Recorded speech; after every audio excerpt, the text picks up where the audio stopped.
How's that got to do with his freedom? 5 days. So what? You can't give me five. You guys are missing him, man. I mean, You just give me 5 days and be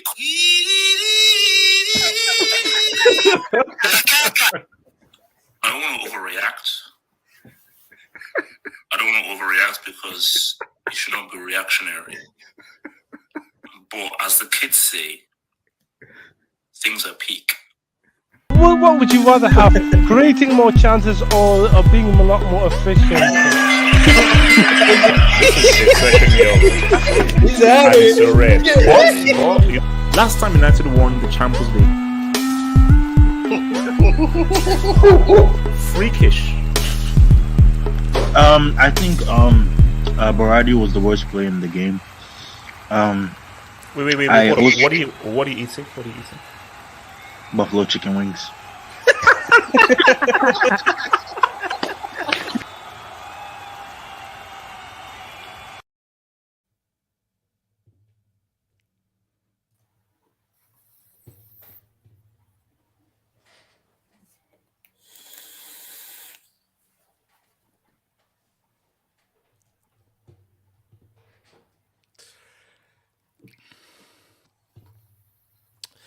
Don, can you please intro this for us?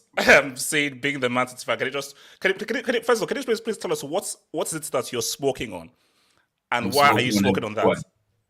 I'm smoking on all the quad hopes of Liverpool. Watch them fade with the clouds. So, Mr. Dodsworth, can you just tell us? Was this all planned by Pep to make it dramatic, or was he generally going to bottle?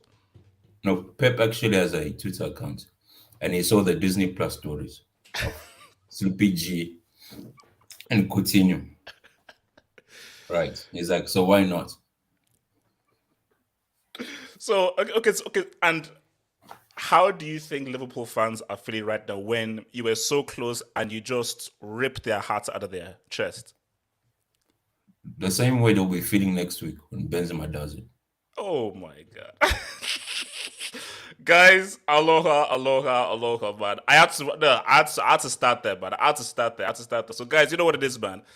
We are EPL is over. City did their thing. Liverpool failed yet again. And we're going to talk on that. Because I've been having a lot of back and forth with Liverpool fans with that. Also with regards to the Everton game, they were so close. How do you concede 3 goals in 5 minutes? We're going to talk about that. Talk about top 4, Son rises in the East, Pep's legacy right now in the league, 4 out of 5. What does that freaking mean? And then we're going to also go into the Serie, see what's up with AC Milan. And what we're going to do is end of season awards, brick of the season. There's not really brick though, but just say who's been like brick of the season, player of the season, who's been like the most improved, and so just like end of season player awards. So guys, remember, if you want to send in anything, please feel free to send in a super chat. We call them dubs here. Make them relevant, make them funny, and make them insightful. And I'll do my best to get to them as soon as possible. Remember, guys, like that vid, subscribe if you're new, and look, man, let us fully get to with it, man. So let me just get my thingy in there. So there's only one place to start, man, and of course I want to come to Don, but let me just give my take. Let me just give my take. This was the best way for this to happen, because, and I said this, because people say that it's only going to be 2 ways. It's either going to be 2-2, or it's going to be like a City beat. And I said no. I think that it's going to be close, and City are just going to put. So I thought it was going to be like, let's say a 2-1. Basically, I thought it was going to be like a 1-goal deficit, and they'll score late. We need to have a conversation about it, because Liverpool fans have been coming on me and DMing me and going crazy. 3 goals in 5 minutes. Some people are saying conspiracy. Some people want me to induct Aston Villa, but here's the thing. I am shocked that they were 2-0 down to begin with. I'm shocked. I said it. This made for a great dramatic finale, but I was shocked that because I think it was a Liverpool fan. He sent me. Attacks, by the way. What is it? Fernandinho attacks a 37-year-old in defense. Wait, no, true. No, but see, my thing is, I like 75th minute. Villa were 2-0 up. And you know that, look, 3 goals in 5 minutes is crazy. But here's the thing. Didn't they do something similar against Wolves? So we know that City are able to score a huge amount of goals in a short space of time. This can happen. But I think that the convo I want to have is, because a convo I don't like, it's called the loser's mentality convo. This is what I was having with Chelsea fans and my argument with Ford. I said that 4 out of 5 is domination. That's domination. And guys said, oh, how is this domination when they've only won by 1 point? If you win by 10 or 1, it doesn't matter. You won. Pep was 1 4 out of 5. So I can't call this a rivalry. You can't say, oh, it's a rivalry because we've pushed them close. No, it's not about pushing close or competing. If Klopp won 2, Pep won 2, okay. 4 out of 5, I'm sorry, man. Pep has test tube this freaking league. And because you see, there's so many aspects to go through, because I have to talk about Ilkay Gundogan, because he's rumored to leave this summer. And because it's a narrative. Because I was looking at the post-match interview. So there was a choice between, because I think they asked the guy that, you opted to bring in Gundogan instead of Grealish. And I'm saying right now, Grealish comes on, I think Liverpool are champions. If Grealish comes on instead of Gundogan, Liverpool are champions. And Pep was like, Queen Lizzie, thank you. What's it called? God save their gracious, blah, blah, blah. I need somebody I can depend upon, because remember, it's the same Gundogan who was responsible for winning the league last season. So I've got to come to you first, Don, and then to Abdallah, then of course to Liverpool. So Don, honestly speaking, 70th minute, 2-0. What were your thoughts? Your honest thoughts at 2-0? You know, funny enough, I actually called it yesterday that they will score first and we'll go into the halftime trading, because the thing is, I wasn't sure we were going to play with the urgency that we needed. Right, and that was the key thing. And if you saw when Zinchenko came on second half, immediately we were playing better. Right, it was all up, and I even predicted us scoring 3 goals in a very quick time. I don't know if you remember, I called it. Okay. Right, because I think the key thing was how quick we can score the first goal. Right, that was and how much time do we have left? I saw them scoring 1, but not 2. At 2. And I was actually watching the game with a Liverpool fan. She was over the hills, man. And we were watching at my place, so I couldn't disappear.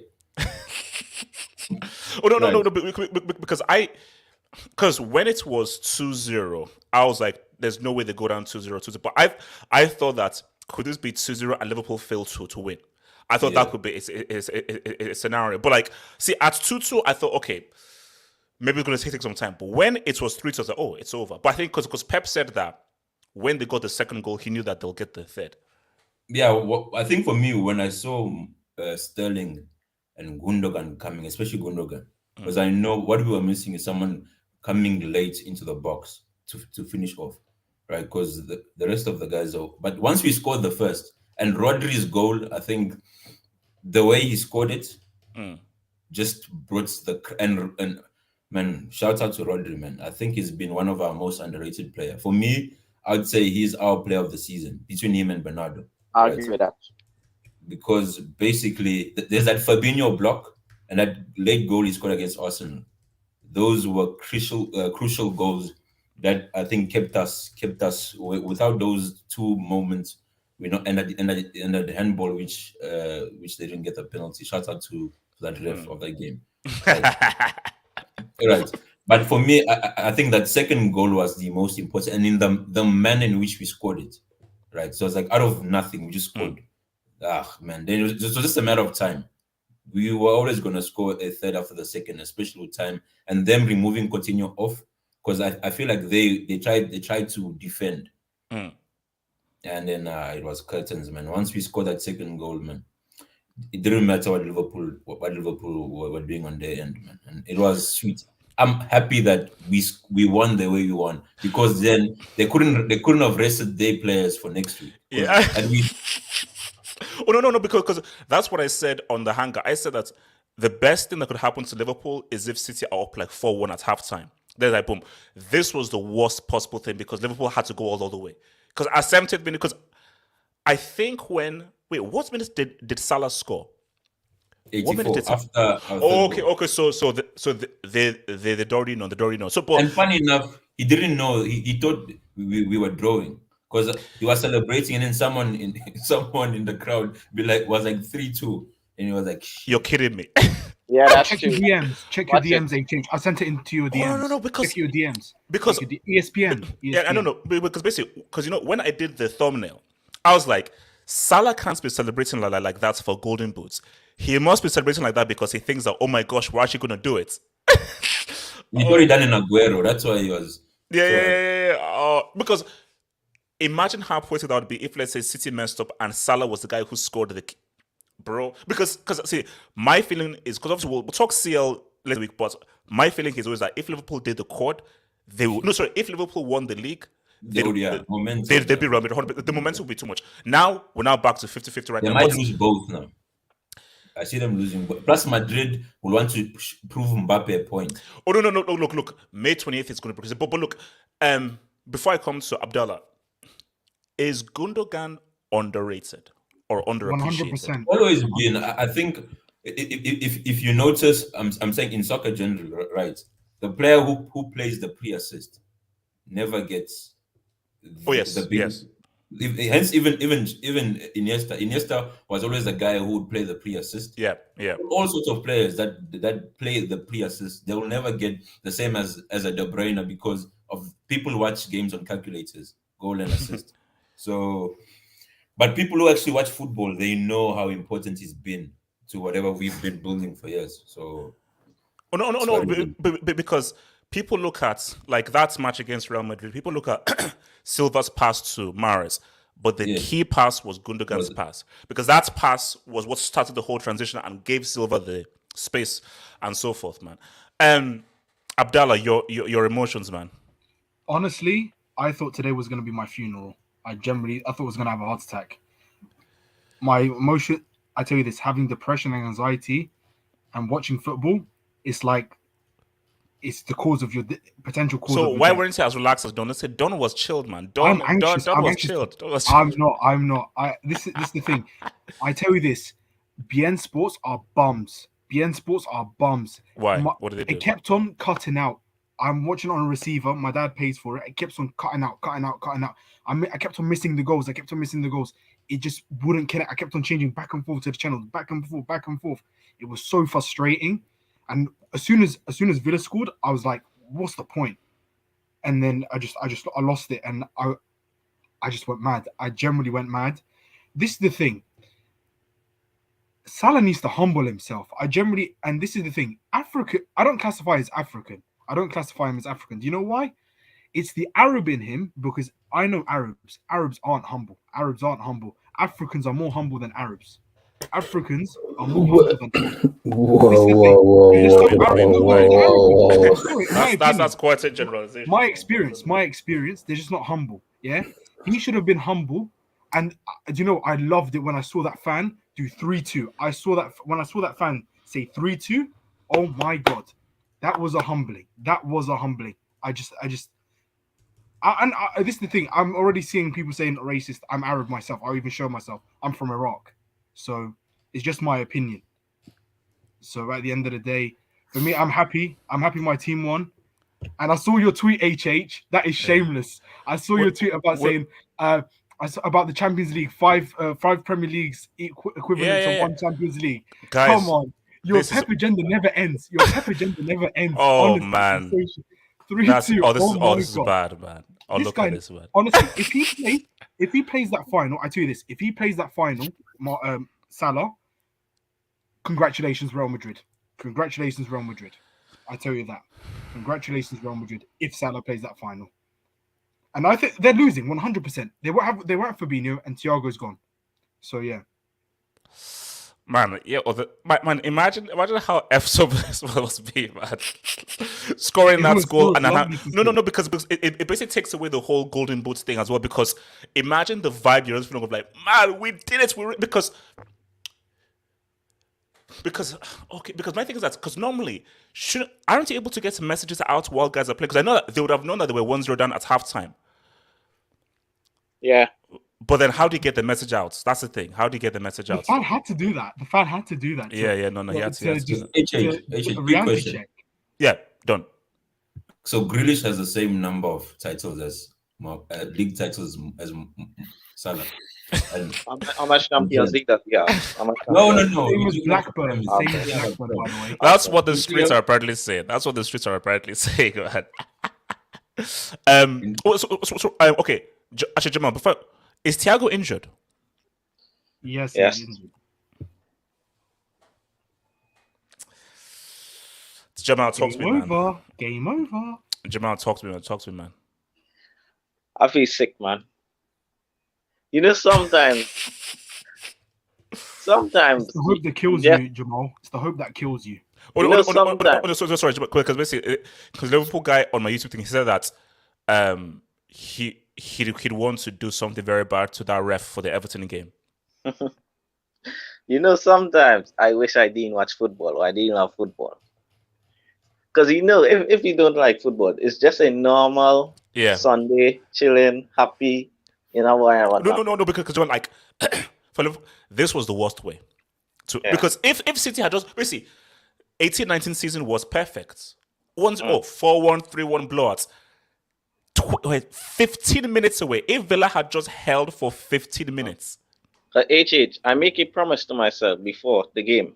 I said, bro, it's not in our hands, so I'm not gonna get upset if we don't win it. But bro, it's the storyline, man. It's the Disney Plus. And Coutinho scored. Jamal, bro, and Coutinho scored. That was what I needed. HH, I swear. If it was just Watkins and Matikash, I'll say City are coming back. But bro, when I see Coutinho goal and the touch, did you see Coutinho goal? The touch and the shot. I said, bro, we just have to win. I said that result is locked in. Because Villa was defending really good until the 75th minute. Bro, in the first half, I think City only had like 2 shots. So I said, I feel like I got this in the bag. What I was worried about is if we're going to get a winner. Yeah. That's what because it was 1-1. And bro, I was panicking. But when Salah scored, it was like, I think it was about 3 minutes or 2 minutes after City scored. So that's why I didn't know. Yeah, so. So Salah scored in the 84th. Yeah. And when I think when did City Gundogan score? I think I think 81st. 81st. Okay, yeah. Okay. Oh shit. Oh, yeah. So that's why. So it's man. It's all on the CL now, and I'm not having a good feeling about the Champions League, man. Oh, Jamal, pick yourself up. Oh, come on. No, not that. The reason why is Fabinho will be fit. That's confirmed, but Thiago, man. I know our midfield. Our midfield is average, but Thiago is the guy who has that technical ability, who can match a Modric, who can match a Cruz. He's a conductor. Bro, if Thiago ain't playing, I'm sorry. What that midfield? Who's gonna do anything in that midfield, bro? Sorry, don't. Jordan Hendo. I don't want. Wait, so Jamal. And Milner. wait, Jamal, Spacey. There's a thing out there of guys, because again, I put out a tweet saying that like this is a domination 4 out of 5. The Liverpool football fans say, how's it a domination when it's only 1 point? And I'm like, 1 point, 10 points, or so forth. Winning is winning. And if a guy has won 4 out of 5, 10 points, 1 point, 7 points, he has still won. So do we need to give Pep credits for how well he's done? Or should we also give credits for Liverpool for how close they've run them? Because Jamal, I keep the same energy. I don't want to hear anything about how Chelsea competed with Liverpool. Liverpool never beat Chelsea in 90 minutes and so forth. I was like, no. You lost to the same team twice in a final. You lost. So it is what it is. You lost. And I don't care about competing, or you lost to the same team twice in a final. So is there anything positive to take off in the fact that yet again, just via a point, you lost again to this team? Yeah, it's a domination. I think Pep have the Premier League unlocked. We can't argue because, bro, 4 out of 5 years, that's domination. But the thing I'll say is people want to say that how they're better than us overall. Nah, I think they have it in the Premier League, but overall, bro, if we win 2 Champions League, I'm sorry, but because someone asked, would you rather Pep success or Liverpool success? Pep has won 9 trophies with Manchester City. I think he won 4 Mickey Mouse Cup, he won 4 EPLs, and I think 1 FA Cup. Or you rather what we won, which is everything. Bro, I'm rather us. So yeah, there's domination in the One of Premier League, but everything. overall, because Klopp has won 6 trophies at Liverpool, and 4. the Champions League could be 7, and Pep has won 9. So bro, he's won 9. We could win 8 or 7. It's close. So yeah, I'll say he have it in the Premier League, but overall, nah, man, I'm still happy with what we won. What's it called? Let me come to your boy Abdul. Abdul, what's that AVI, man? Abdul, come on, man. You know, like before the game started,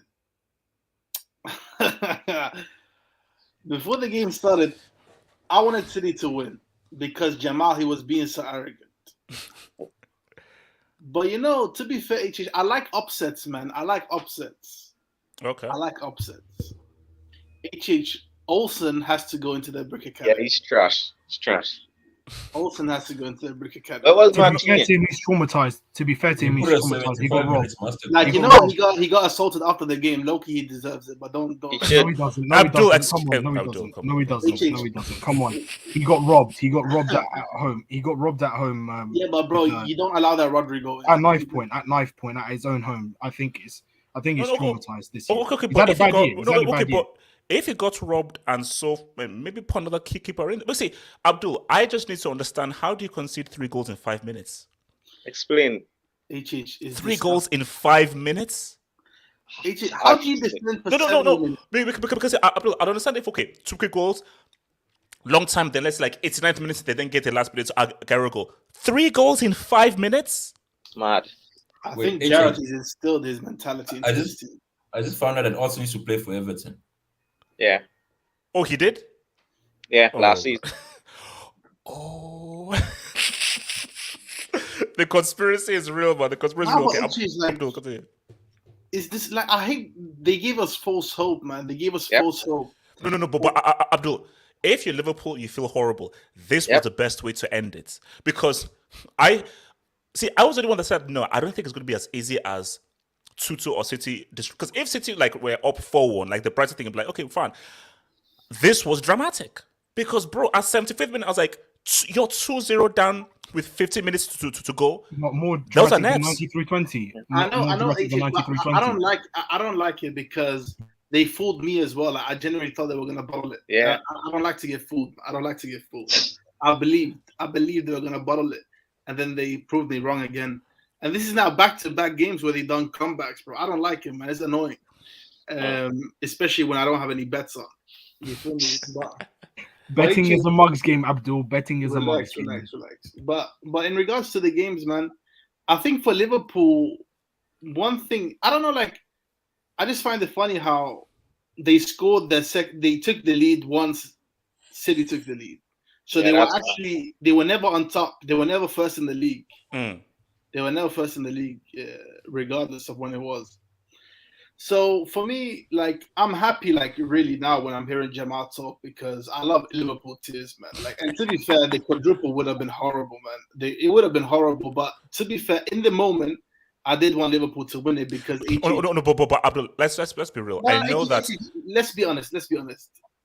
It is cruel, man. What City? No. But Abdul, I was gonna say no. Let's be real.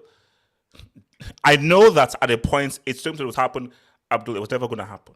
Nah, but it's true. No, because if City had bottled this, it would have been too extreme. And I think that the script is too perfect. The fact that Coutinho scored is too perfect a script. It's too perfect a script. You know, Pep heard you coming for him. Pep heard you coming for him. That's why. Oh no, I know, but bro, haven't you seen the thumbnail? That's the thumbnail. Yeah, by the way, you have to pull up the tweet after my tweet after. Oh, wait, you mean the one that you DM'd me? Yeah. The United one. But yeah, just what would you say, John?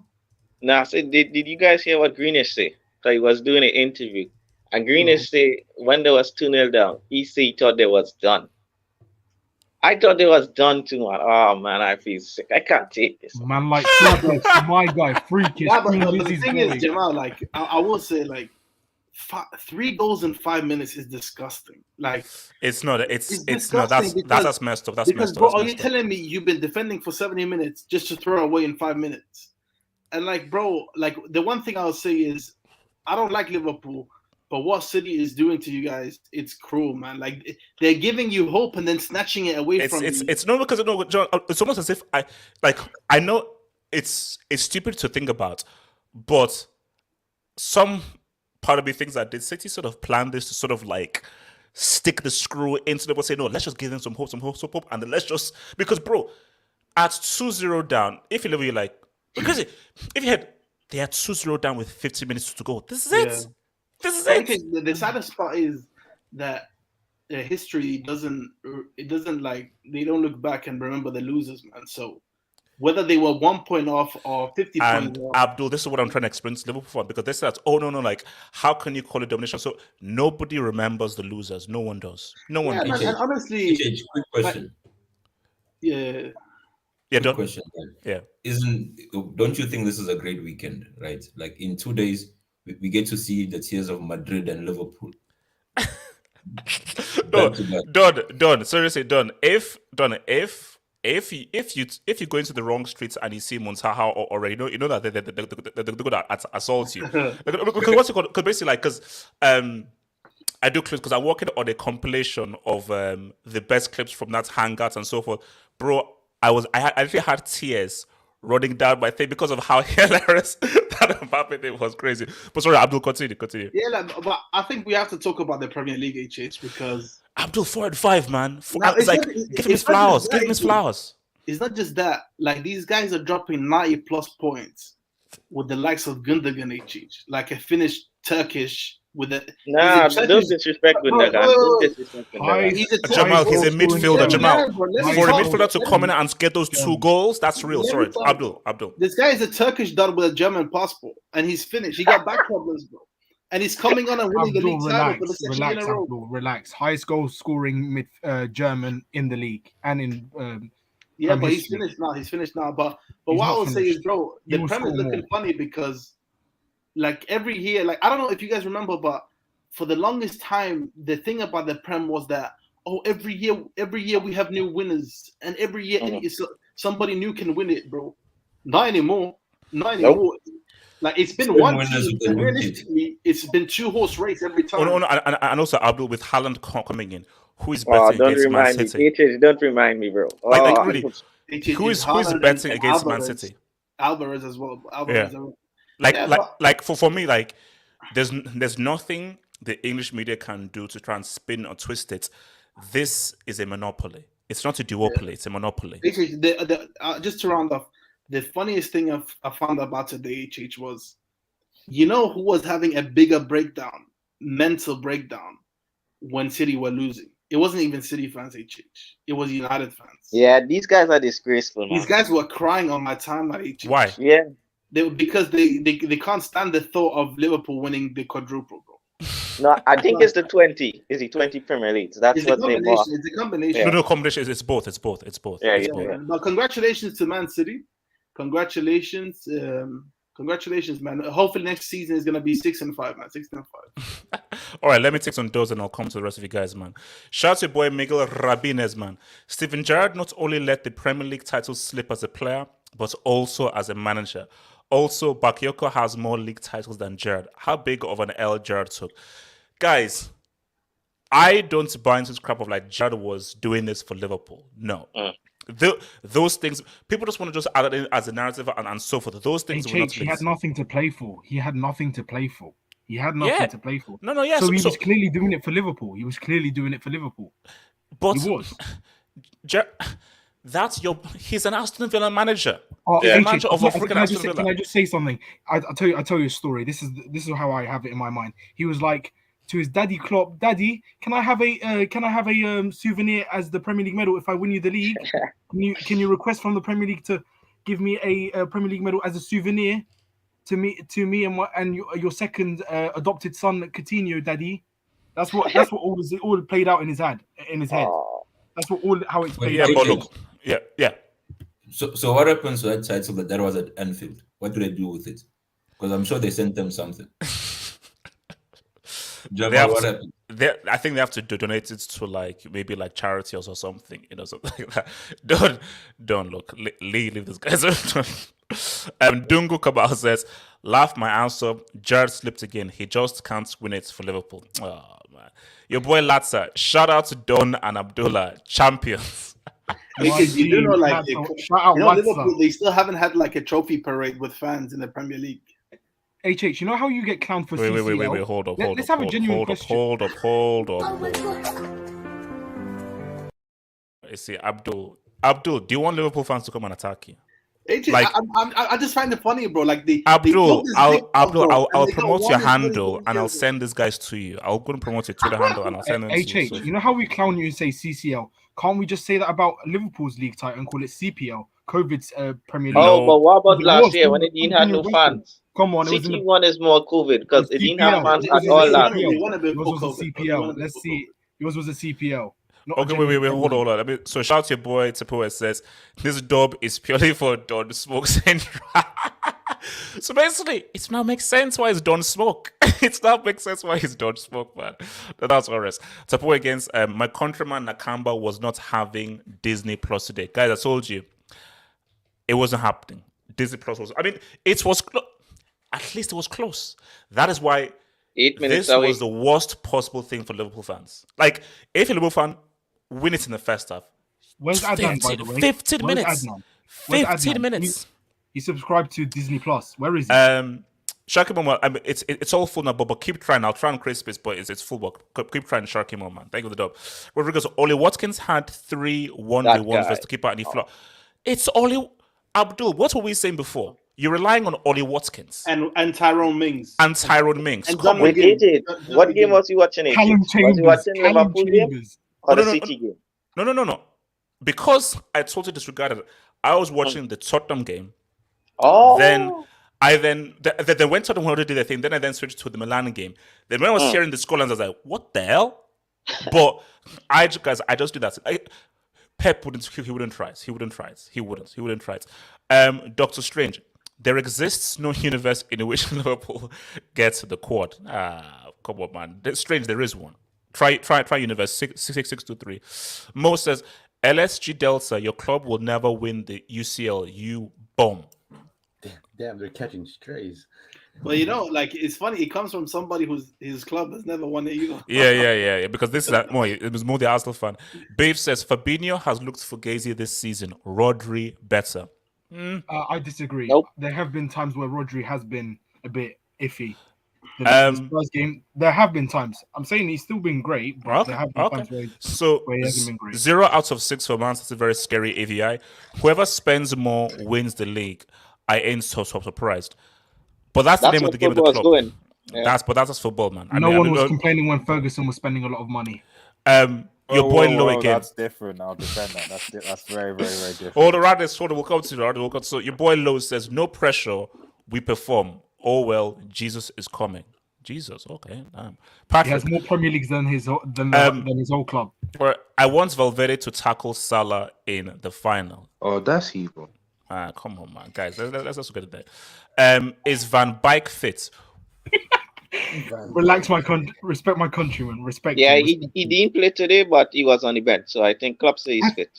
Do you know what upset me about Liverpool was Van Dijk crying because he's my countryman, but I was so happy when I saw Klopp crying. It was so happy. Gave me so much happiness. Did Klopp cry? He didn't cry. I don't think Klopp cried though. Yeah, he didn't cry. English Talents FC. Congrats, Sterling, Stones, Walker, Foden, Grealish. There he is. Hashtag Union Jack. English Talents FC. Relax, EDL. Dieter Rocks today. HH. It's beautiful watching all the salty tears from Liverpool Football Club. Look, I warned you guys. See, if you truly believe this whole thing, that's how you have your hearts broken. If you're like, hey, we messed up, it is what it is, it's fine. But the fact that Liverpool fans so believed in it, that is why it would hurt so much. It would be so painful. Because you believed it and it was so close. And it was so freaking close. Rodrigo Rodgers. Liverpool should have taken the lead when City was 2-0. Will that have done anything? It wouldn't Yeah, make a no, difference. it would have made a difference.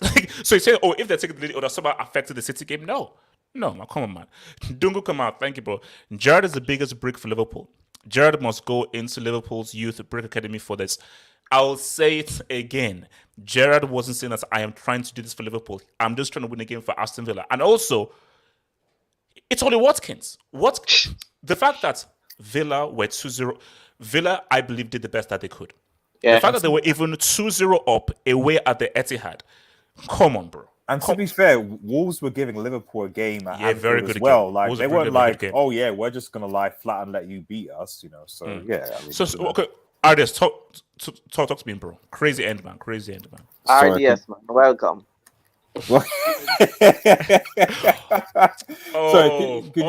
Now he's back. Now he's back. No. Because the quarters is finished, now he's back. Ten Hag. No. Can you come back to me like in a minute if that's okay? Just get to the just come back Okay, to me in a minute, he's if that's preparing a receipt. Hey, Chase, have you checked DMs, by the way? And I will. Rob, Wait, talk to me. Can Yeah, you done. check? Have you noticed that United's goal difference is 0? Yes. Thanos. Balanced. Everything balanced. Yes, I need to tell you something. I'll give you bad news. Mason Mount has won Chelsea Player of the Year. Yeah, I've seen I that. already saw this, and I don't give a crap. I don't give a crap about that trash. Wait, Rob, talk to me, man, about this whole thing, man. Were you surprised by how it all went down? Congratulations, by the way, Rob. Congratulations. It was very surprising today because Rob Jamal said congratulations. Yes, thanks. But anyway, it was very surprising what happened today because no one saw it happening like that. Because everyone expected that they would beat Villa quite easily, and yes, it was all very surprising, I would say. Did you think at any point City were going to mess up when it was 2-0 with 20 minutes to go? Yes, because there were only like 15 more minutes left at that point. It was like the 80th minute, 77th minute, so there was not much time left. So of course you would think that they could screw up, especially with Liverpool's attack. All right. Ricardo, talk to me, man. Oh man, HH, I'm upset, man. I'm upset and happy at the same time. Because Ricardo, I don't appreciate those DMs you sent me. No, come on. Don't expose. Maybe, no, yes, okay. So at 2-0, Ricardo was saying that I need those emergency hangouts links. I need those things right now. This is process happening. And I was like, Ricardo, you guys relax. jinxed it, man. You jinxed it. No, I didn't. No. The amount of WhatsApps and DMs received of like emergency hangouts, emergency. It's happening. This person was like, guys. Wait until full time. Ricardo, I blame you because Ricardo, we could have had a live stream. So it's Ricardo's fault that we don't have a live stream. Yes. No. Ricardo's your fault. It wasn't my fault, man. No, what I was trying to do, hold on, let him talk. I was trying to manifest a second live stream so my guy HH can get paid again, but he didn't want it, so that's his problem. I'm happy and sad, to be honest, because I'm sad because I'm a history merchant, so I actually wanted to witness Liverpool win. Well, I mean, they would have to win the Champions League, but win the quadruple. I think it would have been something special to see, right?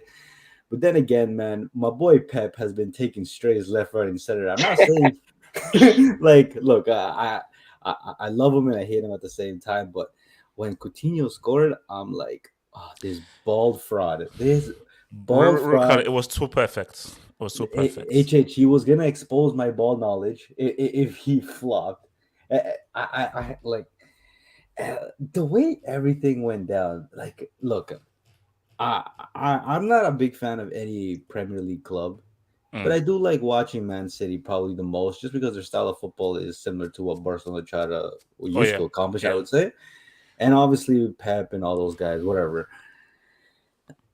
But scoring, like, this was unnecessary. That's how I feel. Like, what happened today was just unnecessary. Like, it was dramatic. It was dramatic, but unnecessary is what I'm saying, right? And look, the fact that Aston Villa can score 2 goals without reply and then completely crumble in 5 minutes. Look, I'm no conspiracy theorist, all right? but I find it I find it really weird. He was crying for real this time. Like this is not the first time it's looked a bit dodgy, because even at the QPR game, man, like I've always wondered, like Rooney said it, but I've always wondered it. Every time I've always looked back at those moments, because it's a good moment. I like watching the moment. The way QPR threw the ball back and let City attack them, and the way Aston Villa just like, you know what, here's 3 goals. And you're telling me that I'm finding out right now that was it the goalkeeper who used to be Evertonian? Yeah. Ricardo, man, a sheikh came at halftime and was like, listen, we better not lose this game. Wait. Getting paid. You can't compete with that, Ricardo. But Ricardo, I'm just 3 goals in 5 minutes. I need that to explain 3 goals in 5 minutes. The crazy part is, like, you can't explain that the same way QPR threw that ball back after the conceding a goal. But I was told as well. I was told that there was actually a clause in Grealish's contract that if Man City win the Premier League, no. It's a lie. Apparently, it's a lie. It's BS. Apparently, it's not true. We paid the reduced. Okay. It's not true. I don't know. A lot of things are being said, but like it was a great finish to the season. Like I said, it was rather unnecessary. Pep, man, I'm excited for him, man. I'm excited. Like, he can keep flopping all he wants in the Champions League, which I pretty much expect year on in. But I'm looking towards 5 and 6, 6 and 7, 7 and 8, maybe 8 and 9. And I'm just looking at him to slowly tear down what Sir Alex Ferguson built and just pep one up him. And I need to go next, AJ. Just I know. But Ricardo, he needs that treble. Like, if he gets the treble, then we can begin to have it. Then basically, if he does 3 in a row. So let's say he wins next season and he can throw in a treble. Then that's where we're not having that real conversation. Yeah, you know. I actually want to speak on that tweet about how it's not competitive. Blah blah. It's 1 point. Blah. Like, I think when you put things into context, yes, it has been in a sense competitive, because you lose 2 Premier League titles on 1 point. Like, that's as close as it gets. But at the end of the day, like, it's still 4-1, right? Like 4-1 in terms of Premier Leagues. That's not really competitive, in my opinion. Like, it could have been maybe 3-2. It could have been 3-2 for the other way, actually. But at the end of the day, in those close Premier League races that came down to 1 point, Pep came on top both times. So 4-1, it's not really the most competitive. And the one time Liverpool did win, like, Man City wasn't even close. I think they had like a weird year that year. Although you could say that about like last year as well, when like Van Dijk pretty much was gone for the whole season. But it's not really competitive in the Premier League. But all I'm saying is, for Pep, is that you better hope that Klopp loses that final, because I'd rather have 2 Champions Leagues than 4 Premier League titles. That's all I'm saying. Speak on that. Or some comments on this, guys. Let's get those likes up. We're gonna over 500 guys in here, man. Get those likes up. Hit that like button. It doesn't cost you anything. Please hit that like button. Hit that like button. Hit that like button, guys. Please hit that like button. Let's get those likes before up. You go, just remember Tuesday nights. Yeah, you can play your receipts. There's actually, these aren't actually receipts being played. Don't worry about it. These are images. Can you, if you add if you see the sharing? Before I just add that in. Okay. Before I just add that in, I just want you to know what you think of this image, Ardis. Because do you think this image is cool? You're not getting away, Ardis. We need to banter match tonight. Like Ardis, what do you think of this image? I mean, do you have any like thoughts on this image, or just general thoughts on the image? General thoughts. So are you talking about who talk about specifically about Saka or about Ronaldo? No, just when you see this image, what's your reaction to this image? Oh, my reaction is, I don't think Ronaldo has won a Europa League before, so he can add to his his many list of like trophies. That's kind of my reaction, really. You know. Oh, so you fake, just man, like fake, it's another trophy, isn't it? You know. Wait. RVS, wasn't Ten Hag at the Palace game? Yeah, he was. Yeah, it was. They were showing some videos. He looks like Eisenberg, man. All I saw of Ten Hag on the game was there was some Sky reporter that was trying to speak to him, and then some security guard like just barges him into like the road or something like that, because Ten Hag didn't want to listen to him. From what I saw, he looked like he wants to leave. I won't be surprised. That's messed up. That's Looking messed at up. that Palace game, it's like it's more like I've got a lot of work to do. Okay. Let's get back on it. So you want me to bring this up? All right. Okay. Right. Okay. Wait, HH, Okay. you have to bring up my tweet after, bro. You have to. Bring up Okay. So I just need, because I've got like at least 3 slides just to sort of respond. So before I lay into fire, first just housekeeping. First of all, shout out to Newcastle for relegating Burnley. That was great. That was really, really funny. Shout out to Newcastle United, because I'm tired of seeing that bum-ass Burnley team defensive bricks then. So shout out to Newcastle for relegating them. That was great. And shout out to Son as well for getting golden boot. I know we'll talk about it later, but yes, we will. Non-penalty goals, so go to that. So that's housekeeping. Now, Liverpool are a really, really, really good team. There's no doubt about that. Liverpool are a really good team. Jamal, like Liverpool are the team that United fans they want to be like Liverpool. Okay, no doubt about it. There's no doubt about that. However, the man on your right, okay, do you know what those trophies are? I believe that's a Premier League. I believe that's an FA Cup, and I believe that's a UCL. A UCL. Okay. I'm fluent in treble, by the way. I don't know what you're talking. I know you are, so but just for the Liverpool me too fans, as well. Me too. I'm fluent. Just for the Liverpool fans, just regarding the quadruple this season, and also for the City fans, it's important that you know what a treble actually looks like. Okay, because it's one thing to say quadruple, it's one thing to say treble, it's one thing to say Sir Alex Ferguson is finished. It's another thing to do dud. Okay, it's another thing to win those trophies with York, Solskjaer, and Sheringham as part of your strike force, bro. Okay, this man is still flexing despite retiring more than 15. Was it? Yeah, about 30, almost a decade ago, with this treble. So all I'm saying, okay, because I could play with Caesar Grittles. I'm not, because at the end of the day, I respect Liverpool and Manchester City Football Club. You guys are doing amazing, and you're leaving Manchester United in the mud. However, until next year, guys, you are never, ever, ever gonna take this treble from Manchester United Football Club. You have to respect that. RDS, you are a shameless. Shameless. So keep the slide in. There's just 2 more points to make. Just 2 more points. RDS, you're shameless, man. I've almost finished, guys. Almost finished. Just let me finish. There's just 2 other points to this, and these actually don't pertain to Liverpool. So just briefly, 1 second. Congratulations to Mason Mount. RDS, stop it. RDS, no. This is about United. This is about City and Liverpool. RDS, no. I think you should have a history stream with RDS. Listen.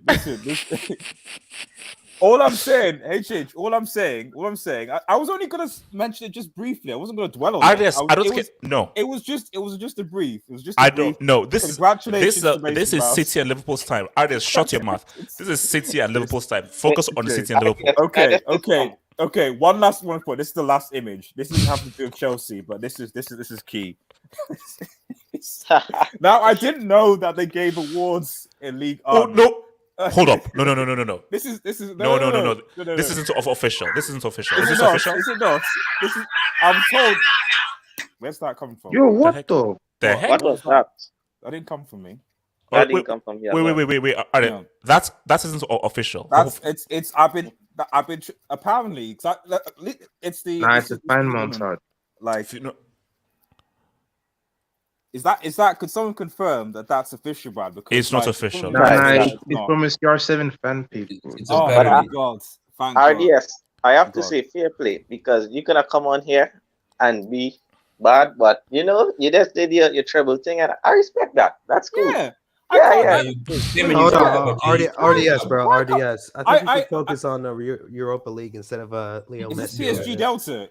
Oh wait, PSG Delta. Did you not see that image? At least Liverpool have actually won a Champions League. Well, what does this have to do with local, man? You're not a local fan. No. I'm just what's going on here, man? Your club. What about my club? They won Mbappe. Yeah, this is a sick guy over there, man. Sick guy. The Mbappe League. Mbappe. Don't Congratulations smoke on winning the man. Mbappe He got trophy. drugs Trophy, today. man. The Congratulations on winning Mbappe trophy. The Mbappe trophy. No, I mean, Have you ever won a he Kylian? was Have you always ever won gonna a say Kylian?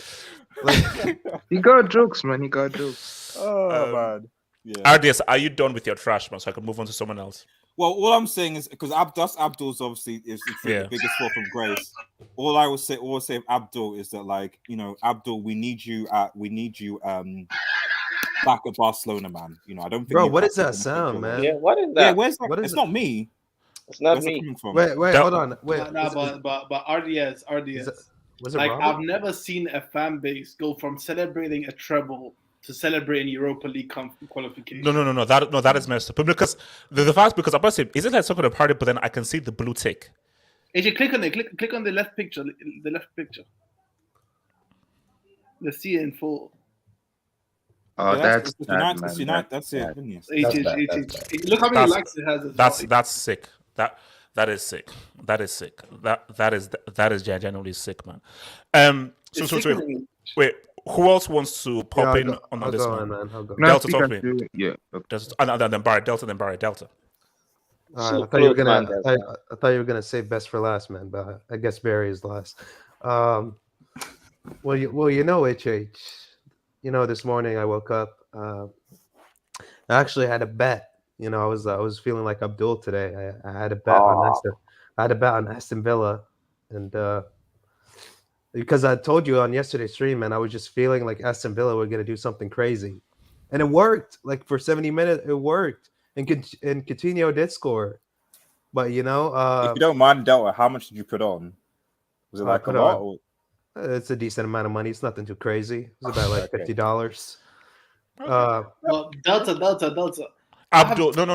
Delta, I taught you well. Like, Delta, I always say you should bet on what you don't want to happen.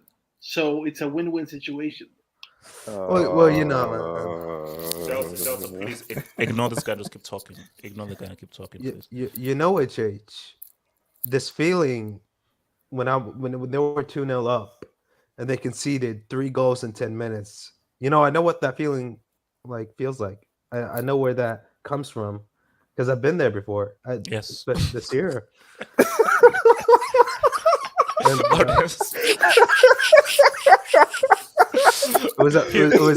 Delta's pulling from experience, man. Just pulling from first-hand Are experience. you talking about this year or several times when you've kind of been ahead? This year. Relax, Artie. That's relax.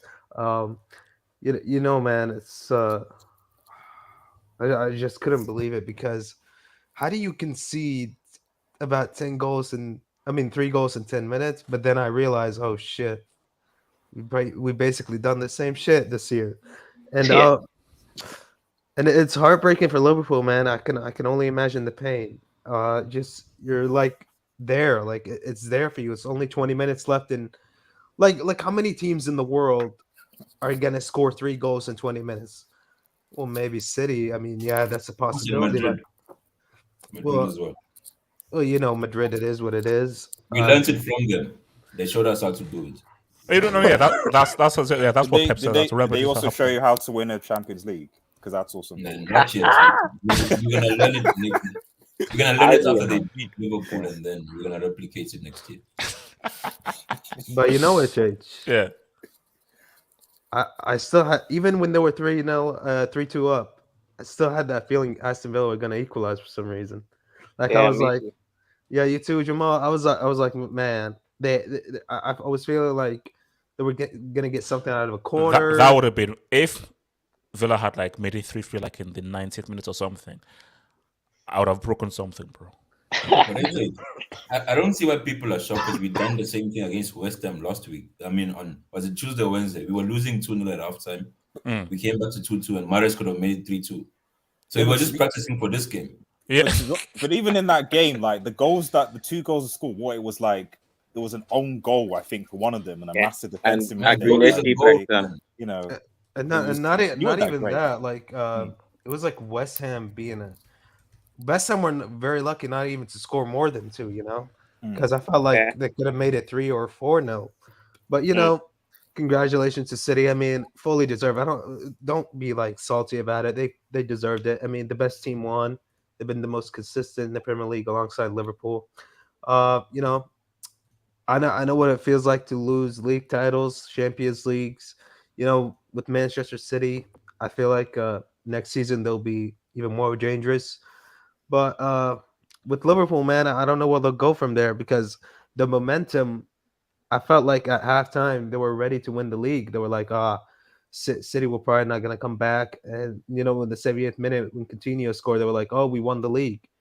But from a mental breakdown with the players, I felt like I don't know if they're gonna beat Madrid now. Like I was feeling confident they were, but It's a different game. It's a different game. it's bro. a different game. it's a different game, HH. But it's probably gonna be on their head. They don't want it to be on their head, but they're like, No, see, for me, I think there's so many days to go from it as well. Van Dijk wasn't really involved in this and so forth. That they're going to come in because I think they all know that look. 'Cause I think even many Liverpool have said if they end the season with an FA Cup and Carabao Cup, it's 2 trophies, but it's like But if you end it with a Champions League and those 2 trophies, that's a good season. yeah, man, Champions League. I mean, but HH, at the end of the day, you have to give Klopp the same stick that you give Pep. Because if Pep was due for a quadruple and he only ends up with a Karibuki and FA Cup, it will be double lip streams. So the same energy. Because another thing is, Klopp and Pep are compared at the same height, so they should get the same criticism. But don't. There's a spending tax I do for Pep though. Yeah, because spending tax. Because the thing with Pep is it's that documentary of a destroyed football. Yeah, that was it is how much he has spent. So I'm a lot harsher with Pep than I am with Klopp. Like Don, I told you, if Pep didn't say that thing, but Don, if he didn't say that, if he didn't say. Don't give me that nonsense. If he didn't say that nonsense in that whole thing, I wouldn't say anything. Ever since he said that, I've been on that guy. So my thing is, okay, you destroy football. I need that UCL. I will always give him his flowers for the league. But Don, I need that UCL. And until he gives me that UCL, the annual live stream is always going to be popping off. And Don, you're always cordially invited to that live stream. You're always invited to that live stream. Pep's speeches are from Google Translate, so you must understand.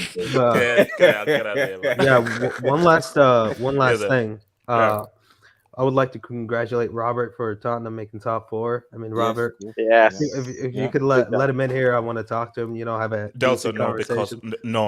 because the way Rob is shy. Why is he shy? Like I want to understand. Delta, not because you're trying to be funny. Because we're going to talk about Tottenham on the next topic. So look, Barry, talk over this dude. Sun in the East, right? HH. Delta, shut up, Barry. your thoughts on this, man? It was like the most realistic Disney Plus scenarios that we could have ever had. Because funny story. I was actually watching the 2 Arsenal and Tottenham. And then it was pretty much over quickly, so I just moved on. No. I mean, when Tottenham went 2 up, it was. It's over. I was watching the Liverpool and City games. I was like, wait, what? City are losing 2-0, and Liverpool. I really thought that okay, City are down 2-0. Just try to get that second goal. Just try to get it. Try to move on from this game, and let's see what City. Let's see what happens with City. Gundogan scored the first goal, I think. Yeah, I watched it, but I missed the next 2 goals from City. I had a phone call and I just missed it, so I was pissed about it. But congratulations to City. 4 out of 5, impressive. It's pretty much a dynasty, you know. Obviously Liverpool, they had great chances, but the thing is with Pep and the league, if you want to beat Pep in the league format, you gotta have the lead. In the rankings, you cannot be trailing, because if you don't have your destiny against Pep, he's gonna take away and run away with the league.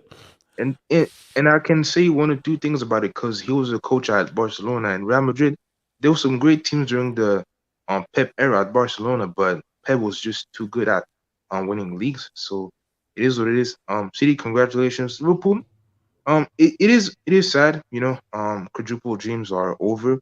but you can still win that Champions League and beat that ass on Real Madrid. But on one last thing, I want to give a shout out to Manchester United. People say that Manchester United. Wait, let me learn. People say that Manchester United doesn't win trophies, and that's not true.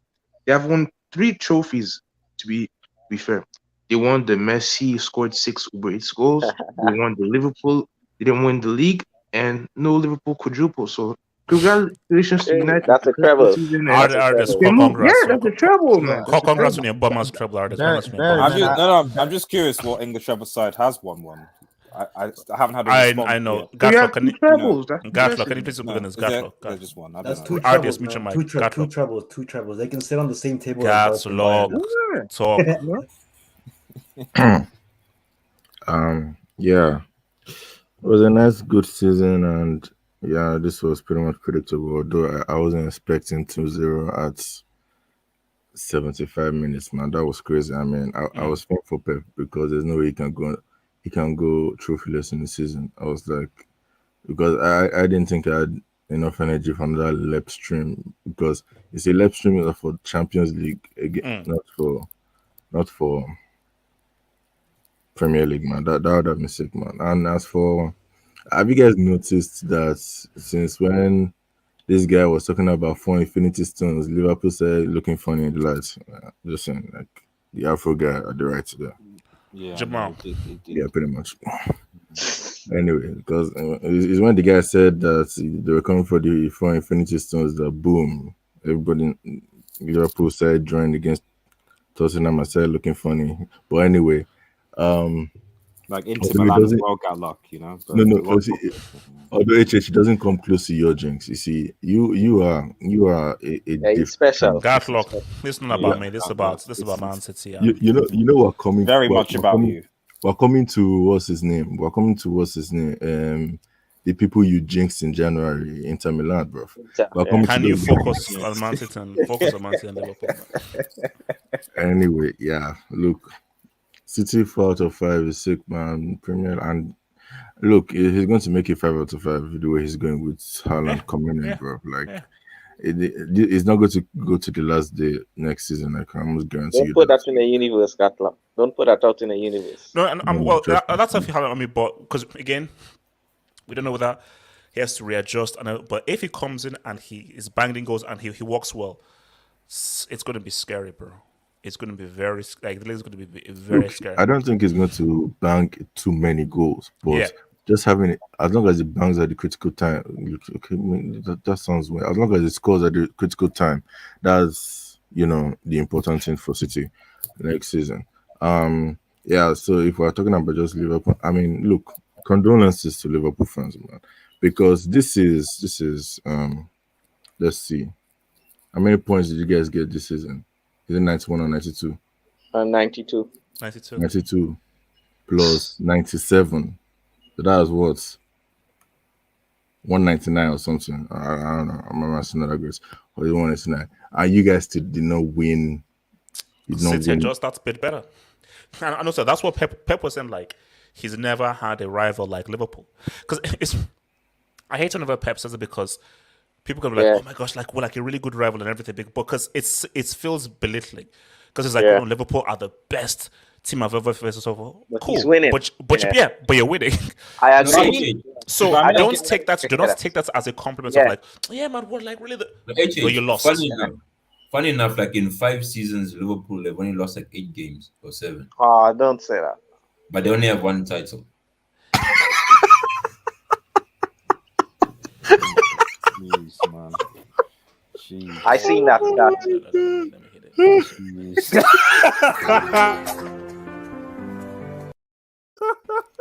Eight games. The smoke, man. Because God smoke.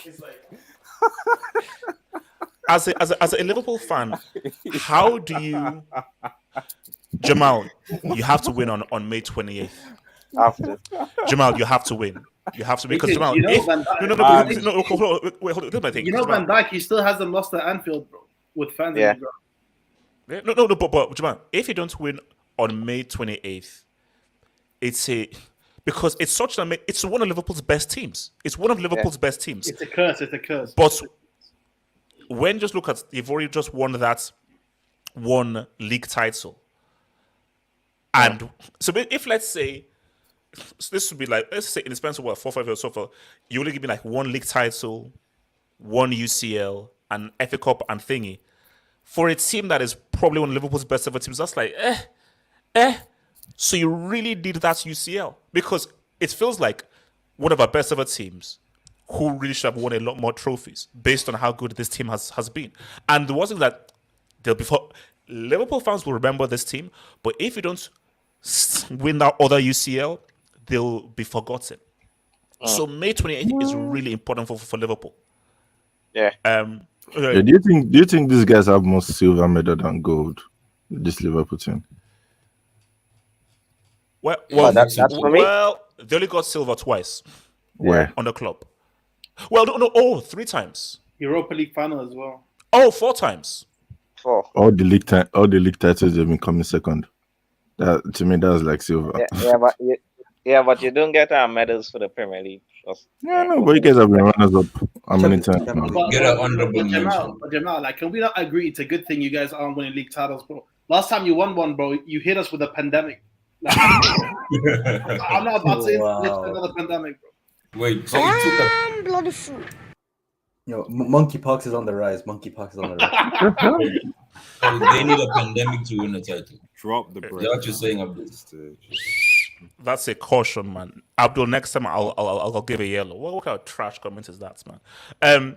Yo, HH, I'm going to talk about the Mbappe transfer and the members angle. I wanted to come in yesterday, but I was laughing so much that just to sit back and watch. Gatlock. You see, this is because I'll post like a teaser for you to think, but for the members, because I've actually put them in, because I think it's because I made about 20 or 25 clips, and then I'm basically going to do like a montage. So for the members and so forth, I'll give you the montage. Donna and Patrick, absolutely, because you could tell that Muntaha and Red wanted to beat these guys up. Donna and Patrick, they ripped those guys. No. Red and Muntaha would have beaten them up. Muntaha is just naturally angry, man. No. Hold on. Okay, for those who don't watch Daredevil season 3, close your ears for like 10 seconds. Do you remember the last final fight? Oh yeah. The 3-way fight, right? Yeah. That's how yesterday felt. Real Madrid, PSG fans, and City fans. No, it was war. Actually, hold up. So before I take some dubs, Casey, do you want to say anything about this, Casey? Yeah, man. Pep is a psycho, man. Psycho? This guy has lost just 3 league titles in his career. Just 3 league titles. Oh yeah, he's won 10 of 13 now. Oh yeah, so he lost to Mourinho, the one that Liverpool Conte. And his first season. Conte. Yeah. Also, his first season was Conte. Yeah, and Klopp. I'm not counting the Bayern. That doesn't count. I'm sorry. No, it doesn't count. But you have to count it still. No. But Casey, as I say again, I have never for 1 second taken anything away from Pep as a league manager. Yeah. Never. Yeah, I've never taken it because he will go down as one of the greatest league managers of all time based on points accumulated. Might be the best. Records broken. He might be the best. Like Fergie, yeah, cool. 3 in a row, blah blah. Cool. Fergie, did you do it to Italy? Did you do it in another country? No. Yeah. But he's just 3 league titles away from Fergie. He's just 3 league titles. Yeah. So basically, fish and chips tax. So and I think like it's the worst result for Liverpool. Do you guys remember the Mountain versus the Viper fight from Game of Thrones season 4? Yeah. It kind of felt like that. You mean when he smashed his face into bits? Exactly. Yeah. Oh, you think about this, like, man. These guys must be mentally and physically exhausted. And Fabinho is injured, and I think Thiago is also injured. Yeah, Thiago is injured as well. Casey, they have to win on May 28th because Casey. Oh no, they're not winning. Casey, I don't. No. Casey, no. Casey, listen, they have to win. No, they not. have to. Real Madrid Casey, if they lose, this Klopp thing is looking tricky. Real Madrid never loses finals. Ricardo, don't give me that. No, that game is 50-50. No, it's not. Double H. Yes, it is. It's secured. If Fabinho is not playing, if Thiago is not playing, Fabinho is fit. Fabinho is fit. Yeah, Fabinho has been It's Modric, Cruz, and Casemiro, Valverde versus what? Henderson, Milner, and Bro, hold on. Cruz is finished, man. Like, be honest. What do you want to say?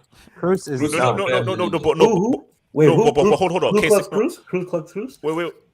Okay, Ricardo, please. Thank you. Let me actually. Wait, who this guy supports? Supports? Who, Casey? Yeah. No, Barcelona. Corner taken quickly. That's why he saw. Respect. No, but it could be reverse things also. So let's take this job. So you've touched your boy promo who says City won the league because of their superior midfield. That's simplistic. Look, people say, "Oh my gosh, if only Liverpool had beaten Tottenham." Tottenham beat City twice. Yeah. So don't say that Liverpool.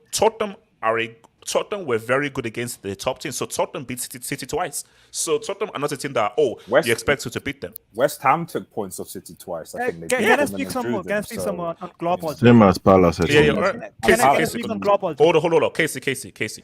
When has Klopp won 2 major trophies in a single season? Major trophy means a league and a Champions League. Jamal, a Karabuki Cup is not a major trophy. Major trophy is a league and a Champions League. Has Klopp won it? Has Liverpool ever won it? In the modern game, not the... We know what European Cup is, so let's forget about that. I'm talking about, has Liverpool ever won 2 major trophies in a single season in the modern game? Casey, you know what's worse, Casey? Casey, to be fair, Pep hasn't done that since 2011. One second. But he still has done it, right? Casey, hold on. Abdul, have done it twice. You know, Klopp, in his 7 years at Liverpool, he's only ever won 1 final in 90 minutes. You can't do that, bro. But that was against Tottenham. Come on, man. You can't be that. No. Come on, you can't be that. Like, see, so that's just penalty kicks don't win. I hate going to Liverpool. Sorry, Redo. I hate going to Liverpool's defense, but like, you need to put this in perspective. Like, like Klopp literally like built this Liverpool team from like scraps with good scouting and recruitment. And recruitment with FSG. So what? Like, so what? He will at max win maybe 3 or 2 major trophies. No. Case no. Sorry. You know this guy is fighting with oil. Even Real Madrid can fight against oil. That is why May 28th is so important. Okay, 3 major trophies. Because okay, if he wins on May 28th, we can have a convo because Don and so forth and everything. If he wins on May 28th, I get you've won the league 2 CLs while you've been around. And Pep has 0 CLs. So we're having a convo. No, he even bottled the Community Shield to Arsenal. About the Community Shield, man. Abdul. Let's be honest. Let's be honest. If Klopp had the spending power of Man City, exactly. He doesn't move on. This is the point. You can't compare. Like, you can. Also, you can Community Shield didn't Pep bottle that to Leicester this season? What are you guys talking about? And what Klopp did against? Wait, hold on. Let me say this job. So, trust your boy, Dr. Strange, who says in Universe 623, Pool only win the Karabuki Cup. Well, what I'm saying, Universe 623, man. Thank you, Dr. Strange, man. Your film was garbage, by the way. Zoting TV, did we really expect Sleepy G to not bottle it? Bro, it's Ollie Watkins. You're relying on Ollie Watkins? Come on, guys, get real, man. Abritz Ferrer, thank you for the dope. Arsenal fans say they have the best young squad in the world. Did they forget about AC Milan? Arsenal fans smoking the same grass.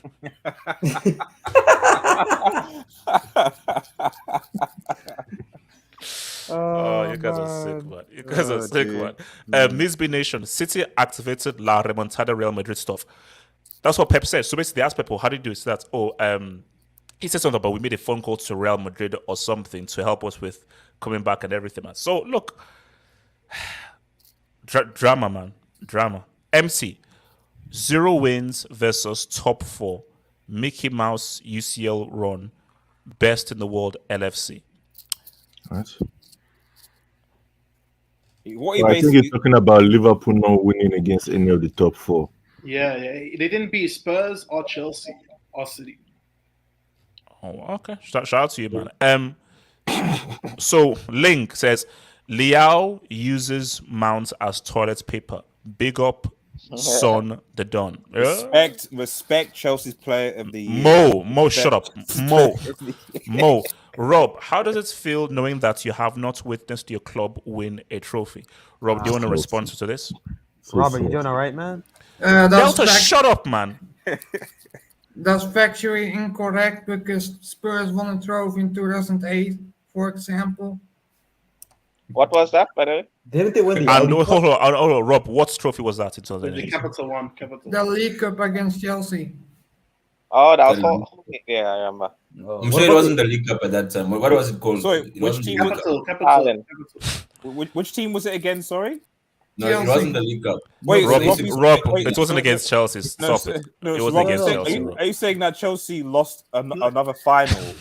Since What about the Audi Cup? What about the Audi Cup? What about the Audi Cup, man? Yeah, The Audi Cup, bro. The Audi. Yeah, they won at the Allianz. Wait, hold up, Rob.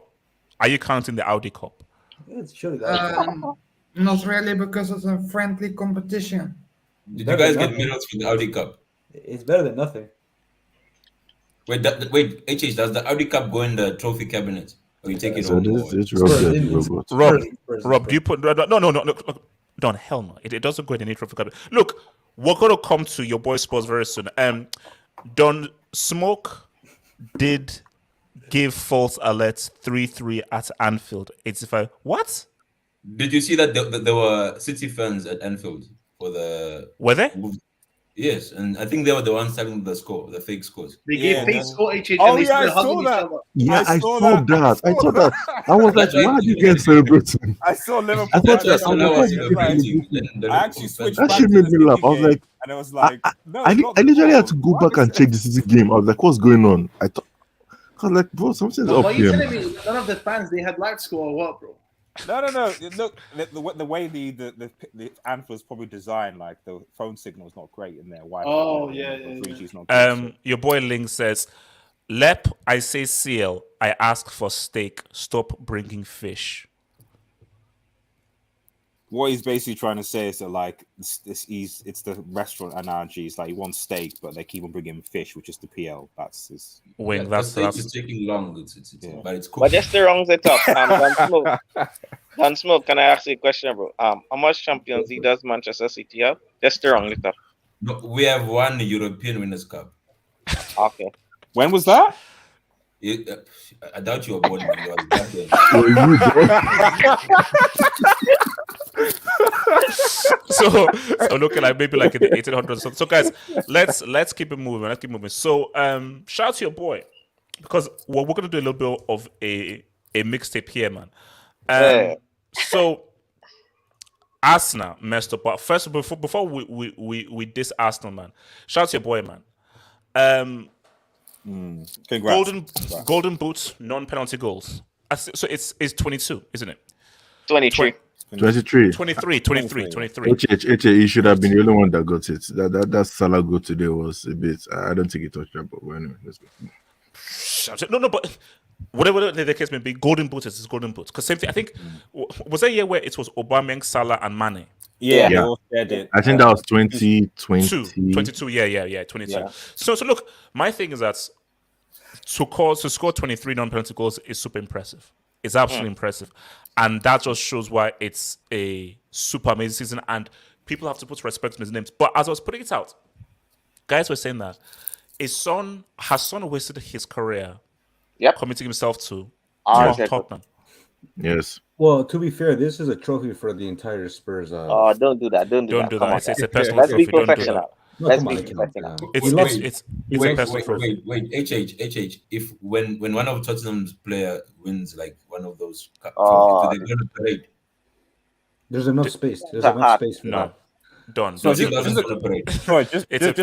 a quick thing, Don. Do you recall what happened the last time Spurs met City in the Champions League? Yeah. I don't You're get the too point. confident. No, I'm just saying we can't bail on Spurs if we Llorente? met them in the DL. There was that handball from Llorente, and then they changed the rule after that. I see. I see the songs. Yeah, it's VAR checks.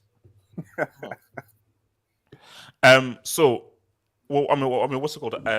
So Jamal, so you think Son is wasting his career at Spurs, man? Yeah, bro. For a guy with his talent, he's supposed to be playing for like PSG. No, sorry, wrong club. I shouldn't say PSG. Seriously, man, you gonna Did do you us like say that?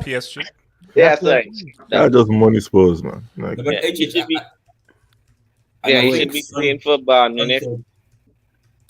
Yeah, Bayern Munich, Real Madrid, Barcelona.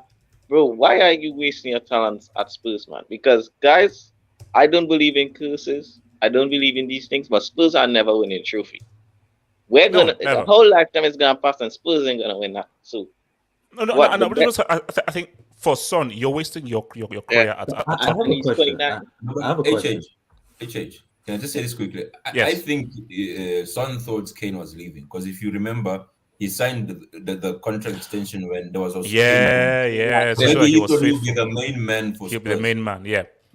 I have a question. Yeah. Is there the same way we felt like bad for Milan for like falling off, and then like they actually fell off. I don't think Tottenham ever fell off, but we actually, I think everybody's happy unless you're like a Juve or Inter Milan fan that AC Milan won. Is there ever going to be a point where we actually feel bad for Tottenham? We actually want them to I do feel bad. Trust me, man. Where AC Milan dropped from is not the same thing as where those. No, that's what I'm saying. It's not comparable, but I'm saying how long is it going to take? Where we're like, you know what? Give them like an FA Cup or something. No. I think, but there isn't the same kind of love in the football community at Tottenham that AC Milan have. I'm saying United was in a better shout. No, but at some point, man. At some point, like as much as they're never winning, true. Let's keep it's never happening, bro. Yeah. So you know what the streets saying, HH? The streets are saying, bro, Conte have Champions League. He's gonna invest in the squad. I'm sorry, they're not gonna win nothing, guys. Do they know who Levy is?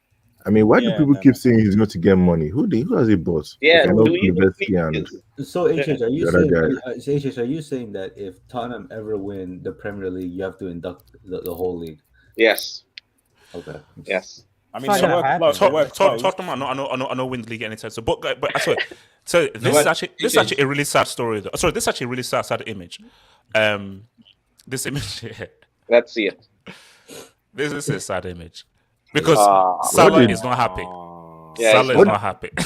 I think he's more unhappy that he didn't win the league than the goal. Yes, that's what I say. Yeah. What did he win? What's the second stuff that Salah is holding? Player of the year. Player of the year. No, I thought they gave it to De Bruyne. Playmaker. Okay. Because he's got the most assists, didn't he? Yeah. HH, can I talk about Son for a minute, man? Go for it. Yeah. Look, Son is the epitome of an underrated player, man. Let's be real here. When you talk about the Premier League best players, you'll usually hear names like Salah, De Bruyne, and rightfully so. But how is Son not mentioned among the best players in the Premier League? For me, because his performances don't lead to cups or trophies. No, it's because he's Asian. Wait, do you guys think he's just shy because Asians do tend to be shy, and Salah, he has that arrogance. How do you know this? No, quality is quality. Delta, you know why? I have a simple answer for your question. It's because he plays with Harry Kane, bro. No, man. Harry Kane is English. Look, Harry Kane is borderline world class. I wouldn't say he's world class, but he's right up there. Wait, what are you saying? No, he's not. He's not even close. He's borderline world class. No, man. Come on. Give him credit, man. Yes. Kane is national class. Okay. Premier League. No world class. Kane into world class. Relax. So you go for it. Just look at his Premier League record, man. I think he passed But he hasn't won anything. National class. A league title before him. He goes missing in the big games. That's why nobody rates Kane. No, man. I mean, he's there with the big games. I think. But your performance is something. What's the point? Well, I mean, if you look at the past 5 to 6 seasons, he's always been among the best players in the Premier League. In the Premier League. Yeah. So he has EPL tax, man. That's the thing. It's EPL tax. So HH, he's not world class, but he's close to that. But let's not talk about Harry Kane for now. I want to talk about Son. But from my opinion, this season or the season already ended, but I felt like he's the best player in the Premier League. 0 penalty goals. I think he's shown up in the big games. What other player would you say, or apart from Salah? I don't know how De Bruyne won that Player of the Year because I felt like for Man City it was more of a team carry job. But I felt like in the critical stages of Because at the end of the day, there's the business. It's the same thing I said about Salah, right? It's easier to score at the beginning of the season where there isn't too much pressure. We saw it with Arsenal. At the end of the day, it's the business end. What do you do then when there's pressure and you need to get it done? Do you rise up or you fade away like Salah for the past few months? Well, I mean, yeah, he scored against Liverpool, so he did rise into the pressure. He did score that crucial goal and give Tottenham the edge to go past it's Arsenal. good for top four, but it doesn't win you the title. Because at the end of the day, same thing with the champion. Can you be the Champions League player of the season if you don't win the Champions League? Don, I think it's just the whole club overall that just cursed, man. Like, even if you put prime Messi in that team, I still don't think they'll win a trophy. So look, Messi. My thing is that I feel Son. He made a big mistake signing this long-term contract because I feel he's too good for Tottenham. Because I just think that he's too good not to be attached to like a trophy. And Tottenham, I just don't winning a trophy. Because look, okay, fine, you're in Champions League, but we know that Conte is a Champions League bomb. We know this guy's used to bomb. And He's too good at Chelsea. as long as Chelsea are here, Liverpool are here, City are here, I don't see Tottenham winning a How old is he? Is he 29? What would you put Son among the best players in the Premier League, though? Top five. Oh, top five. To be safe, top five. To be safe, top five. Is it all time or currently? Oh, no, currently. Oh, that's I'm shocked. That's currently top five. You can say top five. I think it's hard. I don't know where to put him. Like at the end of the day, yes.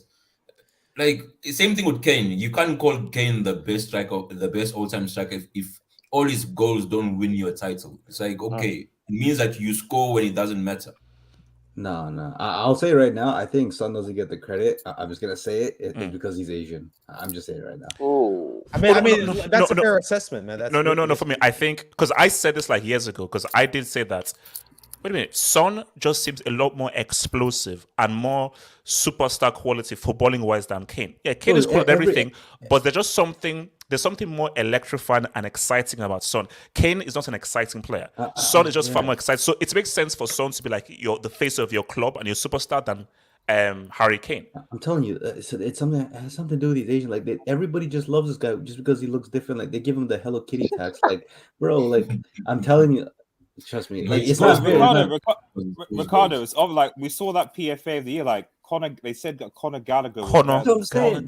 No. And I just say that. See, that's why I'm so happy that Son got the golden because let's say because my thing. So you were gonna have a nomination where the Golden Boot winner isn't on there. So that's why I was also happy that Son actually got the Golden Boot. So you put out that trash where the Golden Boot winner isn't on that. And even if he did get the Golden Boot, he'd be like, what, 1 or 2 goals behind? He'd be like 2 goals behind. Still, to get 20 goals or 21 goals, non-penalty goals, that's freaking amazing. And to put Conor Gallagher in, just shows that your English Queen Lizzie tax is just a part of trash, man. It's a complete part of trash. And because Hazem needs to go, I need to just push this up real quick because we have to talk about this, man. We have to talk about this. Guys. AJ, can I quickly say something? No. No. Okay, just hold it. Are we coming back to the Premier League after this? Yeah. We'll come on to the EPL, but right. we need Hazem to have his time. Look, man, they did it. And they did it in style. Bro. Thanks to you. They did it in style. Guys, they did it in style. Did it with Jim. God, look, mute your mic. Mute your damn mic. And they did it in style, man. Look, man, I thought it was going to be close. I thought it would be nervy. These guys tore Sassuolo a whole new one in that first half. Yeah. It was a first half blitz. And look, man, do we put some respect on Giroud's name? Should we put some respect on it? Because instrumental. Because here's my thing: instrumental for an unfancied Montpellier, instrumental for an also unfancied Milan as well. So he's been instrumental in an unlikely team winning a league title. He ain't great. He ain't amazing. He's not going to go top 10. But in any respect, has to be put his name, guys. Just imagine if you're still at Chelsea, man. Don't forget the World Cup. Don't forget the World Cup. Shush, no. Guys, remember the name Rafael. Actually, a few things because I know Hazem has to cook, but let me just say a few things. Rafael Leao, 22 years of age. What a player! We have. That's right.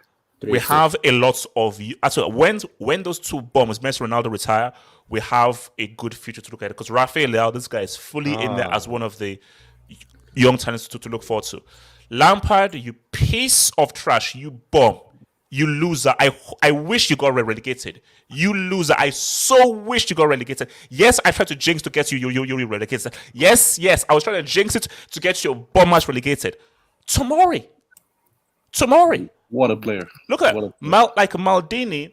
Funny, because I didn't even know that Maldini was instrumental in Theo Hernandez, where he actually flew to Theo Hernandez actually was secured.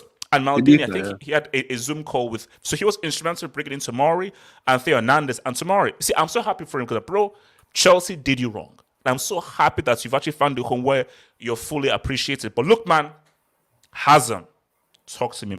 Take us through the story of how you're able to do this, League Tyson, man. Talk to me, Hazem. Man, bro, it's been 11 years.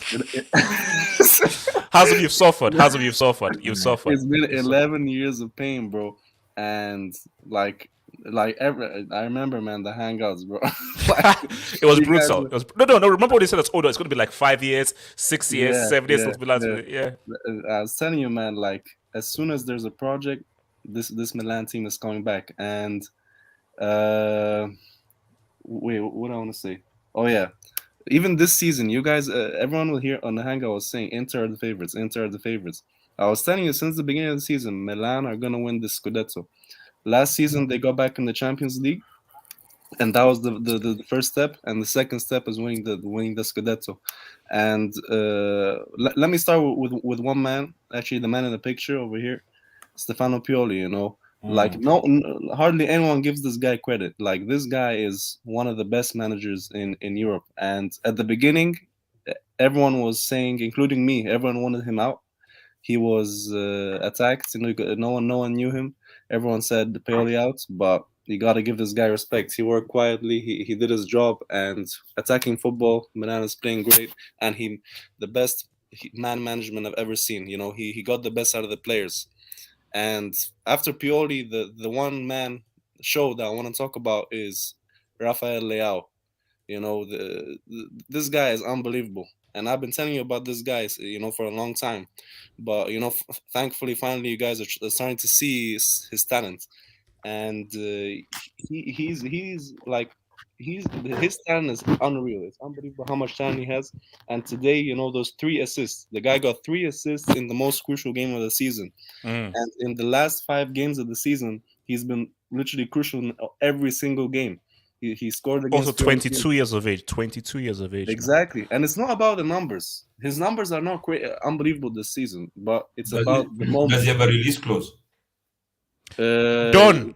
He signed. You already have Haaland. Relax. Don't you already have Haaland? Relax. There's no release clause. He's about to sign a new contract, but it's probably going to be like over 100 million, something like that. But yeah, he wants to stay in Milan. He was even telling Kessie to sign a new contract. But I already saw obviously Real Madrid are looking at him after Mbappe deal failed, but you know, hopefully he stays. But yeah, you know, he's been unbelievable. He's been crucial in the last 5 games in every single way. He's been crucial. And if you see the way that guy moves, like you know what he's gonna do, but the defender can't stop him because of how fast his acceleration is and how athletic he is and how good his dribbling is.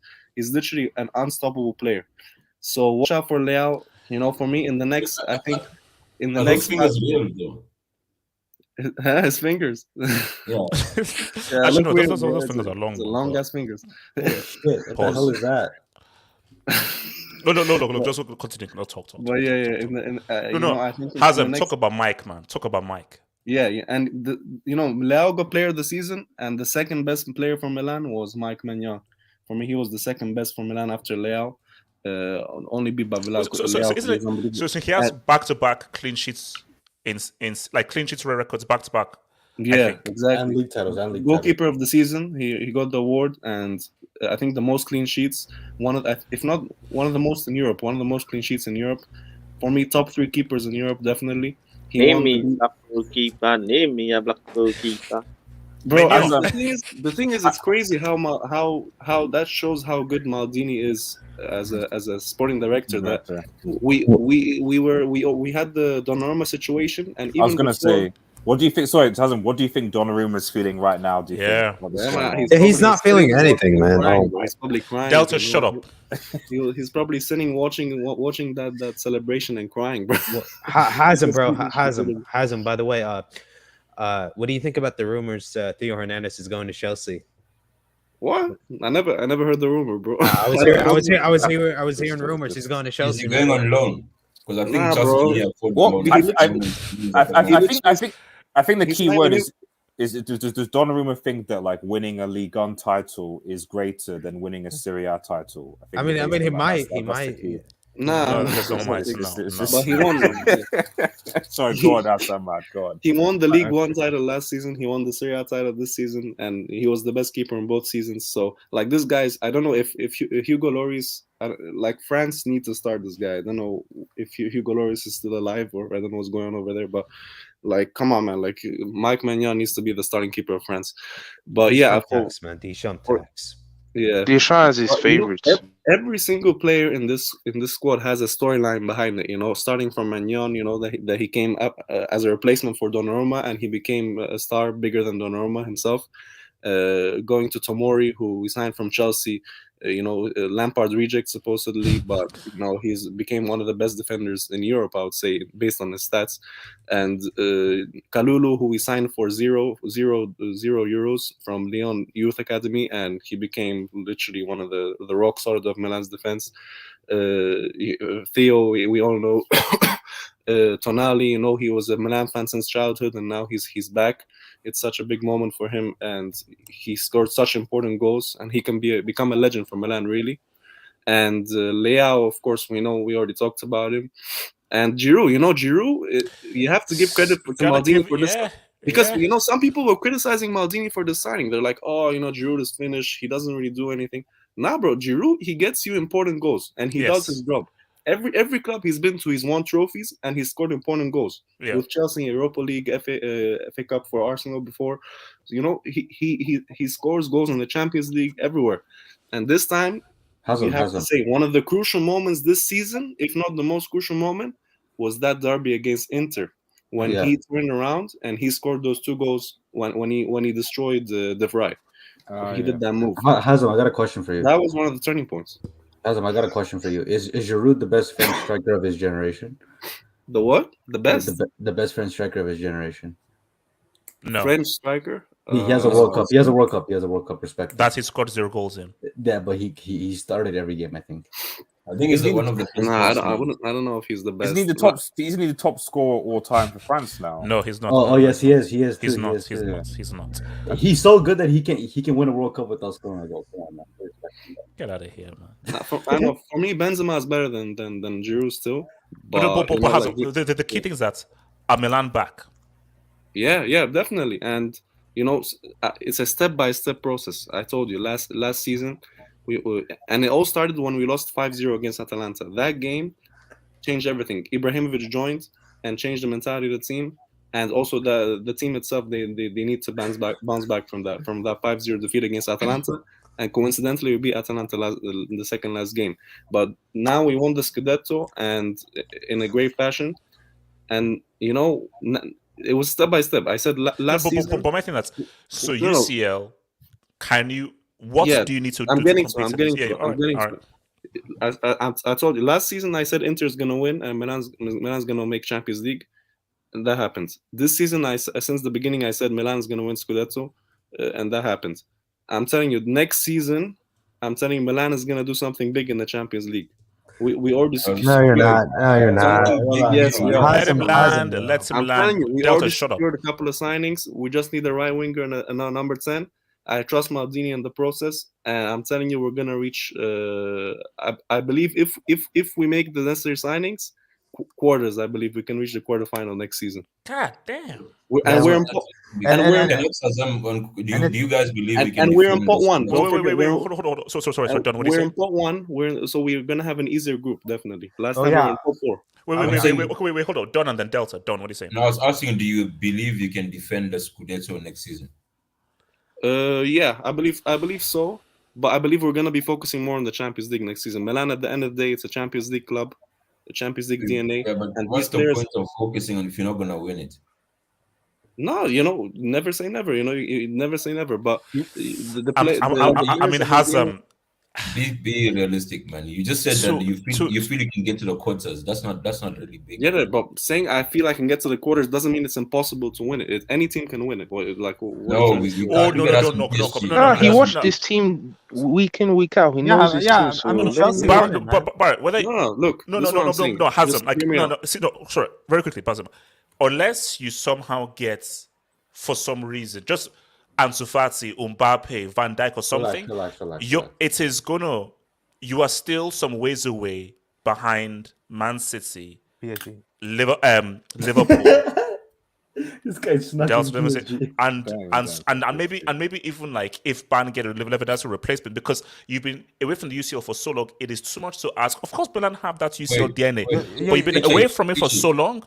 Are you saying that PSG re-signing Mbappe doesn't make them stronger?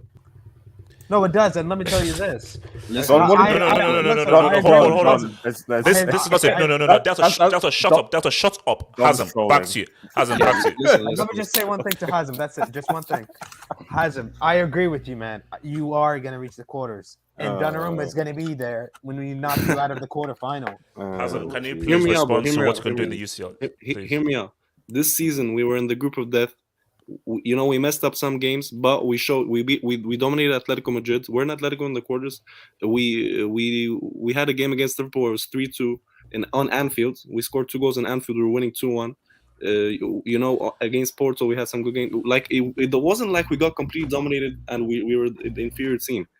Why is it that Benfica won the quarterfinals? Why is it so unreasonable? That Exactly. It's not. I agree with I'm telling you, this Champions League was for them to gain experience. We gained experience in this Champions League. We played important games in the group of death. Next year, we're going to have an easier group. We're going to be for pot 1. And I believe we can get out of the group. And these guys have already gained some experience, man. They won the league. These are league winners right now. They're league winners. They played in Champions League. Last year, they came second. They've gained a lot of experience, and we have stars coming. Leao. They're all going. They're all going. These players are only getting better. They're not getting worse. So I'll ask you to the panel. Do you guys think Milan are back? As in this Milan? No. They are. Wait. Hold on. Barry, then Abdul, then Delta. Barry. No, but it's great. Winning a Serie is great because as we grew up, like Milan was always there. They were the top of the echelon when it comes to the top clubs in the world. They're one of the most iconic clubs in the world. So it just feels right as a football fan in general to see Milan winning trophies like Serie. But when it comes to being like back, like how they used to be in the beginning of the 2000s, I wouldn't say that yet, because like the Milan teams in the beginning of the 2000s with Shevchenko, Gattuso, Maldini, Nesta, Seedorf, Cafu, I don't think they're that there yet. They're gonna have to make some good CL runs to say that they're back, but step by step, winning this Serie right now, it's great. It's the beginning of maybe a great era for Milan, but I wouldn't say back yet. Okay, Abdul. No, I mean, like, first of all, I find it disrespectful when people say, "Oh, Barca back, Milan are back," because that's disrespectful to like how great, like they're nowhere near the teams they were, bro. Like, so no, they're not back to that level. Because, like, bro, no. I never said that level, but just okay. No. Relevancy. Yeah. But I have to ask PSG Delta a question. Delta, are you here? Yeah, what's going on, brother? Because I'm seeing on Instagram and Twitter that Alphonso Davies broke up with his girlfriend. And I know his girlfriend, she plays for PSG women's team. Did you guys offer her to Mbappe, bro, in the extension? Hey. Give him the yellow card, man. Give him the yellow card for that. All right, that's messed up. That's messed up. Give him the yellow card, man. That's a yellow. That's a yellow. Abdul, you're on your final warning right now. Come on, man. He's asking the real question. No, Mbappe is a focused man, man. He doesn't need to care Delta, about shut girls. up. Delta, shut up. I think Mbappe already has his white queen. All right, wait, Abdul. Okay, Ricardo, do you want to get books as well? Abdul, keep talking. Abdul, just focus. Yeah, like, but in regards to Milan, like, it's gonna be interesting to see, because it's one thing to because they just focus on the league from whenever they went out of the Champions League. So it's basically been one game a week, really. for most of the season. You feel me? So it's gonna be interesting to see because I agree with them. Now they're gonna be in pot one, so they're gonna definitely make it out of the group, and they're gonna be going further in the Champions League. It's gonna be interesting to see how they're gonna cope with focusing on the Champions League and the league at the same time. And honestly, like personally, bro, still I think Inter Milan they're still the better team. When I look at player for which player, is what makes his success so impressive. I think Milan Inter. I think they underestimated Milan and they took their foot off the gas too soon. I think because even you thought it was finished, like you thought the league was over, and so did I. I thought it was over as well, but they came back, bro. So fair play to them. And Milan, honestly, like no, they're not back. They're not back. They're like they're only back when you're winning Champions Leagues, competing for Champions League. Then I'll say Milan. Can I go on this? Can I go on this? Let me just wait, no, because I said okay, Delta, then Ricardo, Delta. Yeah, I mean, just to bring back Hassan's point about going back to the quarterfinal, I do feel like Milan in a way are back, but they're not back into the pedigree of the Champions League. I mean, they are European loyalty. I only feel like there's only 2 world-class players in that team. The keeper, obviously, and their left back, Theo Hernandez. They only have 2 world-class players. So to be back in that Champions League. What about Tonali, man? Come on, respect those talents. Tonali, I mean, come on, really, Tonali. You think Leao is not world class? No. Oh no. He's a young talent. I wouldn't say he's world class, but he's a young talent, up-and-coming talent. Yeah, he. Well, we'll see next season if he's gonna turn to a world-class player. But this season's way too early to say. But yeah, I feel like I agree with him, man. I feel like they are going to be in the quarterfinal next season, and we're going to see how they cope in the quarterfinal. And I also agree with him that you never know. I mean, who expected Chelsea to win the Champions League? Let's be honest here. I mean, them beating Real Madrid, CCL, you know, COVID. Wait, what makes Theo? You said Theo's world class. I do believe he's a world class rep. I mean, the term world class, right? It means you're one of the best in your position. Like you're at least top 5. And also you've performed at a high level beyond your domestic league. Yeah. I do feel like Theo Hernandez is top 5 in his position. I mean, when you talk about also, I mean, look what he did in that Nations League as well. Yeah. So I think there's only like 3 left backs in the world, like 3 or 4. Respect Alonso. Respect Alonso. Yeah, Mendy, Robertson, and Theo. Yeah. And I do feel like he's better than Mendy, and there's a debate with him and Andrew Robertson. So respect to Milan, man. I've always had respect for Milan. They're a huge club, the second biggest team after Real Madrid. I'm honestly intrigued to see what they're gonna do next season because they are gonna be in pot 1. They're gonna go into the Champions League knockout stages. It's gonna be fun seeing Milan in the knockout stages. I mean, we've always witnessed what kind of European royalty they were in the mid 2000s, early 2000s. Yeah, and I'm honestly intrigued to see what kind of players they're going to be bringing in this summer. I was hearing, what was his name?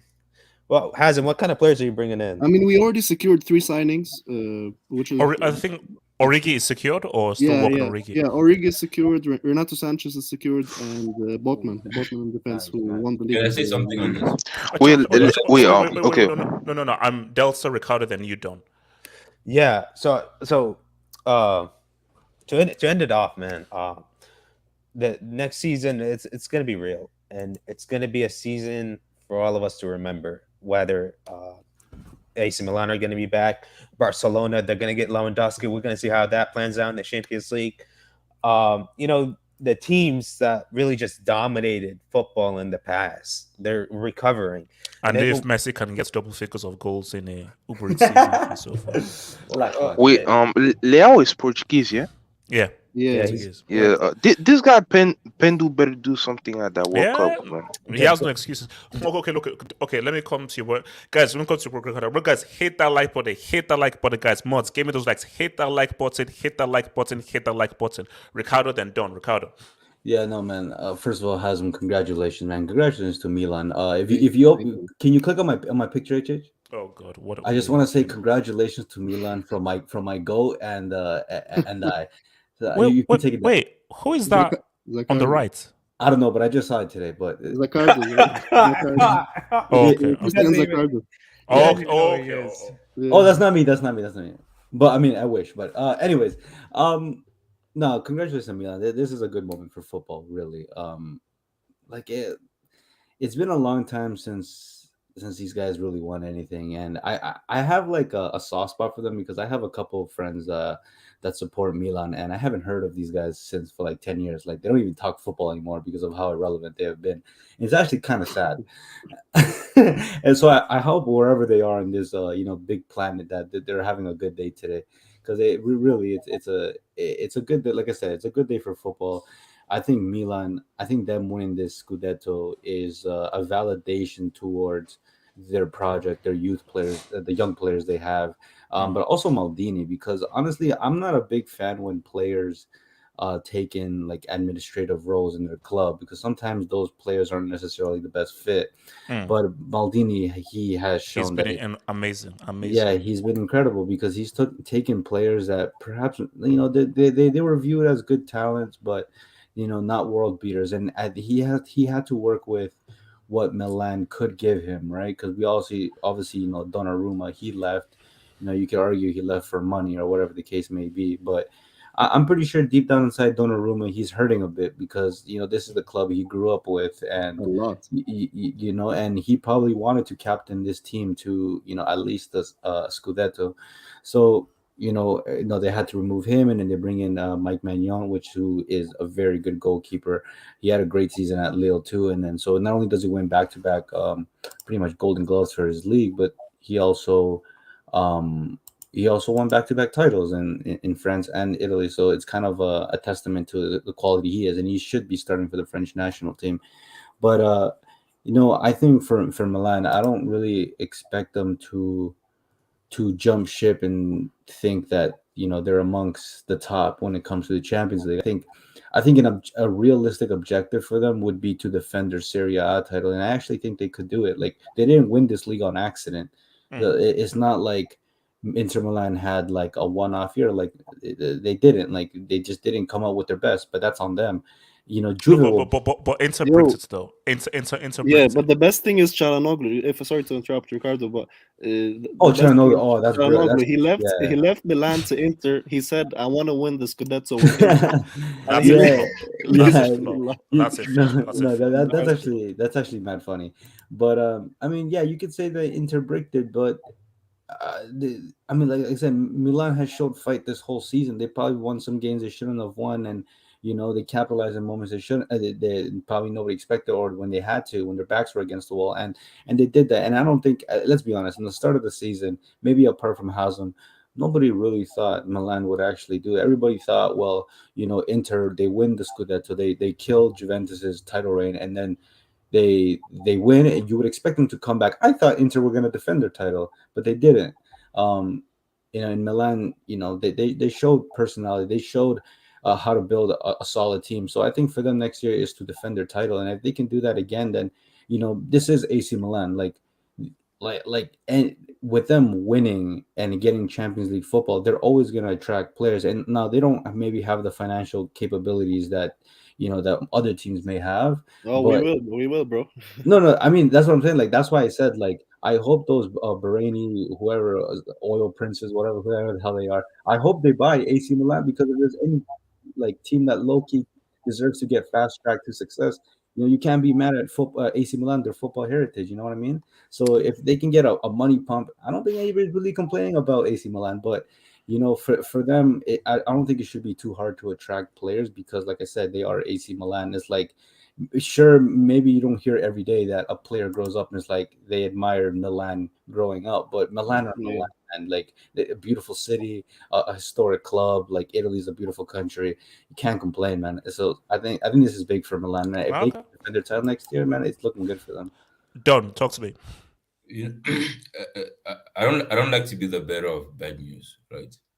But I feel like I have to just do it. But the AC Milan, it's more of a romantic story because of the history, right? We all know the stature of Milan in Europe, right? But I don't even think it's an AC Milan problem. I think it's a Serie A problem, whereby the league is not where it used to be, right? Right? Because in reality, at the moment now, Serie is more of the league that takes the rejects of other leagues.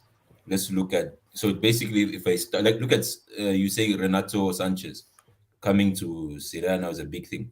But this guy he's been all over the block, right? He's more like a failed star. Even Origi is not leaving Liverpool because he's at the peak of his power. It's more of, no, I can't get playing time. So where can I go to get playing time? And the honest truth is, even your best team, Inter Milan, right, couldn't show up against Liverpool performing badly. Because I still feel Inter Milan is the best team at the moment in Serie A. Yes. And if you look at them in Europe, they're not a powerhouse. Because if we say no, Inter Milan maybe versus Madrid, even PSG, I think even Chelsea. So that's what I'm trying to say is that's why I wouldn't advise you to focus on UCL. Rather build more in Serie A. Try retain the title, which I believe will be hard. Because I feel Inter might actually beat you to it. So I mean, I know we can say what saves us off and everything, but you look at that second leg, Barella was missing, and Alexis Sanchez decided to become a moron literally 2 seconds after Lautaro Martinez scored that goal. If Sanchez isn't a moron, who knows? I still think Liverpool win, but who knows? Yeah. I mean, watch Inter versus Liverpool first leg. Like, it was complete. No, I watched it, man. That was a boring game. It was boring, literally. Yeah, boring. but literally, Inter just Dzeko missed loads of chances. couldn't It was like, run. you're making as if Liverpool like dominated. I think Hazard, I do still feel that there is, like, this is the worst I've ever seen Syria. Since I've been watching football since the 90s, it's the worst I've seen the Syria in terms of how far behind they are than other leagues. So done. I'm saying back to AC Milan, right? Kessie is leaving. He's leaving on a free.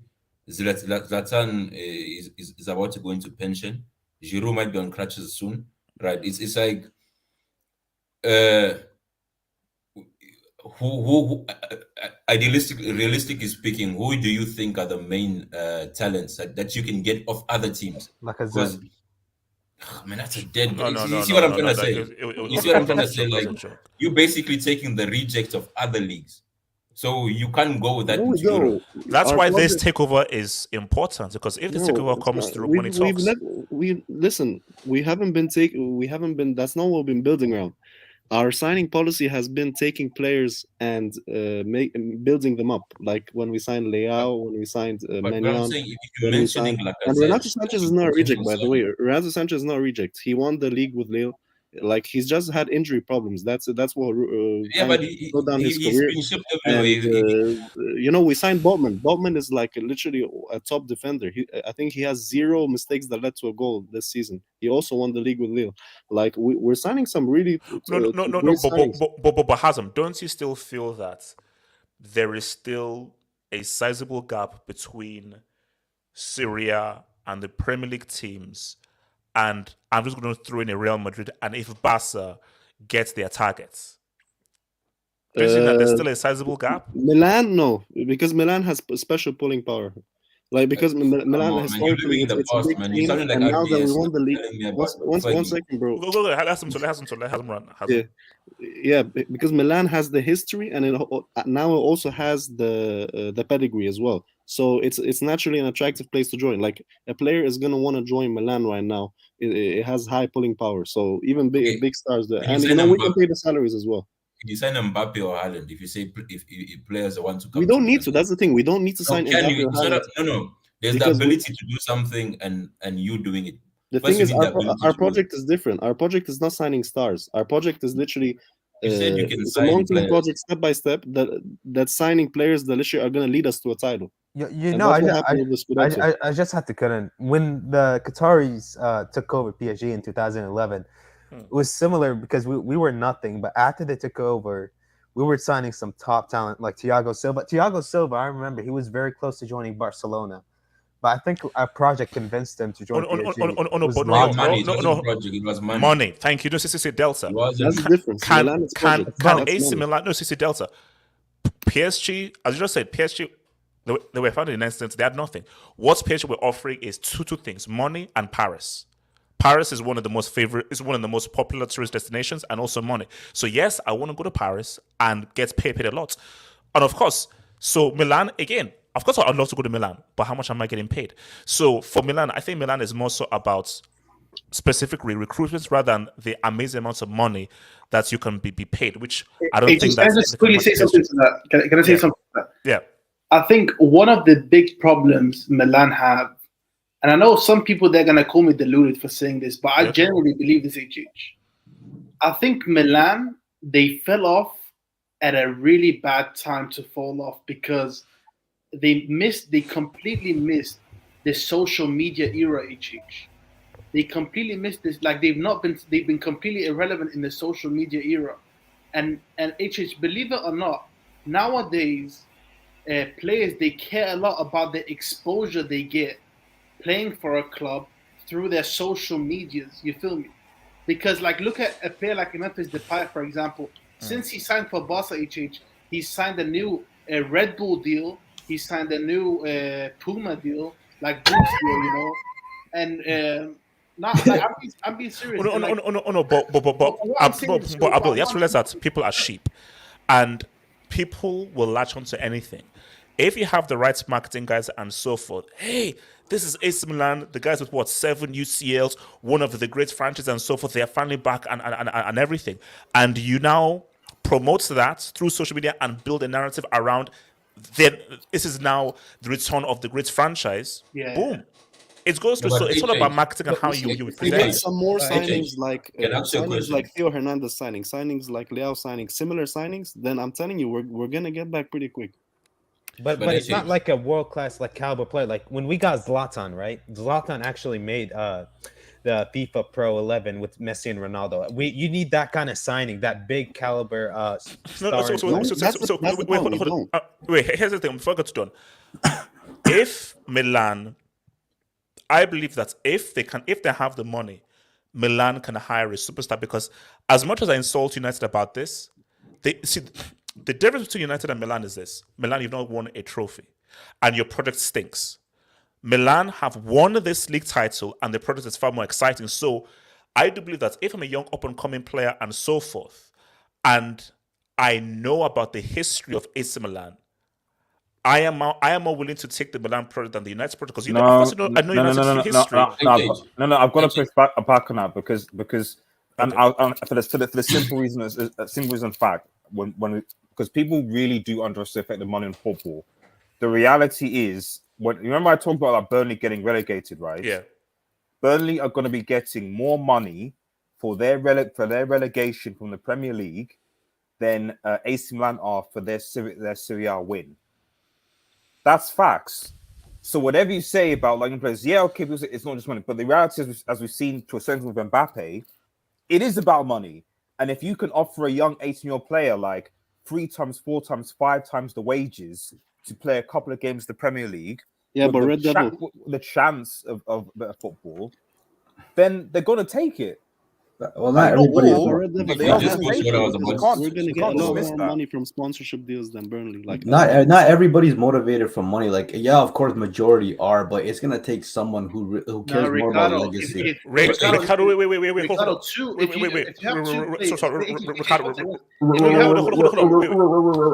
Ricardo, Ricardo, how many young people care more about prestige, legacy than money? No, that's look at what Mbappe just did. Look at what Mbappe just did. Mbappe believes in the PSG project. No, but I'm not disagreeing with you. If we're talking about like 10 young talents, maybe like 8 or 9 of them care more about the money. But there's probably always one that actually cares about his perception, his legacy. Maybe the ones from who grew up in Milan and then probably exactly know the history. But now the probability is how many prodigies are you likely to find? Exactly. In that, that's what I was gonna bring up to you, because the thing is this, right? At the end of the day, most kids nowadays, some might not even know how great AC Milan was. You need like a history lesson. But that goes what Abdul was saying. They fell off. So now this goes. I'm saying at the end of the day, it's like this. Right now, if you go to kids playing FIFA, how many of them will even pick AC Milan? No, they're not even going in. But they don't have 5 stars. They don't have 5 stars, though. You see what I'm trying to say? So it's that thing of whereby even that perception of this is a big legacy club, unless you're from the town and let's say your grandfather, your father, your uncle, they're all in this heritage line of no, but don't smoke. We're not trying to sign 12-year-olds over here. We're trying to sign. You're missing the point. 20. No, no, because I get your point. You're saying, okay, these young kids, they haven't watched the Milan of the old, so they don't want to sign for. It's not their dream to play for them. But that's the next generation. That's the generation that we have now, which is like 20-year-olds, 22-year-olds. They've all seen the golden generation of Milan in the early 2000s. So they all Did you know. show it to them? How do you know this? Theo Hernandez. Theo Hernandez he saw how great Milan was, and Maldini had a conversation with him. He joined. Tonali, he was a Milan fan. But it didn't work out at Madrid. It's not that. That's what I'm trying to say, that most likely you're gonna get rejects, the best rejects from other leagues. You're not gonna get first choice. No, you know what? This is the hottest prospect on the market. But we are Milan. Let's go get them. It's not gonna happen. Theo is a reject. Is a quote unquote reject that Madrid actually regret letting him leave now. But it's in hindsight. It's like, okay, we looking that's back. The thing. That's the great thing. That always happens. We can see. Let's okay. One second. Let me ask you a question. If you and let's say Madrid go for the same target, who is more likely to get that target? Obviously Madrid. But that's not what I'm saying. I'm saying that's why we have to be smarter. We have to get the players. You have to be smarter. You have to. No, but let me finish. We have to be smarter. We have to get the players that the other teams don't know that they're gonna be stars. That actually we didn't actually use this guy's talent. And that's what we're doing. I'm telling you. That's the only way we can move forward. Basically, a perfect example is Luis Diaz. Went on everyone's radar, and that has been a superb signing for 20-something million. And I think, look, see, I think you're both saying the same thing, and like that's why we're going around in circles.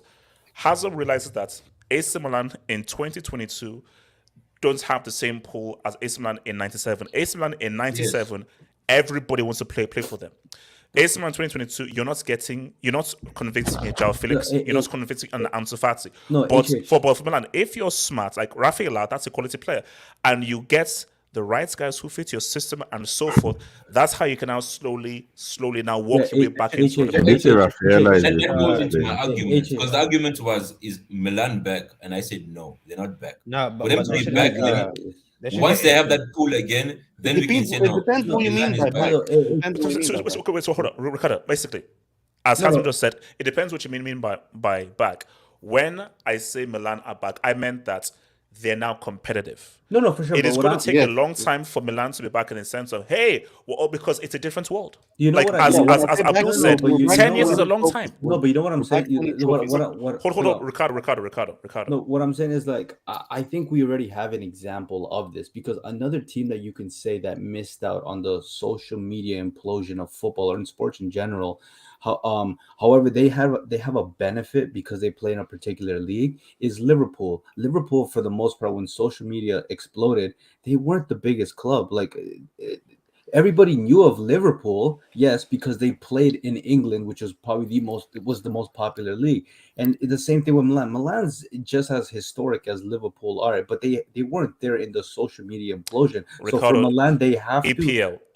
But that's what I'm saying. That's the difference between Milan's situation and Liverpool's situation. Liverpool always had the Premier League to fall back on. So for Milan to actually reach that level, Serie A has to elevate as well. So. But at the same time, they have to kind of plan the same way Liverpool, because Liverpool didn't have the funds. Milan don't have the funds as well to the same level, if not even worse now, because of the amount of money that's pumped into Liverpool. So for Milan to go back to where they belong, they kind of have to look at what Liverpool are doing and make proper recruitment. And that's what we've been doing. Yeah. I think basically. Let me just ask one question. Wait, hold on. Basically, it's like I'll come to you. It's sort of like I was reading more about the whole Mbappe thing and everything, because Mbappe's thinking sort of is that I want to remain in France because I want to build up this French league that everyone wants to insult and bastardize. So if I remain here in this French league and I'm a superstar, maybe slowly and surely more guys can come. More guys can come. It is very important that the Serie becomes competitive again, because Serie being competitive now becomes a much more attractive destination. And because look, all these things happen in cycles. They all happen in cycles. So, and you have to get with the program, and the program is you need that big money dude. You simply do. Bundesliga, I'm sorry, you are never going to come to this party. You see, La Liga already have that leg up based on the magnitude of Barcelona and Real Madrid. They'll always have that leg up. For Serie, as big as Milan and Thingia, you're not Barcelona and Real Madrid. That is a magnitude on a whole different level. So what you do... Bro, you're talking historically. Hasn't. Bro, even Perez said, what did Perez say today? No, he talks PR-wise, commercially. Hazem, if you take everything into account, Barca and Real Madrid are at the very top. No, but what did Perez say today? He said Milan are back. What's it called? Always Real Madrid's main rival has not been Barcelona. It's only been Milan or anyone else. He said only Milan and Real Madrid. Yeah, but HH is talking. I don't think you understand. I think you missed the point, Hazem. What was the point? No. The point he's making is not like, because legacy, bro. Like, believe it or not, legacy isn't enough to sell nowadays, bro. Because I'm telling you, you need the whole works, the whole 360. You need the whole. You need. Are you talking about Hazem, can I ask you? Hold on. Abdul talk. Abdul. You need to be playing in a relevant league that has good PR. You have to be a team that doesn't disappear from the Champions League for a long time, and especially not when the social media started booming. That's why I'm saying, like, for Milan, like, there's a long way back because there's a lot, like, they have to recover, like, they have to catch up to a lot of European teams that have been growing, like you know, even Manchester City, even like a team like Manchester City, they're still behind. Sorry, Abdul, before I continue, Abdul made a very key point. Very, very key point. That 10-year period that Milan were not in the Champions League really, really harmed Milan. And I pull. Because the Champions League is the nucleus. That is the heart and soul of club on football. That's where you need to be. And the fact of Milan not being there for such a long period of time harmed them. So, but because Milan have built up so much cachet and so forth, they still have that little bit, but still, that's 10-year period. You don't even have to win it. Just being there. Quarter, semi, but just being there. But the fact is, you were not even there. But it's not just that. Hold on, Abdul. It's not just 10 years they changed. It was the worst 10 years to miss out on. Because in the last 10 years, have been like, the social media came around the last 10 years. And not just that, bro. And you know, a lot of people sleep on social media, but it adds so much commercial value to your club from a promotion standpoint. But also, like, believe it or not, like, this new generation, all they care about is social media likes and followers. Because the more eyes there's on them, the more money they can make. That's why you've been investing heavily in social media. Yeah, it's so crucial. But like the 10 years they missed out on, it was the worst 10 years to miss out on. That's what I'm trying to say. But people were still talking about Milan. People were still talking about Milan even when we were at the rock bottom. That is true. Not people, your friends, man. Not people, your friends. Nah. No, my friends were not Milan fans. Trust me, it's Premier League fans. What Milan is doing now, it's excellent. Like, Ricardo, what he said, I completely agree with it. Like, the Liverpool model is the perfect model to follow because look at their best stars right now. When they bought them, Salah, bro. Who was Salah, bro? Salah was a fruit seller from Roma. No, he was good for Roma. He wasn't really on the map. No, he was okay. He was he was the fruit seller. Everybody knew Gnabry was an Arsenal reject and Bayern signed him. No, West Brom reject. Wait. So hold up. So let me actually. Casey. I know Casey is a 24/7 Serie hater and so forth. So Casey, talk to me and your hating self with regards to, are Milan back? Do you think that they've now been able to come back and now say what's up, or how long, or where do you think Milan's status is right now, winning the league, pot 1, UCL, and so forth? No, I don't think Milan are back, but I think that Milan and Sassuolo are the only two good Serie teams right now, because Milan, unlike those clubs. Wait, what? Sassuolo? What? I mean, I like watching the football. What the hell? That's a yellow, man. That's it. No, that's fine. No, that's it's a caution. It's a caution. Okay. I said I swallow. Sorry. Also, Casey, Delta wasn't that funny. Delta, shut up. Casey, continue. So Okay. I'm sorry. The issue with Milan is Serie.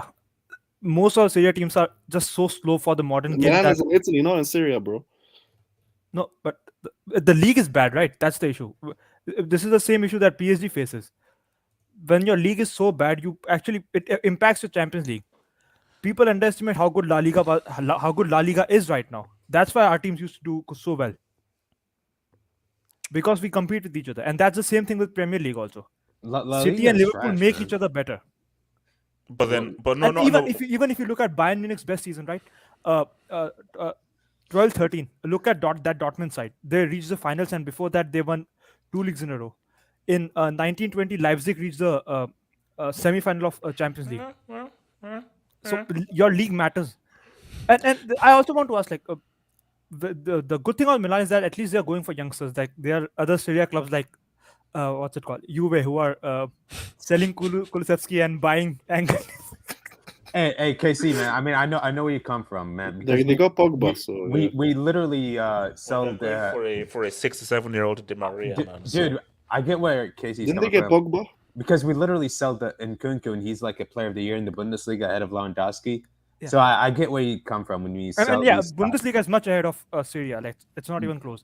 Bundesliga has the best coaches in the world. No, hold up. No, Casey, while you're here. No, shush. Casey, while you're here, Casey, don't you dare run away and so forth.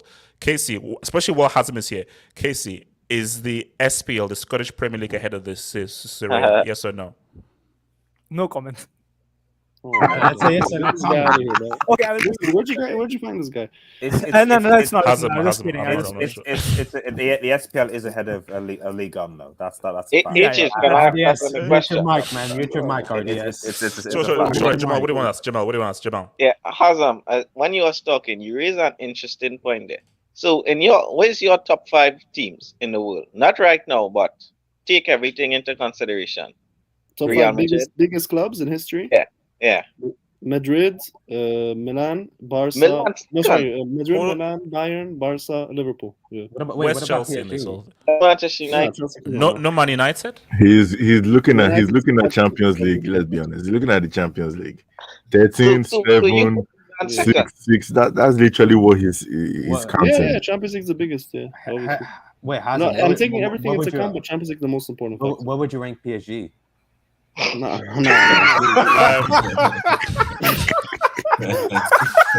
Wait, hold on. Are you really gonna give me a card for that? That's a yellow. Wait, hold on. You didn't give me a card for I swallow. That's a yellow. That's a yellow. This guy actually opened his mouth and actually mentioned that's non-UCL winning club that brought us formed in 1976. Delta, you sick. Also, Also, sorry, Don. Also as well, Don. Who is PSG? That's their new name. Mbappe FC. It's Mbappe FC. Sorry. So Don, before I come to you, so Rob, Milan, in your view, are they back, or what do they need to do to get back to relevancy? Well, I think they're back in Italy. I think because they're doing very well there, but across Europe, I don't think yet so, because they still need to improve a bit. So I think that they're doing well in Italy. They're great in Italy again. But in order to do well in Europe, they still need to improve a bit, I think. Yeah, true. Don, talk to me, Don. What I was saying is, at the end of the day, I rate leagues based on how the best teams compete in Europe, right? Because then it shows how you can match up against the best. And hence, Casey might have a point by speaking about the Scottish league, because they wait Europa, hence we always praise La Liga, because we always say that their teams go to the further stages in both Europa and UEFA, which means that they can compete with the best of other leagues. So what does that say about Italy? Because one second, one question. Man City is the most dominant team in the last few years in Premier League. How many Champions Leagues do they have? No. Did you hear my point? I said go in the further stages. But why don't they have a Champions League? Why don't they have a Champions League? None, man. We got a European Winners' Cup, man. Must I say that? What I'm saying is, when last was AC Milan even in the quarters, or even round of 16? A long time ago. No, to be fair, obviously, shout out to Onkomo. Okay, so we've got to think about that. But Wednesday. Also, RDS Wednesday, big day. But also Roma themselves, weren't they? Is it they were So we're in celebrating Conference they League now? were in a semi against Liverpool don't in the ever do that again. CL not too many years back, and they were semi against Barcelona. Remember they beat Barcelona and they were semi against Liverpool. Wasn't that like 20? Roma, Yes, but the 2018? thing is, it's an anomaly. It's not, I it mean, it's a doesn't close one. happen season after season. Whereas with these other leagues, every season, like for Nah, example, Juve reached the final, man. Come again? How long ago was that, man? Exactly. How long ago was that? And It was with Allegri, what I'm trying bro. to say is, can you repeat it season after season? Whereas we've seen with Spanish teams and English teams, every season you find at least one of their teams at the latter stages. And that's when we can be like, no, your league is competitive because you can stand up against the best of the other leagues. Whereas with Serie A, it's once off. It's every once off. We see a team of yours, then you disappear for a few years. Don, to be fair, we're talking about like the bet. Like, Yeah, I mean, I agree with this. you. I agree with you. In general, jokes aside, like La Liga and Premier League are obviously ahead of Serie A right now, but I wouldn't agree with Bundesliga. It's because literally just No. I didn't mention Bundesliga, please. No, I'm replying to the other guy, but I agree with you. So what I'm trying to say is, for us to say Milan or Serie A is back, we must see you in the latter stages repeatedly for at least a 3 to 5 year period. Then we can be like, you know what? I think we feel like you guys are back. Until then, you guys are just playing with yourselves. Wait. Hold up. Because I need to take some dubs. Red. Yo. Oh, Red is here, man. What's up, man? What's up, President? Yo, what's going on? So no. Congrats, Hold bro. on. So Red, I just want to know that have you sort of relaxed after that very vociferous? I got so much salt from that stream, man. HH. I honestly don't understand people that keep on calling me salt, because like the thing is, it's funny because I'm a Real Madrid fan, so they're gonna group me up with everybody. But like anybody here that's been talking to me off stream, like in Twitter or anything like that, knows that like I was never on the Mbappe like bandwagon ever. Like I've never really repped Mbappe or praised him or anything like that. Like the only time I spoke about Mbappe was in the 2018 World Cup stream. Okay, like, I've never really. But put that to one side. So you just joined the Milan and so forth. They've won the league, and we're now having a debate that are they back, and if they're back, in what kind of manner are they back? I was listening earlier, and somebody actually gave like the perfect analogy. It's Liverpool, like the Liverpool situation. Like Milan is one of those clubs that when they go to Europe, it doesn't matter about what happened last season. Like it could be hit or miss. They could actually go the full length. Like Liverpool were out of the Champions League for how many years? Like I think like it was like 2 or 3 years. Like that they were out. Once they came back, they made a run to the finals. Like and they even like they qualified for top 4 in like the last day of that year. Like then that was like in 16-17. So and they made a run to the final. It's been done before. In Milan, if you actually look at like how they've been recruiting, they've been recruiting young. They've stuck to their project, because I remember when Pioli first was appointed, Pioli out was trending the day he was appointed. Like but Milan believed in their project. They followed through, and you actually look at the players that they're producing. Like this is like world class. Like Leao is the future. Like like people we were talking yesterday about like the next Mbappe. You never know with Rafael Leao. You could surpass him. He definitely has. Guys, I'm not saying he will. Red, he has. Red. No. Guys. Red. This seems to be like PTSD from that. No. HH. I'm actually like there's a point to what I'm saying. When I'm not saying that he's better than Mbappe. Mbappe is not a good player. Mbappe's world class. But what I'm saying is that like they have a ton of young talents that could be the next big thing. Brahim Diaz is a fantastic player.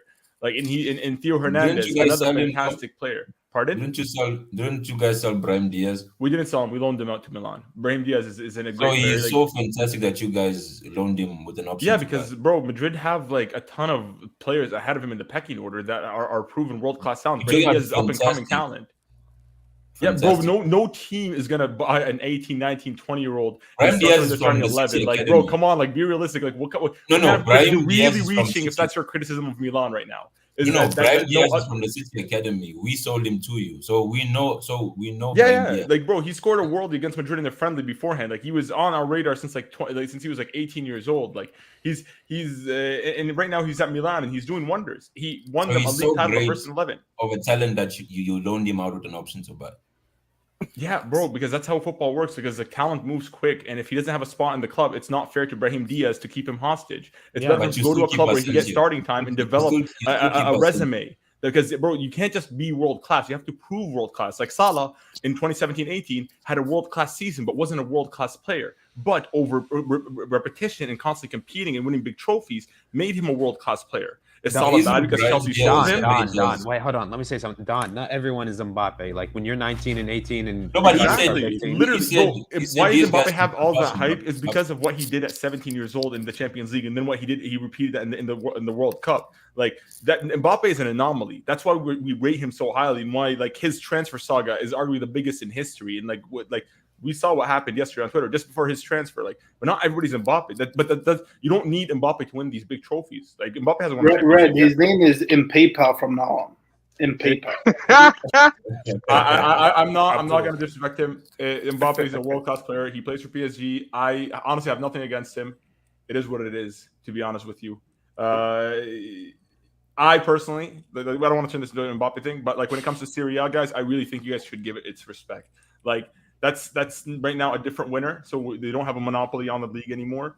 Obviously, Serie A is at a disadvantage, not because of three different winners in the last 3 years. Yeah, and by the way, guys, nobody talks about this, but like the Premier League does have a monopoly on the money in world football. Like the winner of Serie A gets like 100 million. If you get relegated in the EPL, you'll get more than that. That's literally what I've said. That's what our idea. So when it comes to that, like, bro, it's how can you possibly compete? Like, all right. So, hold on. Let me get some does. Guys, been waiting, man. So, Wing says he'll forever be. I'm not going to say that word until a CL without Messi. Wing, thank you for your amazing, elaborate, and psychological contribution, bro. Shout out to you, Linkman. See you Monday night. It's fair. Son actually believes he can win with Spurs. That's a problem. He doesn't. He doesn't. I think he's just there for vibes. Son was the only one who scored against Bayern for the 7-1 molestation. Go to Juve with Chiesa. No. As I said it, I mean, Red. Wait, hold on. Red, would you go in for Son? See, here's the thing. Actually, I was gonna ask you if I could give my input on this. Look, Son he's a good player. He's actually a good player. He has some cold finishes, and he has his moments. But to be honest with you, like a pattern that I see in Son, it's the same pattern that I see in like players like Dybala, where like they're hit and miss. Like Son can show up in a stretch of a season and like score and like have like 10 goals in like 8 games or something like that. Like he's something good like that. Then he'll disappear for the next 20 games.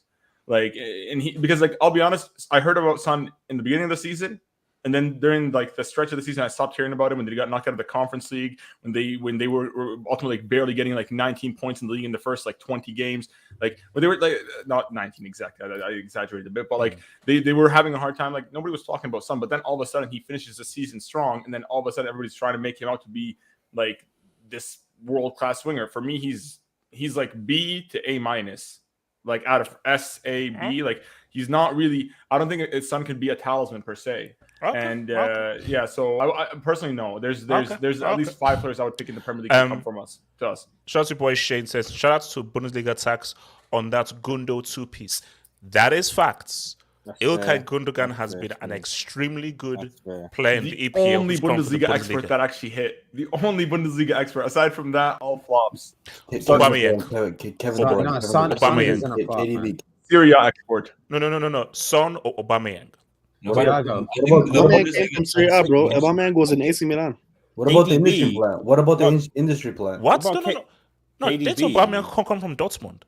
He was in AC Milan, bro. He was in AC Milan. AC Milan. Then I believe he went to Dortmund, and then he went to. It's a shame that we sold him, man. No, but you could also make an argument for Firmino as well. Liverpool, like. Yeah. What was his name? Hoffenheim. He came from Hoffenheim. Didn't Fred play for Milan, or was it Ukraine? No, he played for Ukraine. He came from Shakhtar Donetsk, I think. But I think Bundesliga tax applies mostly to attackers and not midfielders. So, Don, are you worried? Erling. Ling, ling, ling, ling, ling, Listen, ling, ling. what people don't get is with Hurling, we only need him to play in the Champions League. We don't even need him in the league. But you saw him. Don, have some respect, man. Your boy Rafael says, "Big up, Son. Is so proud of him as a fellow Korean man." No, proud of that dude, man. I mean, Son, I really like. He's a good player. I didn't want to come off like I was hating him or anything like that. Like, No, I'm no, not trying to but undermine him. I just think he's better than Tottenham personally. I think he can do better than Oh Tottenham. yeah. He could definitely probably win the English league. Talents FC. Labdul tip: bet on Conte and Spurs to come out of the UCL group. I have a feeling he's an Arsenal. Guys, man. how much you want to bet that these guys don't come out of their group? They have Conte. This guy is a seal. I know. I don't even think betting companies give that option because It says HH King Kane claims Son's award. See his recent pick. Silence FC, no, just shut. No, he doesn't claim anything. No, he's making a joke. Remember the whole thing a while back where Oh, Kane Ericsson, Harry Kane, yeah, when he claimed the goal. Claimed the goal. That's the bloody English tweet from Clown, man. ZH in HH, we did a full season recap. World Cup qualifications, Real Madrid CL season, Chelsea's issues, City v Liverpool, Italy not World Cup. Yeah, we'll do that Saturday. See, you talk about Ronaldo because like Saturday is going to be like a crazy. Are we gonna have members awards like last year? Oh, you mean like brick of the Hangouts? Like brick and the best mate. Oh yeah. Abdul, you're winning all the awards. Well, you're winning all the awards. We need to add actually, like best. There's actually going to be a as talk well. about between you and LSG Peter. Hold on. So your boy Patrick says Liao Bombape. He helped Milan complete dot. No, sorry, Streets. Correct me if I'm wrong. I think Patrick is a Madrid fan. Yeah, he is. Dude, I nobody believe knows Patrick Liao. is a Madrid fan. Bro, you can't really use that, and he can't even use that against Mbappe because Mbappe won the league with Monaco in 2017, which that alone is also dud, and he took them to a semi. So that's complete dud. Liao has like a lot to achieve. Dajo Arif, and I think this is the point that hasn't made. Shout out Çalhanoğlu left Milan to win the league. What a clown! What a complete clown, man. Now this is key. So is Kessie to Barca? Is that confirmed? Yeah, pretty much. I think he had his medical.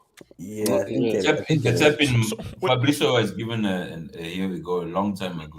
I'm tired of these names, man. I mean, Kessie this season was he wasn't amazing. Like he was decent. But let me ask you, how much will you miss him, and who is his replacement?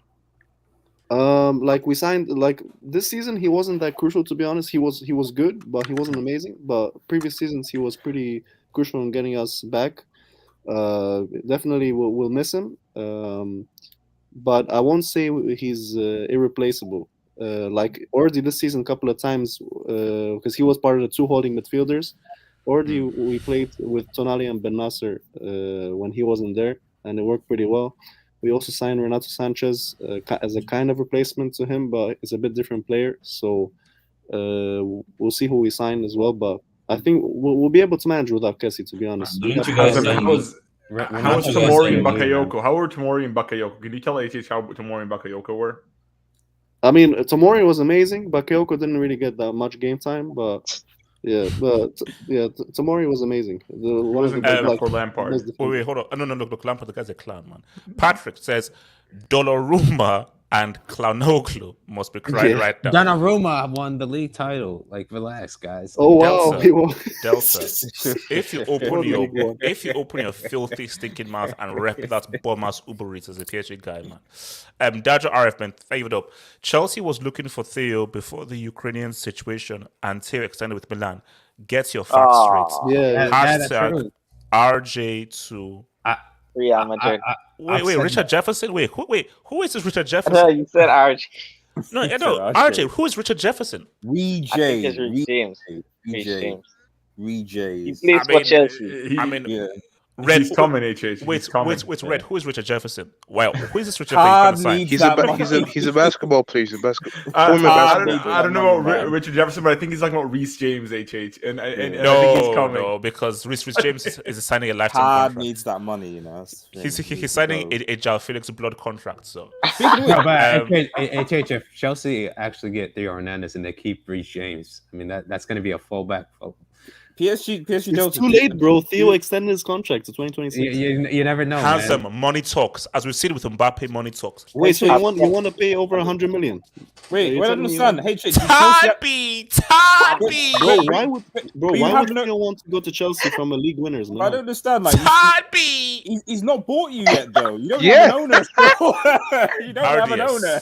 It's not been confirmed. RDS, can you stop promoting this crap, guys? Let me. Okay, streets. But HH. No, hold on, no. I have to clear this crap because this is actually getting really annoying. Streets. Okay. It's done. It's finished, and it's going to be finalized. Why are you jinxing your latest club, next man? Wednesday? Why are you jinxing your HH, regarding your situation. No. So hold on. So You're we're jinxing your club, not going to get bought. So guys, I think we're going to miss the deadline. We'll get through now and so forth. No, I have a question It's sad. regarding- It's over for Chelsea. Johnny, what do you want to say? You know what I'm saying? So if the sale doesn't go through, it means Queen Lizzie has to approve every transaction that you guys want to make. Don, I'm tired of this abuse and insults towards Chelsea. First of all, you're talking about the legitimate UCL champions, and as the legitimate UCL champions, HH, if they're not a former member of the British Empire, they're not coming into that Chelsea football club. look, let me say this right now. Man, let's say this right now. If that bum-ass Conor Gallagher comes anywhere near my club, we're gonna fight. And I want that loser mismatch thrown out of this club. English Talent FC, are you hear me? English Talent FC, you bum. I know you're there, English Talent FC. I want Mount out of my club. I don't want Conor Gallagher anywhere near my club. No one near my club. You're gonna get rid of your best player? So HH. According to Chelsea. According to Chelsea, your club is. I think I they don't would give know a more damn than me. what's according to anything, bro. I want the ooh. Player of I the want year. the ooh. HH. So Yes, what will happen if Queen Lizzie says that you can only buy British talent? Don, do you know a guy called Empire. Tad B?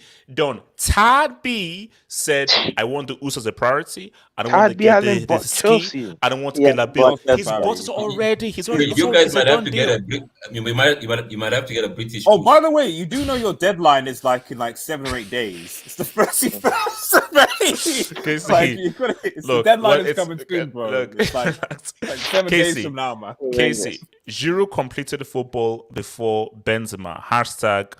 All right, Casey, we're not going to devolve on that. We're not going to devolve on that. Albert's fair. HH Leon have 8 UCLs. Respect Uber Eats. Hashtag. No, they don't have 8 UCLs from where? What? Liga. Yeah. They do, No, man. they do. They women's UCLs, women. Oh, my bad.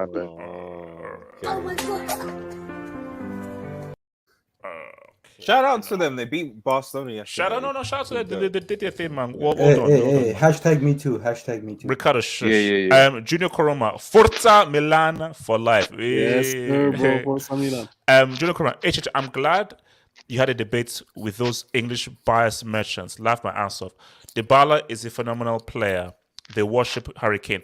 I told you, the Terrace needs me. Terry knows that he needs me on there. Because without me, that whole channel is way too biased towards the EPL. I gave you a much more international kind of slants, man. I'm going to do my thing. Babe, Milan are recruiting like Liverpool. Problem where?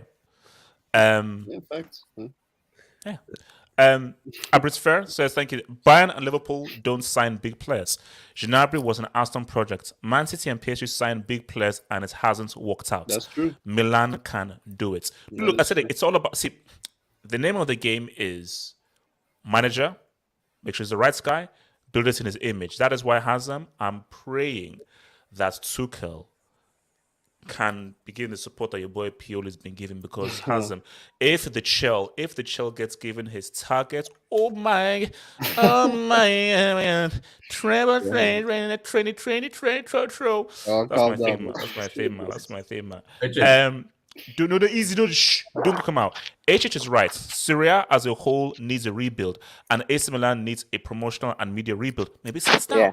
Maybe this is how the ball gets rolling. But if you've been watching what's been going on, Milan have been doing that, the promotional and social media rebuild. They've literally been working. You've got to start from somewhere. Abrit's Fair says, big signings for me only matter for Real and Barca because they actually win a CL with the big signings. Man City big signings lost to Lyon. Don, do you want to respond to this? That's true. Sterling is not a big signing. What? Oh, Or maybe it's when Sterling missed the open goal. That's what. Is KDB a big signing though? Now Abdul, can you Moving please help me? Wait, Abdul, can you please help me read this dub? Can you do that for me, Abdul? I don't think you. Abdul, no, shut up. Abdul, you are going to read this dub, okay? You, my friend, you are going to read this dub. You, my friend, are going to read this dub, okay? You're going to read this dub. Read this dub.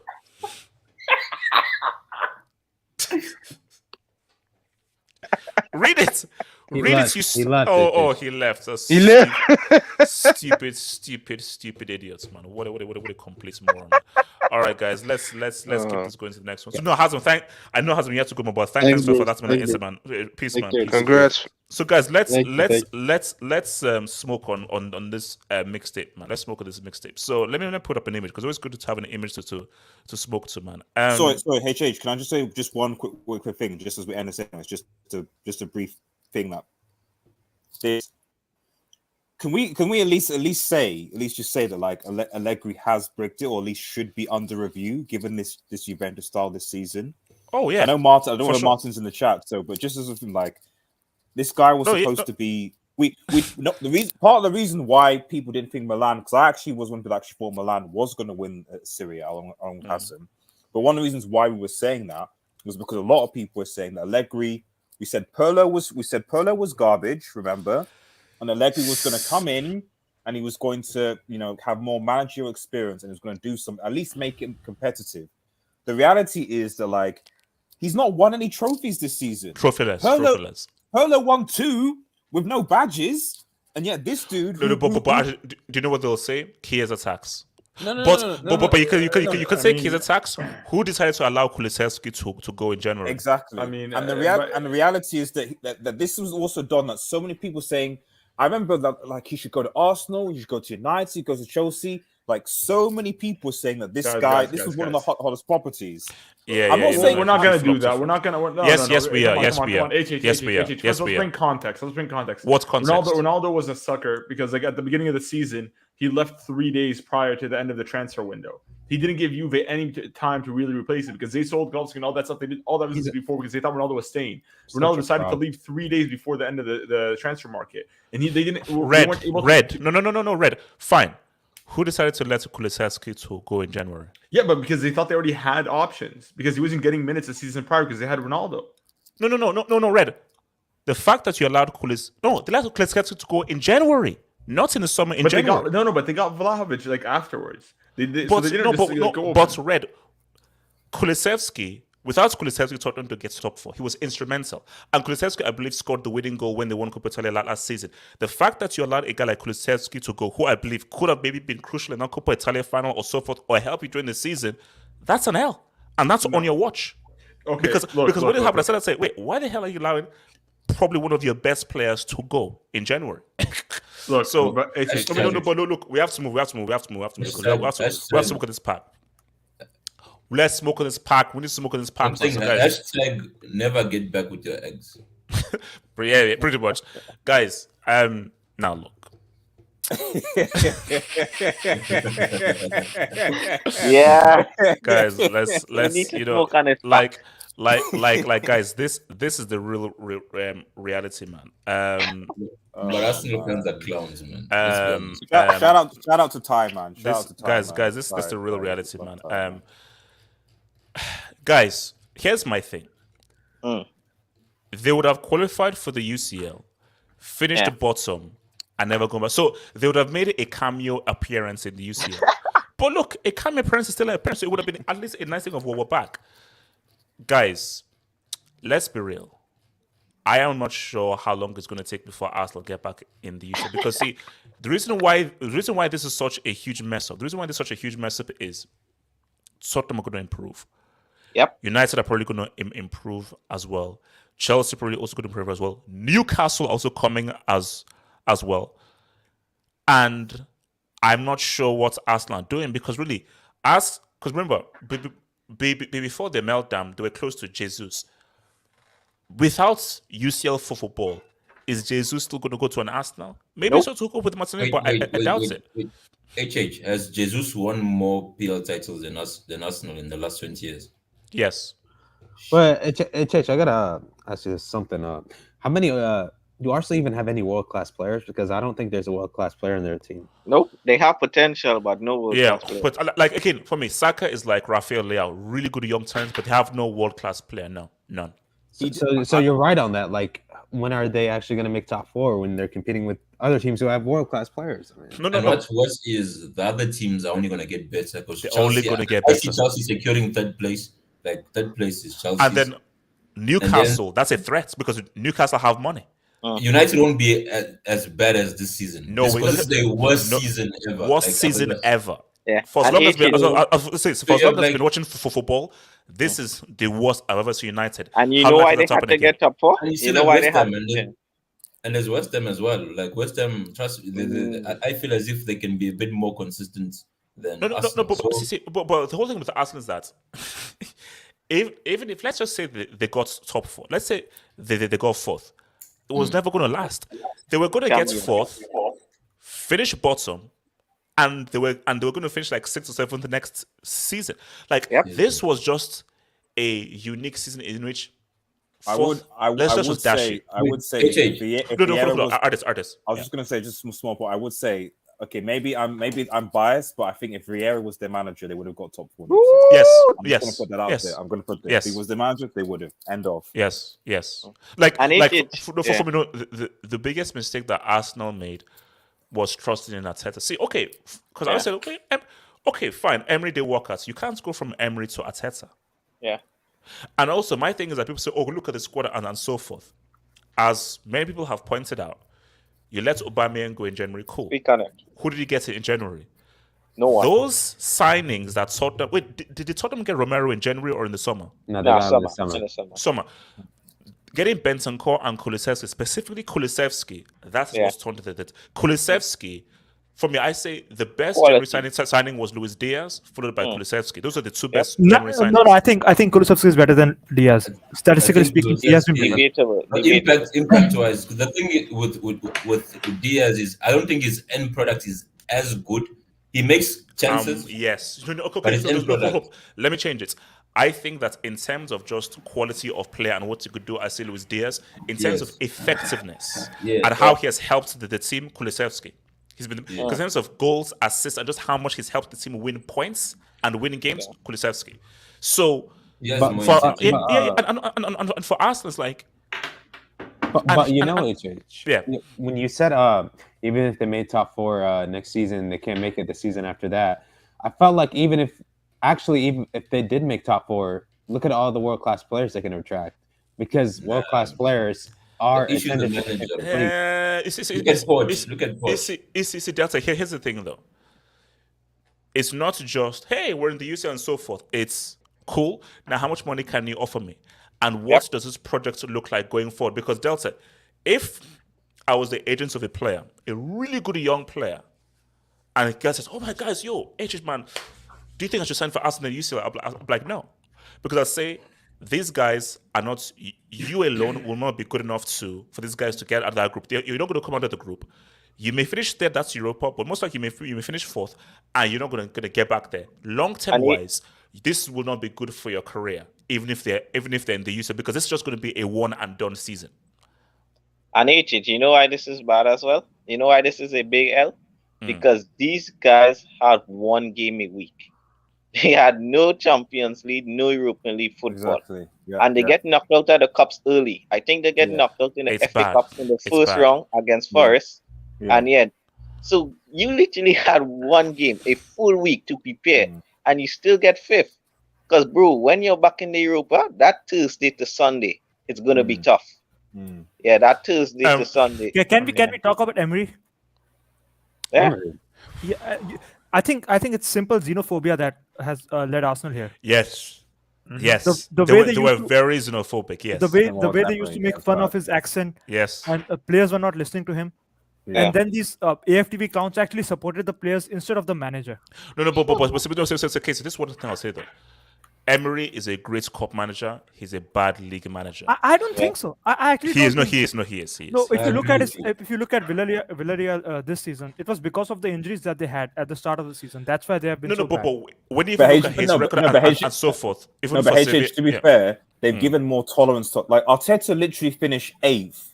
Okay, he won the FA Cup, fair enough, but he finished 8th league-wise 2 seasons in a row, and the most he could do was 5th. With as Jamal said, with 1 game a week, and he finished 5th. So Emery and even Emery and Wenger, but certainly Emery didn't get the same amount of backing or support. Because bear in mind, a lot of the players that have actually come good for Arteta were actually discovered by Emery and signed by Emery in the first instance. So the players that, I mean, aside from possibly the Tamiyasu guy. I can't think of really of any. Okay, maybe Gabriel. Okay, fine, I'll get 2. But anybody else, I can't really see any player that Arteta's actually really developed, or that has actually really come good. So I agree. I agree with Casey that like Emery was not given nowhere near this amount of money or backing. You know, the funny thing is that what's Pepe? Pepe was not I think his first choice. That was a club buy. That was he wanted Zaha. He wanted Zaha. Yeah, Zaha. Premier League experience. Yeah, go on, Casey. Isn't Tomiyasu the guy who faked an injury to get out of the pitch?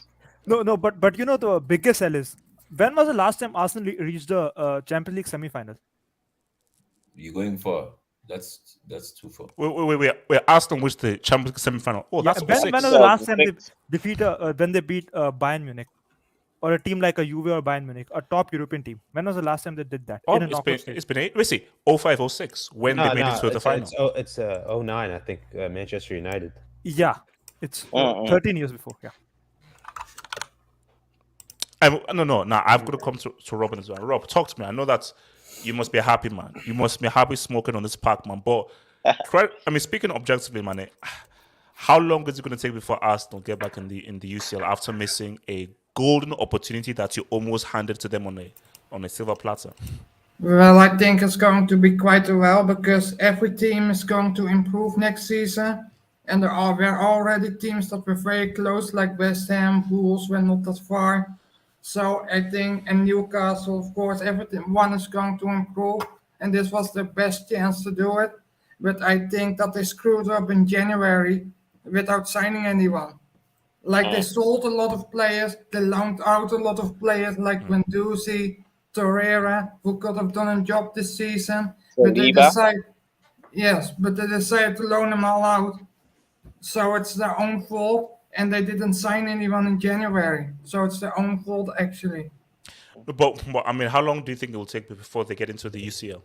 Do you think this could be like especially with how much the EPL is, I mean, is this going to be like 3 years, 4 years, 5 years? And do you, because I know they should sack Arteta. Do you think they will sack Arteta, or they'll still have faith in this process with Arteta? No, they won't sack him, because they just extended his contract by a few years. With Egypt, did you see what Saliba said? He actually said he wants to stay at Marseille because he wants to play Champions League football. Oh, wow. That Marseille deal was a loan. Yeah, man. I mean, Liga is coming right on top, man. That's embarrassing. Saliba has been good. Saliba has been very good. Yeah, but they extended his contract after they lost those 3 games with Southampton, Brighton. Yeah, it's like, how do you, that's confusing. Like, how does that work? Like, how do you extend Pep Heritage? 3 games. Red, talk to me, Red. It's just like, I'm just surprised like we even give Arsenal time anymore on here. Like, I'm actually not kidding. Like, how many times are they going to let us down before we just realize that? No. This is Sorry, Red. Because this is merely because it is one thing you can't deny. They have one of the loudest fan bases. Oh, absolutely. On the floor. So because there's most of my friends are Arsenal fans. Most guys that I know are Arsenal fans. So I am constantly day-to-day talking to guys who are Arsenal fans. So I am in constant contact with them. So you can't ignore them. They're always around you. So for a fan base that is so wide, so loud, and so forth, you've got to just that. Because I still think they have the most expensive season tickets in the world. Yeah. No, I still think they do. You're talking about a club. that is like very historic in the sense where like they've been around for a long time. They're in London, one of the busiest cities on the planet. Like and they have like very like brand new infrastructure. The Emirates is a very nice stadium. So they're gonna charge their fans up the ass. Like that's just a given. But like my whole thing about Arsenal is like Arteta is just an anomaly for me. Like I actually don't understand Arsenal. Like they didn't give Emery time. They treated Wenger like shit. Like that is one of the worst farewells I've seen to a legend given ever. Like the way they treated Wenger. Like and then you give Arteta time. This guy has been awful with the players. You can tell he's arrogant as hell. Like the way he treated Aubameyang, the way he treated William Saliba, the way he's treated like a lot of the players are just leaving. They don't want to play for him. I think Pep finessed Arsenal, HH. Right. Easily. Pepe was. He must have told Arsenal that Arteta was his assistant, whereby he was just the water guy. Bro, Pep is obviously going to always give that quote. I've never heard Pep talk shit about anybody, even Real Madrid. He doesn't have that. He's just a very passive aggressive guy, so he's not going to say anything bad. But like when you look at Arteta, the players don't like him. The record isn't there. Like there's no the football. Even people tell me, oh, he's playing like progressive attacking football. Like for what? Who cares? Like who cares if you're playing good football if there's no results? Like Pep Guardiola can do that, but at least he brings results. Yeah. Right? Like you can trust Pep Guardiola. Like Antonio Conte. Look at Antonio Conte, what he did in half a season at Spurs. He turned it all around. So like not just at Spurs. When you look at his record at Inter Milan, at Chelsea, like you don't need a 5-year project to get a team up and running. You don't. That's ridiculous. Like look at Tuchel last season. In half a season, he got the players all. He didn't have that many major injuries. He had all the players working well. He was able to deliver a CL. Like it's so this the whole thing about giving the manager time and we're starting a project. Like it's not an excuse. Like not for and I believe like. Jamal said it earlier about how they only had one game a week. There was no Europe. Yep. There was nothing. One game a week. They're also the biggest spender in the whole of Europe with 150 million this season. Yeah, that is very true. No, that's a lie. No, it's not a lie. That's true. No, that's true. That's true. That's 100%. That's a lie. Robert's speaking Streets. Is it what? No, yeah. Arsenal spent. No, yeah. Arsenal spent because you know what, we're going to best and worst signings of the season. Arsenal spends the most. Yeah, they did. Yeah, 50 million. Ben White. Wait, hold on. Let me. You know, I just What's can't wrong with believe. this club, man? I can't What's wrong believe with you this can club? spend 50 million on Ben White and 80 million on Harry Maguire. Yeah, that's why people have to admit that the biggest tax in the world is the English tax. Yeah. Like, have you seen people like Terry? They are talking about paying 100 million for that donkey rice. How sick you have to be? How sick you have to be? No, like, and what kills me is like they had Tammy Abraham offered to them by Chelsea. They declined him. Like why? Why would you decline him? Your attackers are shit.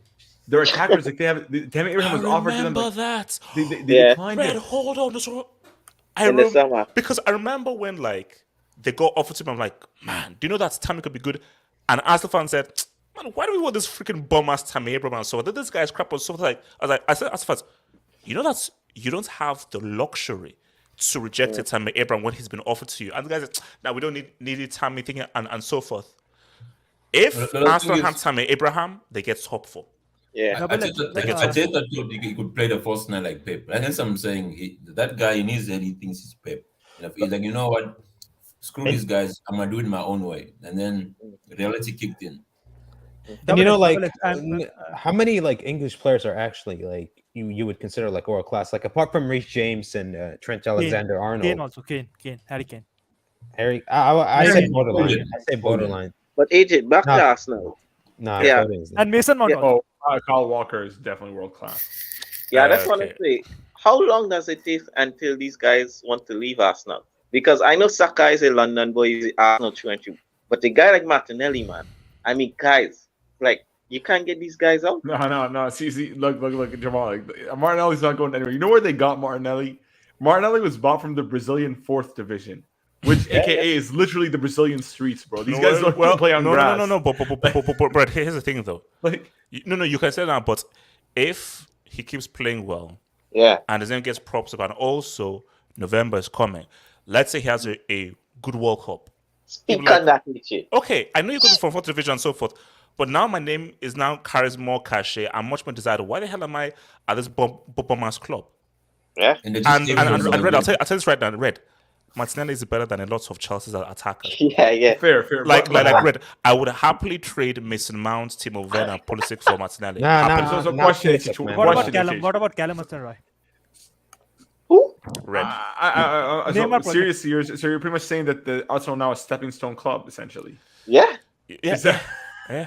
It's just a stepping stone. But are you guys seeing a pattern with the people Arteta is fighting with?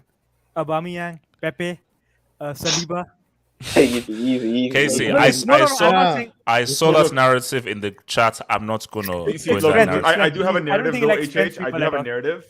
I just feel like Arteta is very power hungry. He likes these power trips, and any player that has personality or has a very nice vibe about them, where they like to be laid back, chill, make friends with the group, that disturbs Arteta's strict policies. And like ultimately, to be honest with you, he will never have players playing for him. He's gonna always just have. He might have the tactics, he might have like all the brain power, but the players will never play for him because he doesn't have that connection with the player to be able to manage. He doesn't have that. Man management is the most important in a manager, especially if you're playing for a big club with big personalities. I can't wait for Amazon Prime. That document that's going to be amazing. That's actually going to be freaking amazing, man. Wait, hold on. Let me say something to this because there's two more topics. Because then there's one that I'm sure RDS will really like, man. Let me just hit this. Mo says, I bet Vlahovic regrets not coming. So.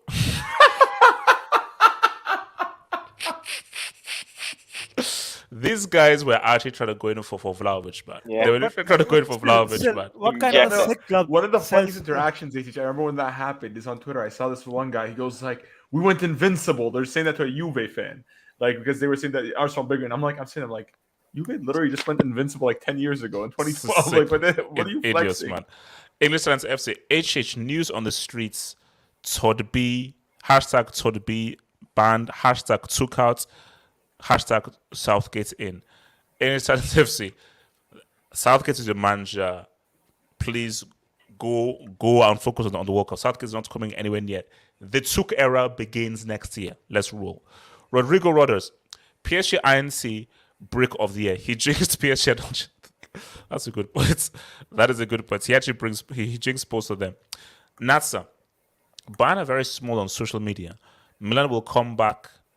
Will come back and they will invest well. Football works in cycles. Yeah, look, everything happens. Everything is cyclical. It's all cyclical, and I do think that it's going to take some time. But I do think like Italy will have a resurgence. Although Italy have now missed 2 World Cups in a row. Let's be real. Italy have missed 2 World Cups in a row. Yes, sir. Can I just speak on this? Munich is actually a very rich city, and the people who own the club have a lot of money. So I think they have to pay some membership fees also every year.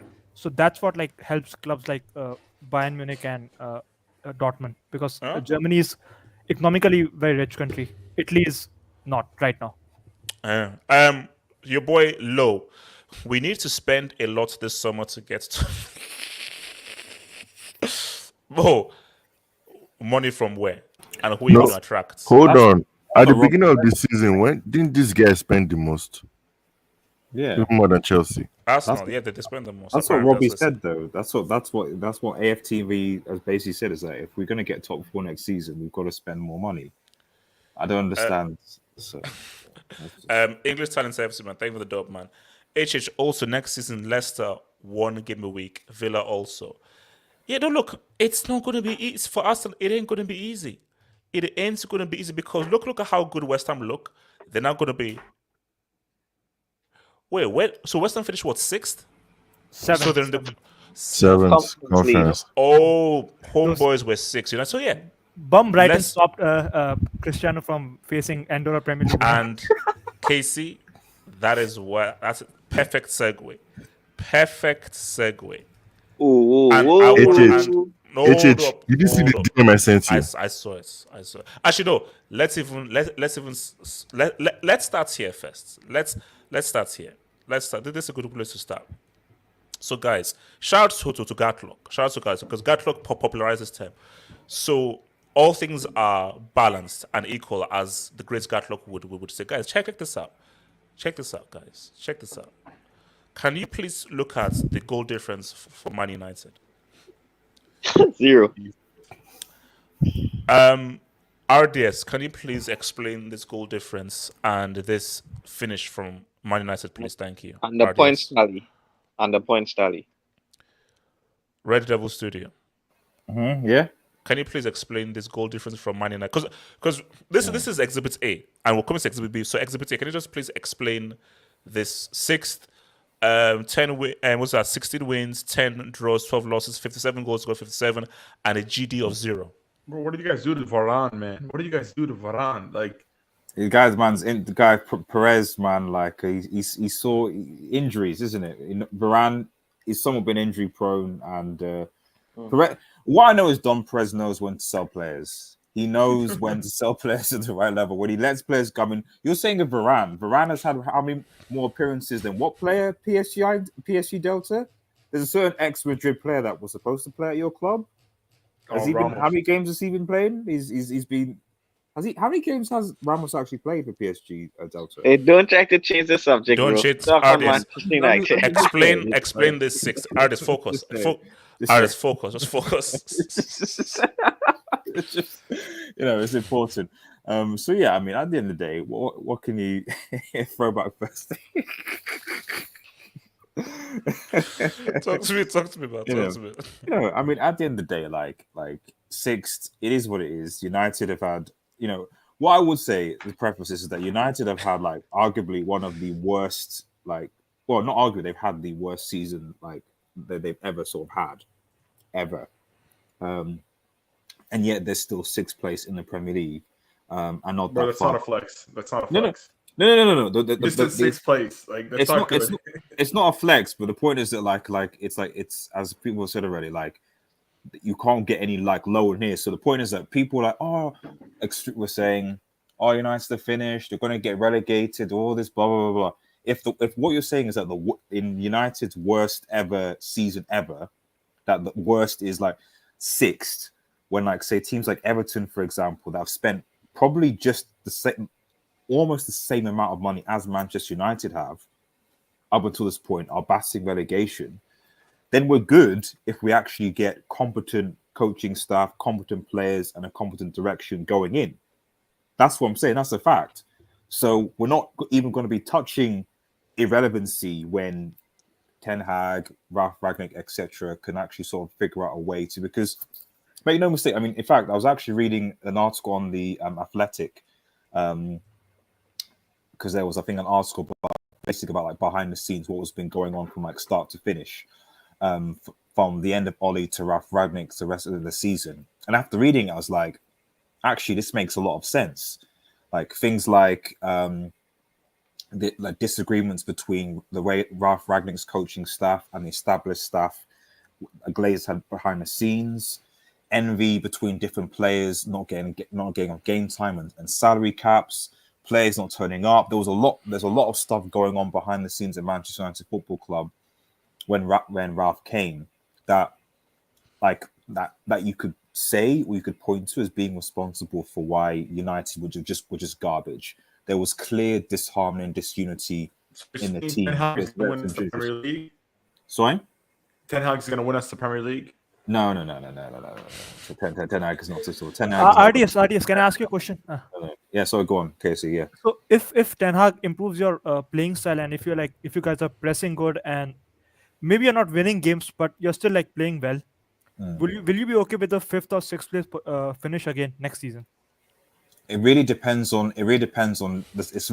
I'll give my answer when you see the summer transfer window, because if United don't sign anybody and he finishes 5th, that pressing style, then yeah, I'll be because this man is using Fred and McTominay Maguire like to get 5th. Like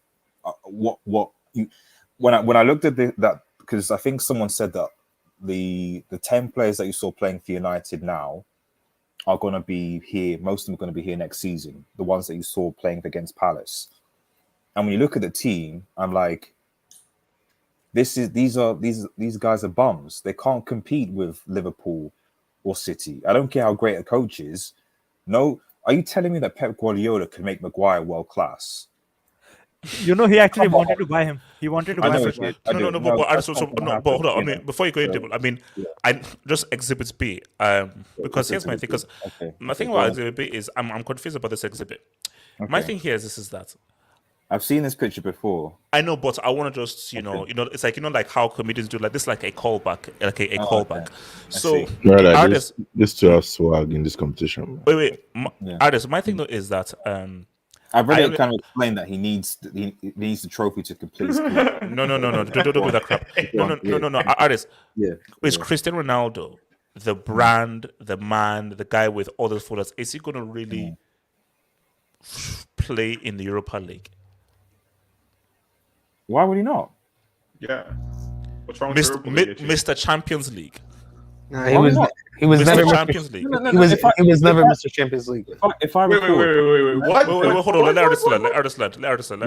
If I recall, one of the greatest achievements that Eden Jeremiah Hazard, one of the players you say is even better than this guy, you claim you hold that he won a European trophy and board in a European final, aka the Europa League. That's your man, Eden Hazard. And Hazard isn't arrogant, full of himself, and doesn't call himself Mr. RDS, he was just being sarcastic. He is full of something. Sorry? I just said he was being sarcastic. Like, we all know he's not Mr. Champions League, and we all know Hazard didn't achieve the Europa League as a European pedigree. Like, it was just a trophy, like a bottom tier Europa trophy. I mean, guys, if you guys had to wait till Ronaldo was 37 and had one bad season where he finished in the Europa League for him he had many bad seasons to really take shots on him, I mean, that's just a testament to his greatness. He's been washed since 2015. So hold on. Artist, since 2015, he's been washed. Artist, isn't this a step down? It's just this weird. What I find weird is that, like, we're saying that this is a step down. We're saying a man who scored 18 goals of contribution is a step down, and at the same time, we're saying that a man that scored 6 goals in a league that hasn't won a European trophy in 3 decades and can't even get into double digits in that league, that said what I was told is going to destroy the league, we're saying that guy is rising. I'm just saying that their levels. I mean, let's not forget that Cristiano Ronaldo was able to match Eminem's result in the Champions League.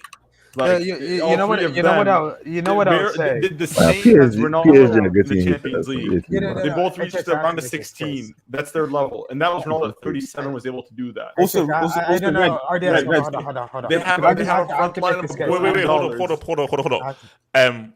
Delta at the back to your artist. So Delta respond. I couldn't let Red get away with this because ever since Ronaldo left Real Madrid transitioned and they went to the Champions League final.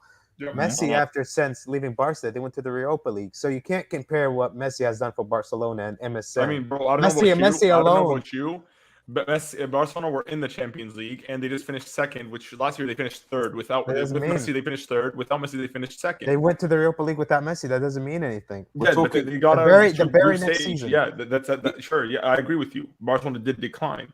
But Barcelona is also a smaller club than Real Madrid. Not every club is Real Madrid. Exactly. So in hands, Real Madrid actually carried Ronaldo. It wasn't Ronaldo who carried. Yeah, no, I agree with you, bro. Real Madrid. I said this yesterday with the Mbappe thing. Real Madrid amplified Ronaldo, but let's not forget that Ronaldo did win the Champions League without Real Madrid. He did win the Ballon d'Or without Real Madrid. He also won.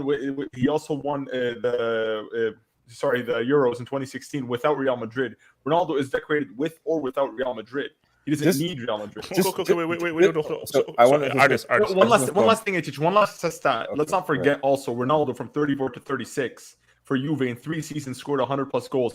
Neymar only yesterday did that after 5 seasons at PSG. And that's your record signing. Ronaldo did that at 37. It happens when you stick on the penalty box.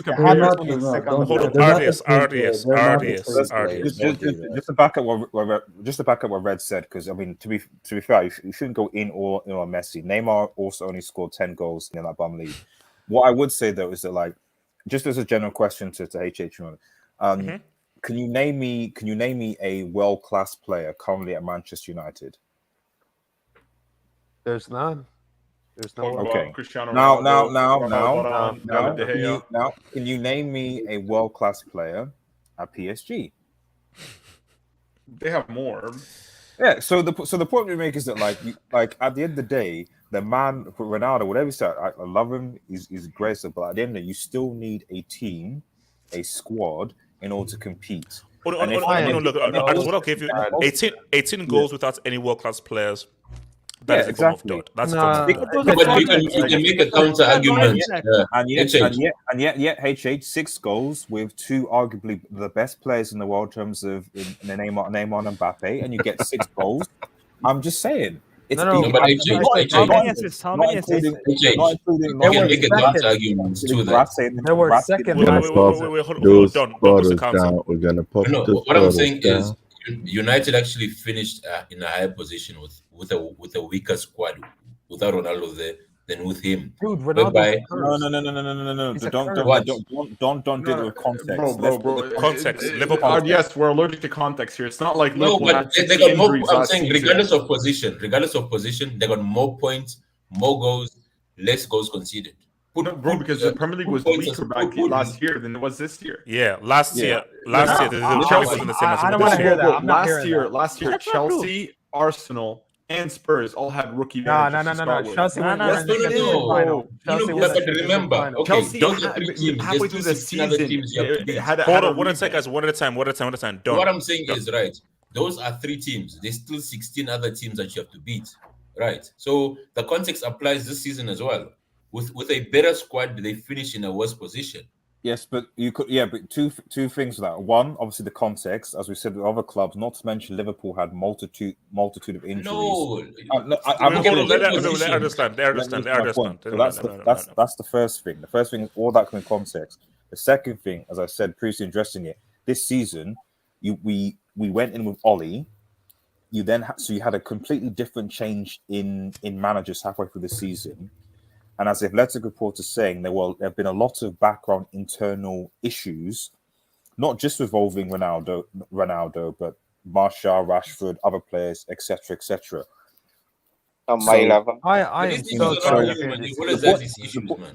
Sorry? I'm saying these issues in the background have always been there. It's nothing new, man. Don, speak on it, man. Greenwood is another example. Greenwood was our second highest scorer last season. Then Ronaldo came in. But you got Sancho and you got Ronaldo. So Sancho. They should be able to cover that amount. Different managers. Guys, this is Sancho's first season. Sancho wasn't even playing under Ollie. So this is what I'm saying. So like the skit. This United season is almost like it's been haphazard. There's been no consistency whatsoever with the signings, with the plan, with the background. So RDS, you wouldn't say Ronaldo has been part to blame of United going to the Europa League. I think he scored 18 goals. Hold on. But he scored 18 goals at what cost? Let him respond. RDS, respond. The thing is, people keep on saying about what cost, but I'm like, if Ronaldo wasn't there, who else would be there? Bruno actually scored. He had better stats. No, see this one I don't like. Hold up, before you go. How is Cristiano being there to blame for Bruno missing a 1v1 and an open goal? Because Cristiano was on the pitch, it somehow mentally affected Bruno to miss a 1v1 and an open goal. No. Bruno gets less. The thing is, Bruno is not the most clinical, but without Ronaldo, he gets more chances to score. Also, what I would say is, as someone who has actually watched this United, actually from the beginning of like last year, you could see the signs on the wall from, to be honest, January, because from January up until the Europa League final, United's league form wasn't great. We won. The good performances weren't there. The likes of Pogba, Rashford, Bruno. Certainly Rashford and Bruno, Martial amongst other players. They weren't good at all. Pogba actually helped us get into top 4 in that season before he obviously went well. 10 years, it's never been good. Red Devil. It's never been this worse. That's my problem. It hasn't been good because you haven't won the league. Yeah, but the point to make is You can't put all the blame on Cristiano. that's you the can't thing. do it on Don't Cristiano. you are No, but a lot of the blame has to go to Cristiano, though. No, a lot of the Hold on. When I say Can I go on this? Can I go on this? RDS. I don't know. RDS. I'll make one final point. It's like, okay, first and foremost, like saying a lot about Ronaldo. At the end of the day, if they did, United need to sign a number 9 anyway, because Cavani, quite frankly, was completely injury prone, not reliable. Greenwood, enough said. Martial, for goodness sake, look at his loan at Sevilla, that's a failure. completely sort of gone. And then so you're only left with Rashford, who's been awful since January. I watched that Europa League final. Rashford was garbage, absolutely garbage, and that's probably partly because of his surgery issue. So really forward wise, they didn't have anyone else. So if Ronaldo wasn't in this team, there literally would have been no one consistently to score the goals. And Red Devil, very quickly. Go on, yeah, Jamal, yeah. Yeah, this one. What was your prediction for Manchester United at the start of the season? What did you predict? I think I said fourth. I heard trouble. You know, I heard trouble. No. No. That was Yasser. Oh, don't confuse me with last year. RDS. Can I go on this? AJ, can I speak on this? Ricardo the Gatlock. Look, I'm kind of in the middle with what RDS is saying between and what PSG Delta, but PSG Delta, you're a bit radical on your take sometimes, bro. Like, you gotta relax a bit, dude. Now, like, there are Delta shush. Let the guy talk. Delta shut up, Ricardo. Yeah, it does smoke a little bit, but like I do find myself in the middle because, I don't think Ronaldo is the problem, right? I don't think he's the problem. I do think he is. I don't think he's a solution either. Because let's be honest, last year in the summer transfer window, they didn't need Ronaldo. They needed a defensive midfielder, and everything crumbled from there, right? Now we can always go back and say, well, Man City pump faked, and then United got emotional, made an emotional decision. They got scared. He was going to City, blah blah blah. But I think it's a bit, we're being a bit too naive when if we can't accept that Ronaldo is bringing a question and it hasn't been answered as well. Sorry, Ricardo, real quick, I'll give it to you. I think, Ricardo, you're going towards the right thing. It's like, it's wrong to blame Cristiano because of a guy who scored 18 goals. But the fact of the matter is that United did not need Cristiano. And if you take the Cristiano element out of it, psychologically, mentally, the team would have operated better as a unit. But my counter argument to that is that from pure availability, like who would have been availability number 9 wise to actually score the goals? Okay, but they could have signed any other number 9. I agree. Can I finish? Ricardo. Okay, so my point, the way I see it, because I'm trying to be fair, like I can sit here and troll Ronaldo with him, but the way I have seen Manchester United the last 2 years, yes, I do agree that last year was an anomaly because Liverpool, Van Dijk died, and then it just it was kind of to say that they justifiably came second without any other context is that's just being dumb, to be honest. But with Ronaldo at this stage of his career, let's be honest, he's not going to transform into another type of player that he can work around the team. He is who he is at this stage of his career, and you take him for good and you take him for bad, right? Now, I do agree with you in the sense that Manchester United do need a striker, because I personally feel that Ronaldo plays better as more of an inside forward when he has a actual proper number 9 beside him. Like, I think some of the best Ronaldo performances was when he plays alongside someone like Cavani. And we've seen that. I think it was the Tottenham game. I think he did play alongside Cavani, and that was like one of his best performances of the season. Not the one he scored the hatch, the one where they played at the London Stadium, I believe it was, or whatever Tottenham Stadium is called. However, when I can't agree when people say that, well, if it wasn't for Ronaldo scoring those goals, then who else would have scored it? Football isn't played like that. You can't just say, well, without Ronaldo, we would be in X place. That's not how football is played, because then you're assuming that you were playing with 10 men the whole season. That's not how football works. Yeah, but Ricardo, hold on, let Ricardo land. I just don't know who would replace him, though. That's but that's easier to say after the fact. Because if Ronaldo had not been at Manchester United this season, it's maybe some of those clutch goals he scored what's it called? Maybe somebody else scores, but at the same time, it's like I said, Ronaldo, you take him for what he is now. He brings a good and a bad. United don't play the way they played this year with Ronaldo. Let's just be honest. Now, not only that, we can sit here and troll like Greenwood and whatever, but there is an argument to be made that because you take Ronaldo for what he is, if you look at all the players around Well, him, Ricardo, your mic is going crazy. Your mic is going crazy. I don't know whether you want to. Okay, cool. Yeah, better. Sorry, so let me just get closer.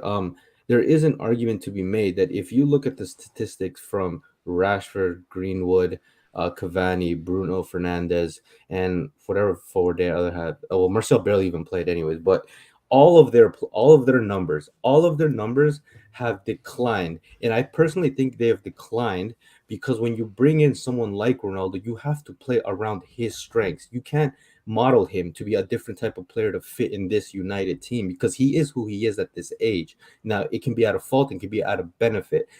However, I would actually go against my own point if maybe it was one player or two players that had a dip in form. But the fact that it's all the players and Ronaldo seemed to be the only one to benefit, it has to say for something. So we can't just be like, this team is just so used to at this point of the season to playing with Ronaldo. That's why there's a stat as well that United haven't won a game without Ronaldo, and that's it. And now that can be used for Ronaldo and used against. In the sense of for is because they clearly depend on him, but at the other part it becomes a detriment when he's not available, and that doesn't take your team forward. That's my analysis of United this season. But there's can I go next? Well, actually, wait. Let's Rodolfo respond and now come to Gatlo. Gatlo needs to go then.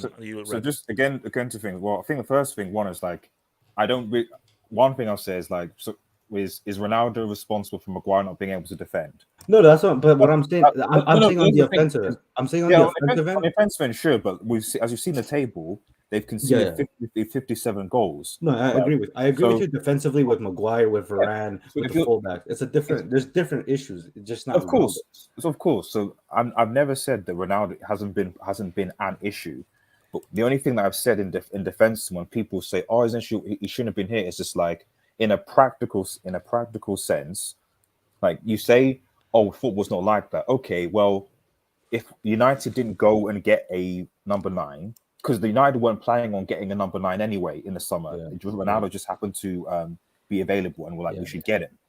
So in my mind, they wouldn't have gone for number 9. They might have gone for maybe midfield or whatever. That's fine. So then the season still goes the same. You still have Martial who's injured. You still have Rashford that's bad. You still have Cavani who's injured. You still have Greenwood that has his issue.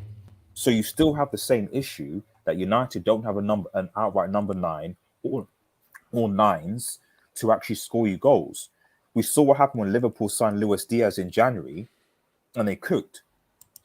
Ralph Ragnick asked for support in January, along with in his community, to actually get another defender, a potentially a midfielder, a striker, to just give reinforcements. The club allowed Martial and Van Dijk to go on loan, even though they're not great. You've now let your other number 9 go and another midfielder go. And you don't bring any reinforcements in, and you expect them to. So this is the point I'm trying to make. It's like overall, and I'll end with this. Like overall, as we said several times in the chat, the issue of United has always been a structural issue, a personnel issue.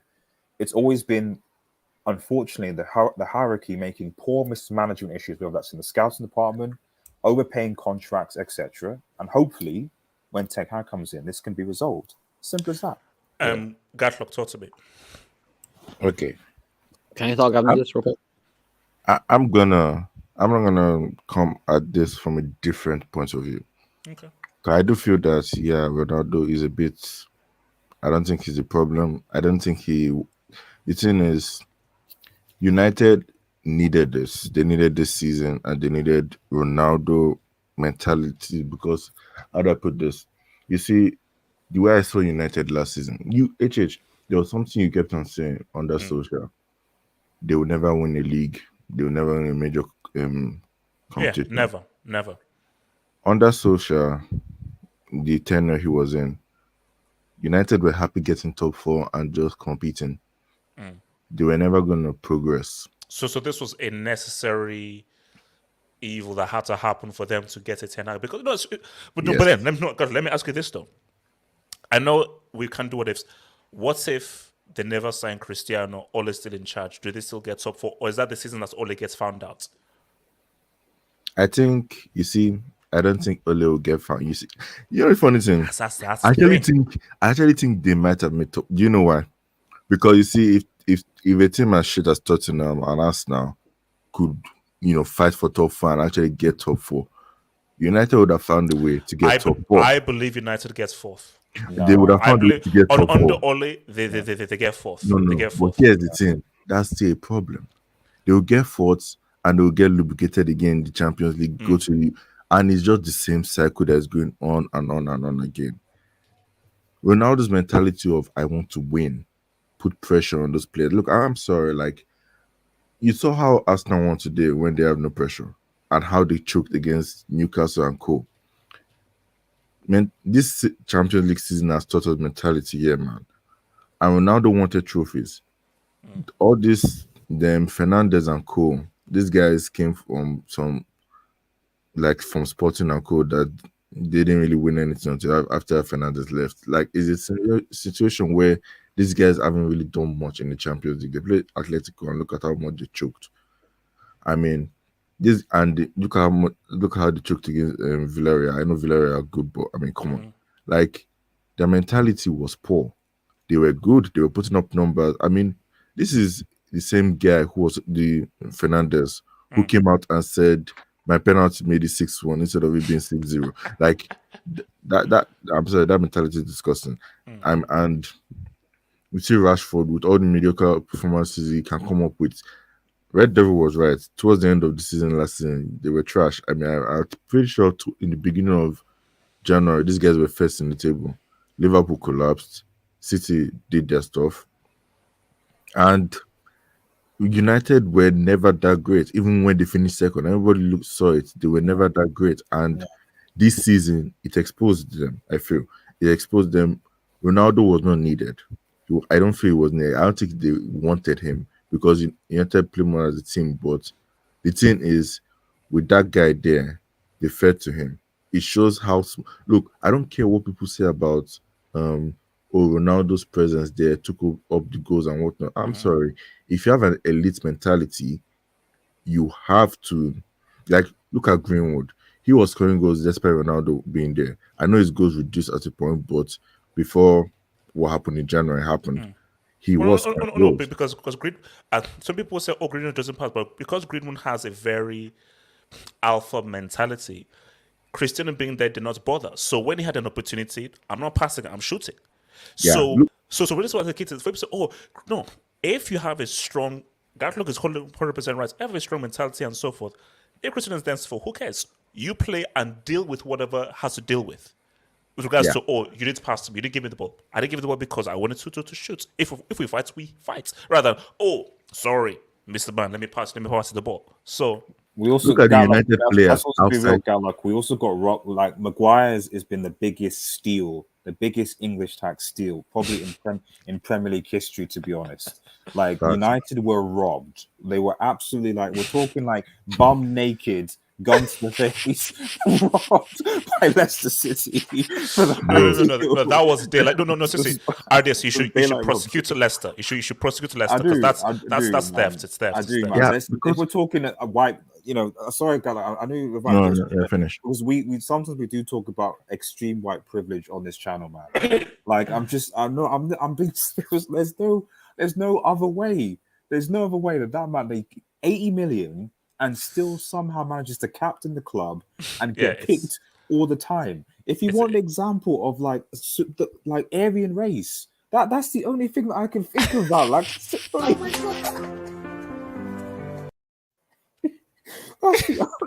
Gatlock, keep talking, Gatlock. Please talk. Anyway, just talk. Because if you look at these United players outside that social United, they were average.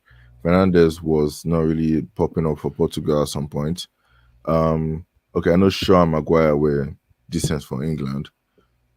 Who else is in that squad? Pogba for France, but that's mostly Rashford wasn't popping up. Sancho, we know what happened in the Champions League, the Euros final, and so on and so forth. Like, you look at that Real Madrid team that this guy was in, Ronaldo. Everybody, look at what Madrid did outside Real Madrid. Look, Casemiro, what he did in 2018. They replaced him with Fernandinho, and look at what happened. Belgium knocked them out. Crucial for Germany win the World Cup. So it's like these guys were just happy. I just saw them as a bunch of boys who were just happy to be competing in the Premier League, getting top four was a great achievement and stuff like that. But the issue is when it came to winning competition, when it came to actually winning stuff, they didn't do anything United. So I felt this was a necessary evil for them. It's like how you say they need their Yash open. Like they need a beat down. It's like how it to happen for Barcelona, where they have to look at themselves and be like, okay, something has to change. That's what this season is for United. And if they don't do something during the summer, yeah, Europa League is going to be the least of their worries. So Red, talk to me. Red. Yo. ATH, can you pull up the Premier League table again? I just want to see something. Okay, sure. I mean, like it's all you'll see is just Thanos, which is everything's perfectly balanced. But okay. Shout out to Gatlock. That's Gatlock's term, man. Thanos, man. No, but just because, like, to address the problem, can you show me how many go up to the top 6, please? Just because I want to look at how many goals did Manchester City concede? 26. Liverpool 26. Chelsea 33. Spurs 40. Arsenal 48. And look at United 57. Right now, look, they didn't score enough goals either. Like, don't get me wrong, they only scored 57 goals, but to concede 57 goals with a club that spent that much on their defense, that's the problem right there. Like, had they just had a couple of more clean sheets where they were able to have a better defense, they would have had a couple more points. Would have been able to make top 4. Like, it's they just concede way too much every single game. Like, random teams. Your mic is a bit tricky. I don't know whether it's sorry. or something. Is this better? Yeah, go for it. Yeah, sorry, it was a bit far from it. But yeah, like they concede way too much. Like I really feel like in scenarios like this, instead of just like going after the attacker that scored the most goals for the team, you might want to address the whole team as a whole. Because if 57 goals, 18 of those are Ronaldo's, like, what does that tell you?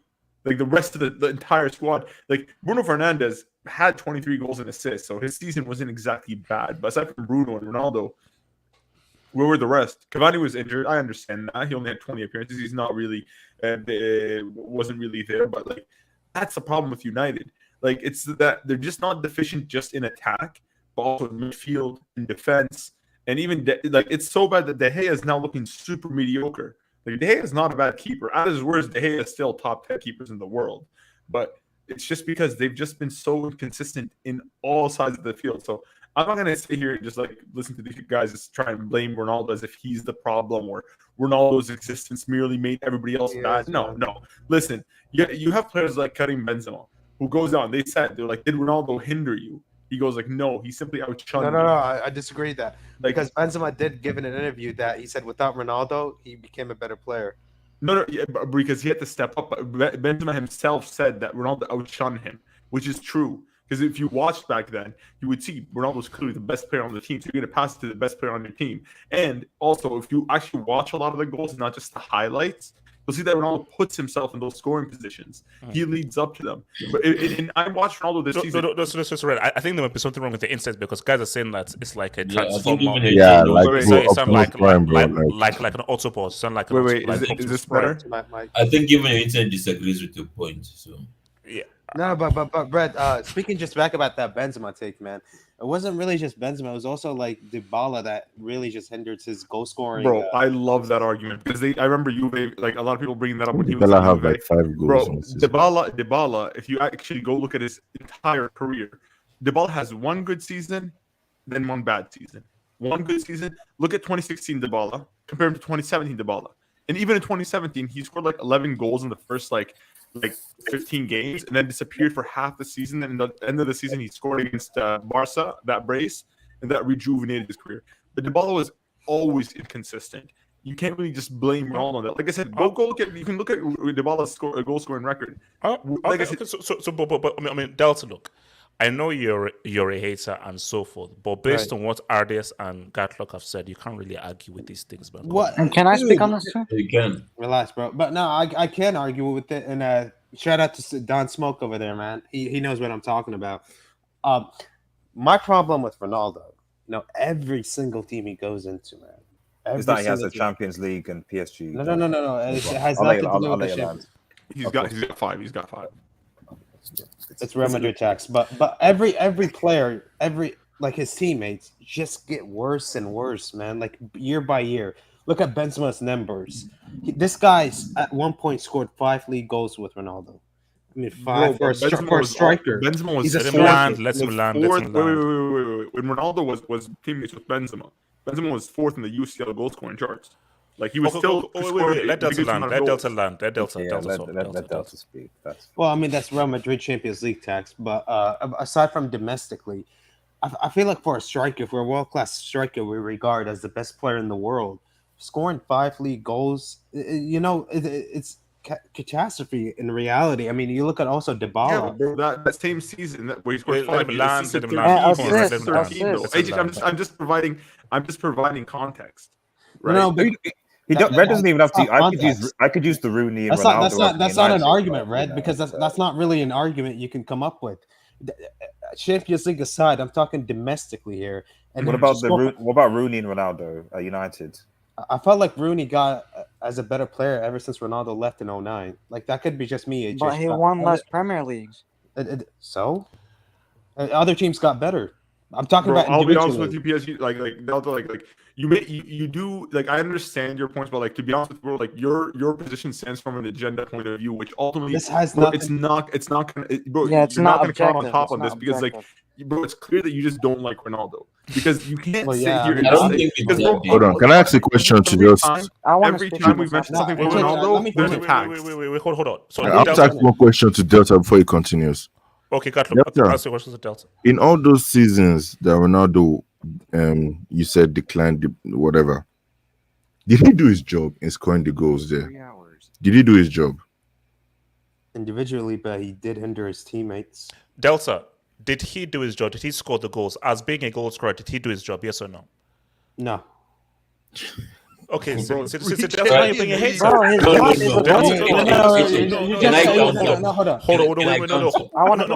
Don, you can go. But see, Delta, now I know you're hating. Can I explain? Hold up.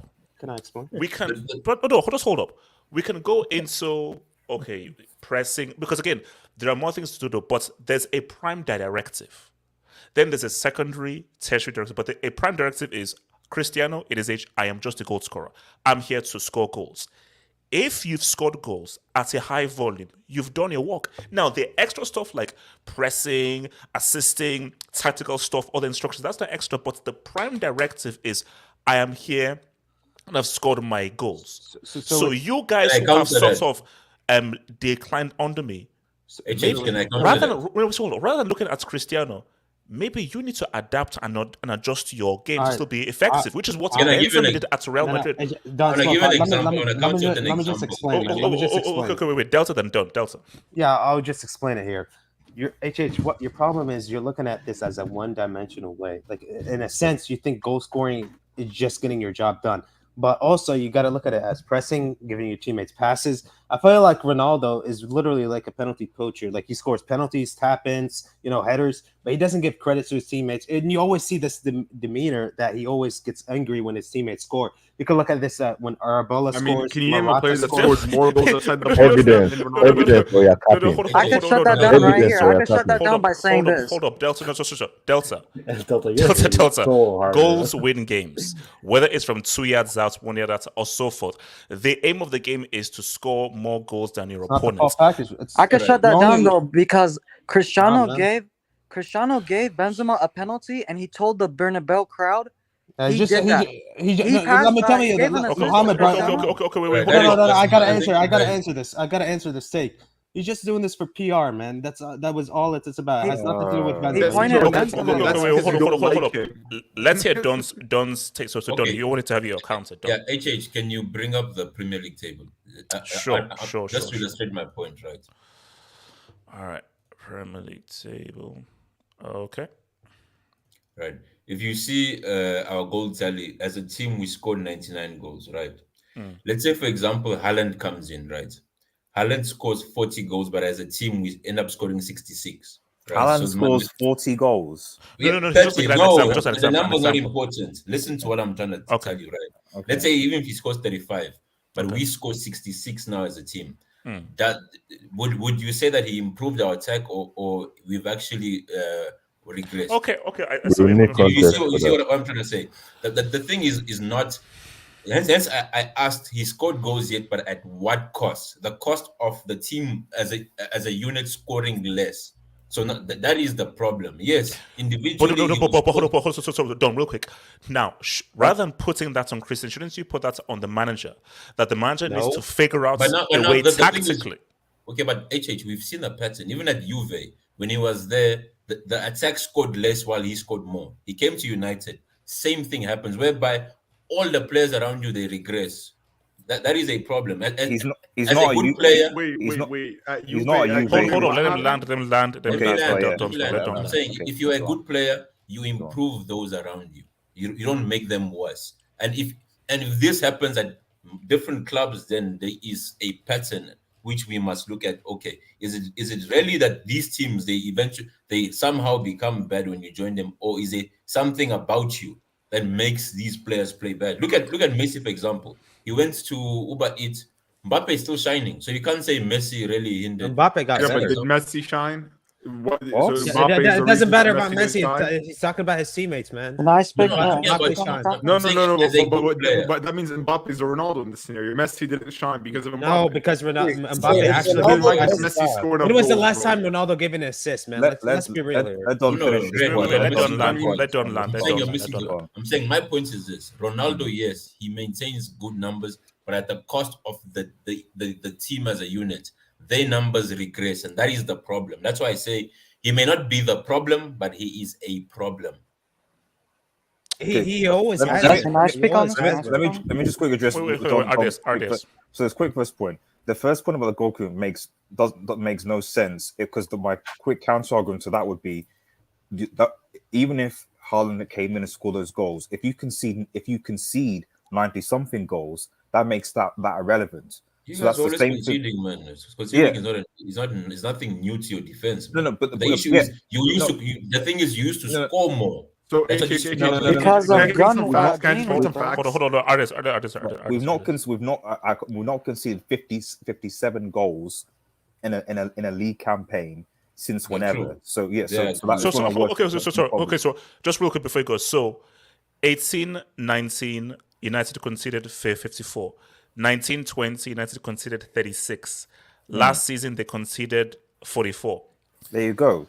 So, but how many did they score? One second. Can I just say something real quick? You mentioned Juve I earlier. want to speak on this too. So I'm going to compare it 3 years before Ronaldo to the 3 years after Ronaldo with Juve. So in 15-16, Juve scored 72 goals, right? And in 15-16 they conceded 70. They scored 75 goals. 16-17 they scored 77, and then in 17-18 they scored 86, which was their highest tally in those 2 years. With Ronaldo, they scored 70, they scored 76, and then they scored in 2021. They scored 77. So their goal scoring was pretty much on the same par. That's not an argument. That's him. That's him scoring a multitude of goals. That's not his teammates. That's not an argument to be. But the team overall. So you mean to tell me they would have brought anyone off the street and put him in Ronaldo's place, and they would have had the same result? No, because if you put Higuain in that Juventus team, he would actually help his teammate develop. Like Dybala scored 22 goals with Higuain. When was the last time Dybala even had like 10 or even 15 goals with Ronaldo? Hold on. Back to artists, because artists was making his point. I'm saying you read out the numbers of the goals they've scored because you read the number of goals conceded. Before Ronaldo. Okay. So last year they scored 73, conceded 44. 1920 they scored 66, conceded 36. 18-19 they scored 65, conceded 54. So this is the worst. 17-18 they scored 68, conceded 20. That was the Mourinho season. Yeah. Mourinho season this they is the scored worst. 68. Man, my guy Uncle Moo, man. RDS, talk to me. RDS. No. Sorry, I've been speaking too much. I think Mo wanted to speak, so Okay, Mohammed, go for it. Go on. Yeah. In terms of even people keep saying, "Oh, Cristiano never improves." Like, let's not play this game. Like, because when he was at Madrid, was Modric declining with Ronaldo? Like, these other players around him were getting better because of the way he played in the system. He was doing his job. Benzema was doing his job. Before Ronaldo. The thing is, Benzema is a hold-up player. Cristiano is a inside forward, and you guys are trying to make it seem like Cristiano should do the hold-up player, but he's not a natural striker. He's a Did you just say Ronaldo inside improved forward. Modric? So Modric didn't improve with Cristiano Because in of the team. Ronaldo. I'm not saying because of Ronaldo. I'm asking a question. No, Did but Modric you're making it get seem worse like with that way, man. Cristiano? Yeah, but you guys make it seem like Ronaldo behind everybody. Yeah, that's what he's saying. Let's just real quick. I will go to Mohammed, but I just find it's really weird if, let's say, I go to a team, I'm the team's top scorer, I'm the fourth highest scorer in that league, and I'm blamed for the team performing badly. That's really weird. It's not weird. No. Just think about it. Delta, think about this. Wait, hold on. Delta, let's say it's you. Just you, not Cristiano, it's you. You go to a team. You're that team's top scorer. You're fourth highest scorer in that league, and then you are blamed for why the team has done so badly.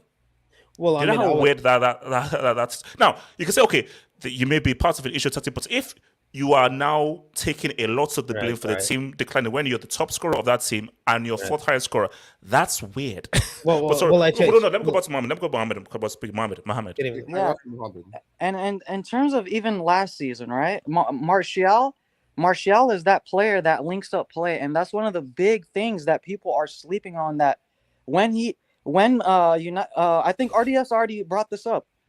They let Martial go, and they let Donny van de Beek go. And as much as Martial's numbers might not be at its peak, Martial was crucial, and I mean crucial, to what Greenwood, Rashford, and Bruno were doing. He was the one linking the play. He was the one where they kicked it forward, and who did the ball stick to? Anthony Martial was the one that could hold it up and be like, Rashford, here. Greenwood, here. Bruno, here. And not only that, he alone, Martial was one of the main guys that won them a multitude of their penalty goals. But what does that have to do with Ronaldo, though? And how is that Ronaldo that Martial, they united like are clowns, bro? That they aren't structurally well enough where Martial can take the club seriously. Exactly. And not only that, I have one last thing. And then I want to go to SKF. Greenwood was a crucial player as well. Like, and that alleged case happening, that's like a striker. That's one of your main guys. Like, imagine if Neymar had a case and the club banished him. Like, or Mbappe, let's say that happens to Mbappe. Like, I know Greenwood isn't at that level like Mbappe, but it's a key player to United. Okay. SKFC, your thoughts on this whole Cristiano thing and the blame and so forth. So I think what people need to realize is that the role of a striker is going to ask a lot of questions of the midfield of said team if they're not up to par, right? Like if you really look at Real United's goals that they scored last year, a lot of them were very high octane counter attack or just running down the wing, down the side type of goals, right?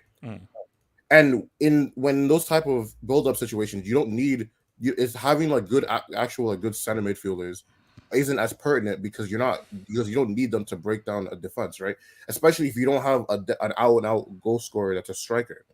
Ronaldo is an out and out goal scorer who's a striker, so obviously you're gonna have to build through the middle. And if you have freaking McFred, as your main midfield option to get to ball to your attack, then obviously, yeah, your attack is gonna suffer, especially if you actually have to build through the middle. So just saying it's his fault doesn't make any sense. That's not even to factor in the fact that Sancho hasn't performed up to par this season. That literally has to do with Ronaldo's arrival. Like Sancho not performing has to do with Ronaldo. Yep. No, Sancho's not accountable for his performances. Ronaldo's accountable for Sancho. Look at Sancho's numbers, right? He literally gets almost half as many touches at United as he does at Dortmund. So is it Ronaldo's fault that the midfield can't get the ball to their wingers? That's Ronaldo's fault. Yeah. No, it's not. That's why I go to the mentality. I mean, you guys cannot baby the rest of the United team because Ronaldo's getting the goals. Does Neymar only scoring 10 goals in Liga, and is that Messi's fault? No. RDS. See, I agree with PSG Delta. It's actually Mbappe's fault because ever since Neymar started playing with Mbappe, his goal scoring declined. Messi goes and plays with Mbappe, he no longer scores goals. So I'm thinking Mbappe is the reason why PSG have declined. I mean, Mbappe has like 17 assists this season. When was the last time Ronaldo even got 15 assists? No, we're talking. I mean, bro, you said earlier assists matter. You mentioned Benzema. I said Mbappe. The only difference is 5 goals. The only difference is Mbappe is a complete player, while Ronaldo is a complete fraud who only poaches. No way. See, this is. When was the last? This is what I hold wanted. on. Let me take some dubs. Hold on. Let's take some dubs. No, hold on. Let's take some dubs. Let's see. Where are we at? English Talent FC says, HH. Oh, this is I already read this. Project Get Me says, did the Liverpool fans feel like Gerrard slipped again? No, it's Ollie Watkins tax. Okay, Ollie Watkins tax, man. Frank Lucas, 24 goals, not 18. All comps. All competitions. Oh, so is this Cristiano? Yeah. Oh, 24 in all comps. But I was saying 18 in just in the EPL though. So I'll just look at just in the EPL. UEFA Europa League. Here we go. UEFA Europa League and CR7 tune in every Thursday. # see you. Look. He should go for it because it's a trophy. He's not won yet, man. So he should go for that. I mean, it's his level. It's his level. Delta, LSD Delta, Casey. My 100-year-old grandma has more football IQ than you. United haven't won a single game without Ronaldo and still played like garbage. This is such a dumb argument, man. Like they literally brought Ronaldo to literally implement the whole game plan on him. So taking him out is just going to ruin the team game plan and the tactics. Delta, no. They bought Ronaldo because they thought he was going to City. No. Delta, the fact that that's the reason. That's Delta. The fact that you can't even give any form of praise to a 37-year-old coming in and putting 8. No, Delta, it shows that you're just hating. I'll get praise when they deserve it. No. You see, Delta, you can say he scored a hat trick and you didn't say anything. No, Delta, you can say well done for getting 18 goals, but still, I still feel like you've held the team back. You've not seen anything positive whatsoever about it. So because there isn't anything positive, that's why. No. But Delta, do you see how that makes no sense? How is scoring 18 goals not positive? It's not good enough. Delta, you're being stupid. For a striker of his caliber, it's not good enough. He's 37, you dumbo man. He's 37. That's not an argument. Let me just play one thing. Just one second. Listen. Oh, he's just gonna go on me, right? He's just gonna. That's just the facts. And exactly, and you look at some people as football being an entertainment, but I look at it as about winning. Look at Lewandowski. I mean, people don't really rate him because of his entertainment. They rate him because he scores goals and win trophies and win games. That's how I look at Cristiano and what he's been doing. So honestly, I think Messi needs to either change his play style or hit the bench because you can't keep doing this. I just want to know. Look, even Di Maria works hard more than him. In the. So let me explain myself. So by winning and scoring goals. So that's the end of the discussion. We can move on to the next topic now. Yeah. No, all right. No. Delta, relax. Delta, relax. English Talents FC. Ricardo, how do you explain United's form pre-CR 37 then? January 2021 to May 2021. Liverpool beat them 4-2. Leicester won.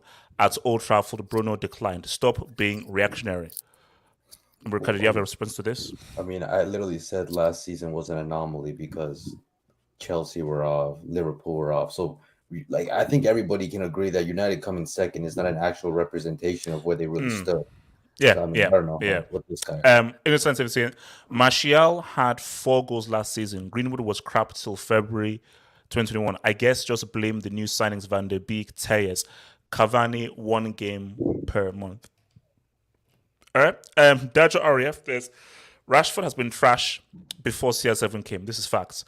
Martial is trash Sevilla. Greenwood, okay. Cavani is injured 24/7. The only player that was found out is Fernandes. LSG beta. How is a 37-year-old in your head? Hashtag Mbappe FC. Okay, let me answer that. No, Delcy, you have an unhealthy obsession. You have an unhealthy obsession. And he's 37. How many years have you had that picture? Stop. Delcy, it is unhealthy. That receipt that RDS played, that was the old Cristiano. I'm talking about the new Cristiano who's only helping himself. Like old Cristiano was actually scoring goals and helping his teammates. This guy can't even get like 20 goals. RDS, what was the date of that receipt? It was literally earlier this year. Yeah, but I was talking about the old Cristiano. All right, hold up. Let me hit this guy. Damn bloody fool.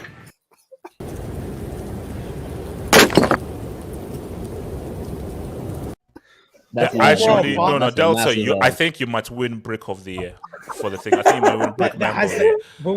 Mr. Delta, you're actually in the lead right now. You're actually in the late now. So no, because but it was on the. I don't know how a guy can take so many L's, man. I mean, my lord, you literally incriminated yourself live here and so forth. This is why receipts. See, Gatlock, this is why receipts are good. Receipts are very good. That was literally a receipt without context. Receipts are really good, man. All right, sure thing.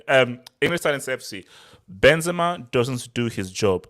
Jovic and Diaz don't score. Huh?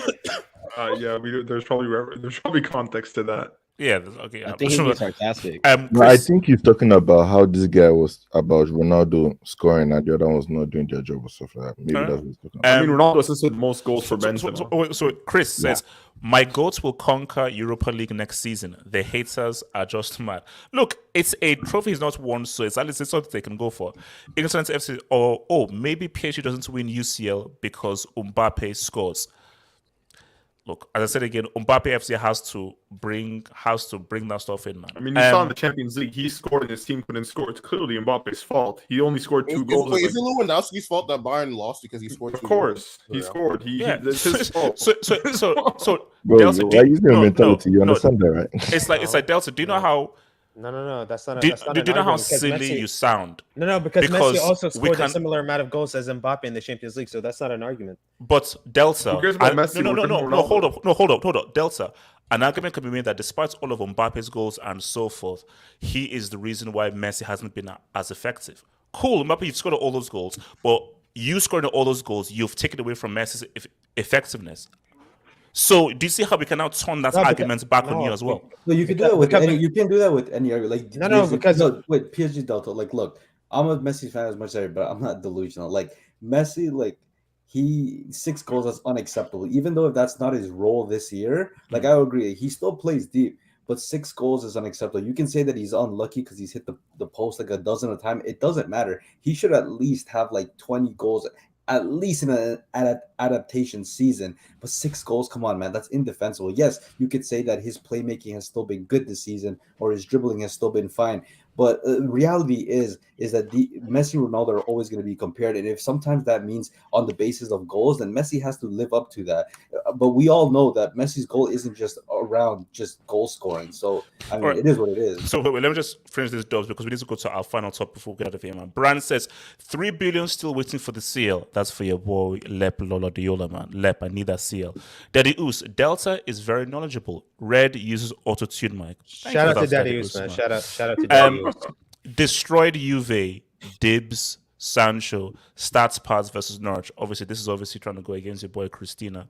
And how is my boy RDS doing? LMU and Sage 2, Abdul Clown. Daddy Oos, thank you. That's some great contribution. Bless your soul, Daddy Oos, man. Who said no? Look, we have to move. We've been here for replay as the village. I didn't speak about it yet. Can you please record this portion of your live? I'm begging you, man. What? Oh, We mean as how we're roasting Delta.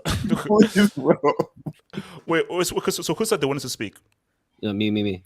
Okay, Oz, please make it really brief because we've been here for way too long. Make it really brief, please. Basically, Delta's like trying to compare Ronaldo when once he left Madrid, and how Messi's effectiveness of Barca leaving once he left Barca. The difference between those two is that because Barca has never had actual real managers. Because if you see the last few managers, it was Setien, Valverde, Koeman. That's why Barca's been so bad, and that's why Messi looks so good.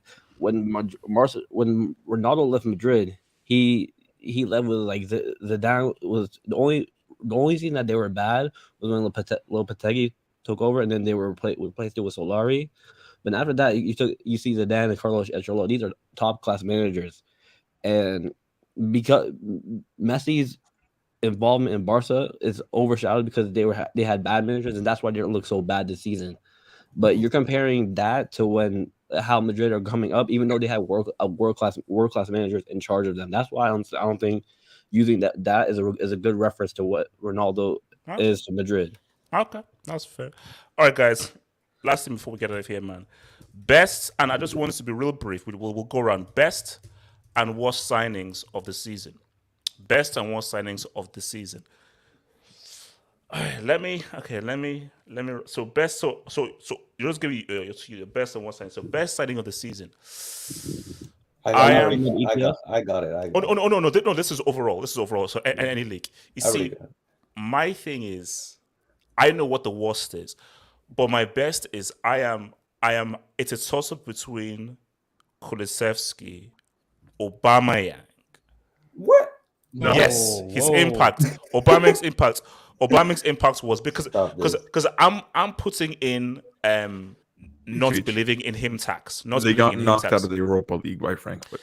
But Red, what did they do to your club at the El Clasico? What did he do to your club at the El Clasico? That's one game. But he still said what's up.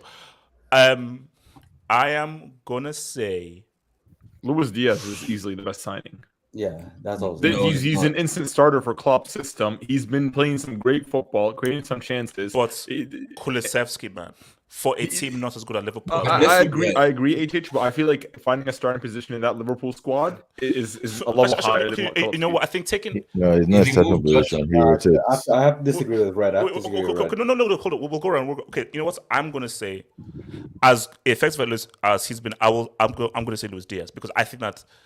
Because fitting for Luis Diaz is because the amounts paid and what I think this guy's going to become. Because I think this is a steal. Because Kulusevski has been super effective, but I feel Luis Diaz's ceiling is far greater.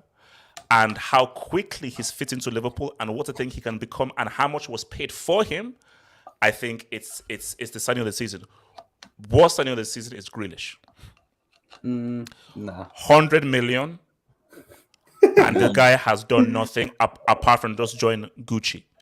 So my signing of the season is Luis Diaz. I'm thinking, but special mention. Looking when into it, special mention. I'm giving it to Aubameyang because everyone thought he was done, and yes, he sort of faded away towards the end. But in terms of how people thought this guy was just going to do nothing, he still did a little sign. He did a little something. So for me, I'll say special mention of Aubameyang. Signing of the season is Luis Diaz. Brick signing is your boy Grealish. If I can remember any other ones. Can I go next? Because I already said my best. And also, the most punked move of the... So this is sort of like a brickish move. A brickish signing. Çalhanoğlu. Based on him moving because he wanted to win the league. So brickish signing is Çalhanoğlu. No, the most brickish move is Çalhanoğlu moving from AC Milan to Inter Milan because he wanted to win the title, ended up losing the title to AC Milan. Can I go on this one? I already said my favorite, so can I just finish it off? Well, actually, no, let me go to Ricardo and then Red. So Ricardo, best signing, worst signing? No, I will agree with Red that the best signing has to be Luis Diaz. The only thing I would push back is he said, like, look at the forwards they have. Luis Diaz was signed to give Mane some competition, and because Mane wasn't really playing that well the first half of the season. With that being said, I mean, for some weird... sorry. Guys are saying Messi for worst signing. Luis Diaz. Luis Diaz has to be the one. Like, I don't think there's any player you can say has performed at an exceptional level. Not only that, but I don't think anybody expected him to be this good. But I think the worst signing, it's not even Grealish, man. Like Grealish, he's been all right. Like the worst has to be Lukaku. It has to be Lukaku. That's gotta be I knew I was for. No, so sorry. Very quickly, special mention Menio. Special mention Menio. That's because again, that was very good for Milan, and he was critical for the special mention for Firmino. Special PSG mention, Academy product, by the way. Yeah. So Ricardo, what's it? So yeah. So who's your worst? Who did you say your worst was? Lukaku, man. Oh, Lukaku, Ricardo. No, come on, bro. The guy barely even like. It's so bad he barely even played at some points. Like, come on. I mean, that's a fair take, Ricardo. That's a fair take. But we'll keep it at that. And then obviously, I agree with your whatever that other award was. With what's it? British signing, British yeah, move. That was too funny. I'm sorry, but yeah, there we go. Red, you can go from there. Yeah, Red, go for it. Best and worst. So so the best is I do believe it's Luis Diaz. Like he's the one that actually hit the ground running, and I feel like everybody rates him now because of this move. And he's only like this is his first pretty much world class season, or not world class season, but first class season. But worst signing, I have 4. Right, I have a top 4. So number 1, Jadon Sancho. For a player that was hyped for 2 years, don't forget that this transfer cycle was 2 years. Last season, remember how much United were talking and 70 mil and Sancho's coming and he stayed up door, and then he finally came, right? And this guy did nothing, like literally. Like the City fans aren't even hurt. The fact that he's their academy product, nobody cares. No, for me, I'll say Sancho is more disappointing than worst. There are worse. No, that's what's the top 4. So Sancho is 4th for me. Even worse than him is my boy, one of the best strikers on the planet right now, Romelu Lukaku. Like, man, this one hurt me, man, because people know how much I love Lukaku. Like, he's one of my favorite strikers out there. I've I teach how far back my Lukaku agenda goes. I had a whole thread detailing every goal assist Lukaku had when he was with Inter. That's how much I rated him. And the same to Chelsea. I remember arguing with you about this guy. Right. And like, bro, I was last year all dubs. He brought the Scudetto back, but then he comes to Chelsea and like, honestly, that interview he did where he said he missed Inter Milan, that was what ruined it. Because Lukaku, from years of following him, I could tell like he's more of a player that he really lets social media get to him and it affects his performances. And this season he's been way below his standards, way below. So that was British signing number 3. That's number two. Number 3, and this is second worst. So there's one ahead of him. It's Sergio Ramos. Sergio Ramos, man, like my guy. You're going to PSG, right? Like Thiago Silva's leaving, so the spot is open for you to take. And this guy couldn't even stay fit all season. Like it's actually such a sad decline for him. Like and I can't really blame PSG because like they took in a player that was supposedly he was really good in good physical condition, but he went there and I don't know what happened to him. All of a sudden, he was inconsistent physically, which that was never a problem in Madrid aside from his last season. But that was just a signing that everybody forgot about. Like genuinely, people don't even know that Ramos plays for PSG. Like that's how nobody even knows that he's playing there or not anymore. Like how many games did he start? So who's your worst? Who's your worst? Who's your worst? The worst. And by the way, by worst does not mean this is a bad player.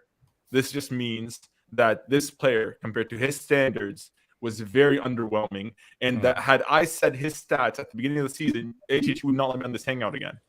Lionel Messi, like, look, Lionel Messi for 6 goals. Like, I'm sorry. This is just it's just inexcusable. And let's not mention that like 2 of those goals came after the league was already done. So he really only realistically during the campaign scored like 4 goals.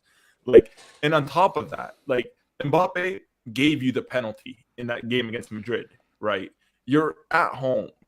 And you missed that penalty. Had they scored that penalty, we would have not have came back. Like, and I'm not saying that Messi is bad because even Messi is worse. Is still your truth. RDS, I'm not coming to you. Like, I'm not trying to hate on anybody. Like, I swear, like I'm trying to be as honest as possible. But like, when it comes to this, compared to Messi standards, like, I'm sorry. Like, if I were, like I said, if at the beginning of this year I came out and I was to say Messi's only going to score 10 goals in Liga. HH, what would have you done to me? Like, would you have let me continue? Oh, no, red card. Instantly. Like, okay. Nobody would say that. So, in my opinion, I feel like by his standards, Messi has been the most underwhelming and the worst signing, especially for the cost. Okay. I'm done. Best and worst signings. I'll start with the worst because I think I have 2. Grealish? Oh, Don, you can't say your own player. What? No, Grealish. I don't. The thing is, Grealish is. I can say he's been underwhelming, but I wouldn't say he's the worst. Like He played. He's been average. He's not. He hasn't set the world alight. But Lukaku, because you must remember the narrative when you were buying him. It was more like, okay, we won the CL without him. Imagine what more we can do with this guy. And then this guy. Never said that. No, this guy made sure you lost everything. Like he made sure personally, like you're not gonna win the CL, you're not gonna win all the cups, and you're not gonna win the Premier League. He made sure that you win nothing. So that is I think that you need talents to do that. So he deserves an award for that. Then I think Champions League Varane. The thing is, they bring you into a team to bring up the standard of the defending. They're like, you know what? Maybe we need a mentor who's gonna hold our hands. And then you come, then you make it worse. Like you give them a taste of something they've never seen before. So, but as for the best, I think, can I mention a manager instead of a player? Because I feel Conte is actually been... Okay. But give me okay. If you say manager, I also want a player as well. I feel as if for effectiveness, because remember, the slender at Juve was he doesn't have the output. He doesn't do this, and he came and his contribution. That's why I feel is more than Diaz. I still rated him though. I still rated him though. Diaz gives you more entertainment, but Kulusevski is that guy whereby he goes under the radar, but he gives you the goods. And I feel like when you're fighting for like a top four, you need such people.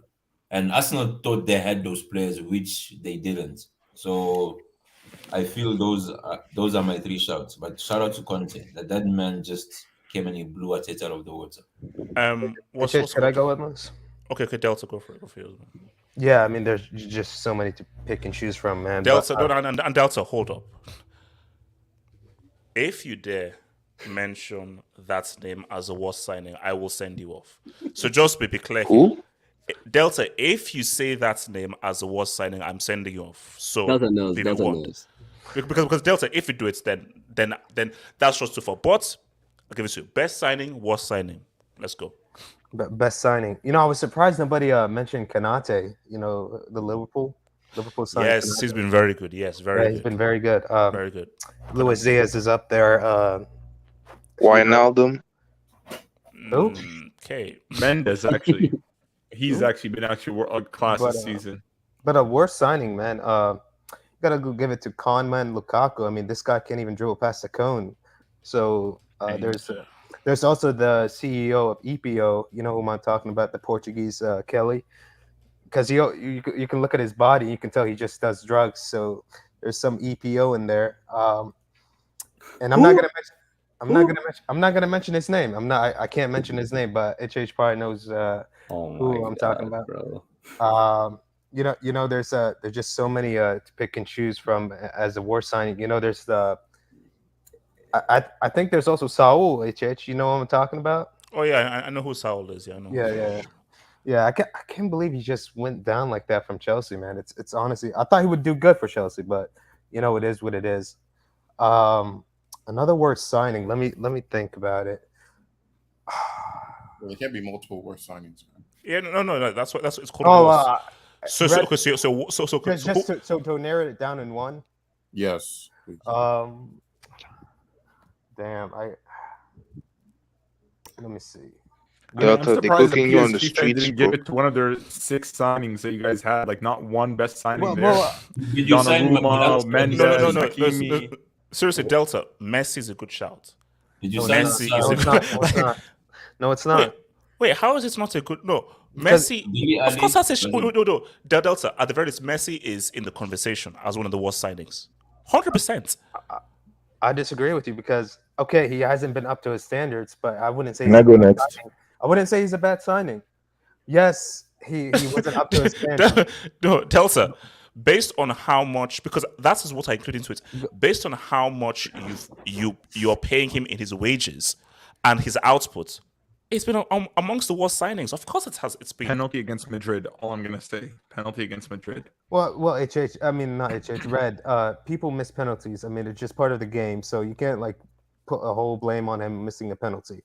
And to say like if he scores this and you're gonna go on and we're gonna win. Okay, Delta. Who was your best signing? Who was the signing? Who's the best signing? Best signing is Konate. Worst signing is probably going to be the CEO of EPL, CR Kelly. Oh my god, bro. Oh man. Spins Delta has been swelled, man. It's been swelled.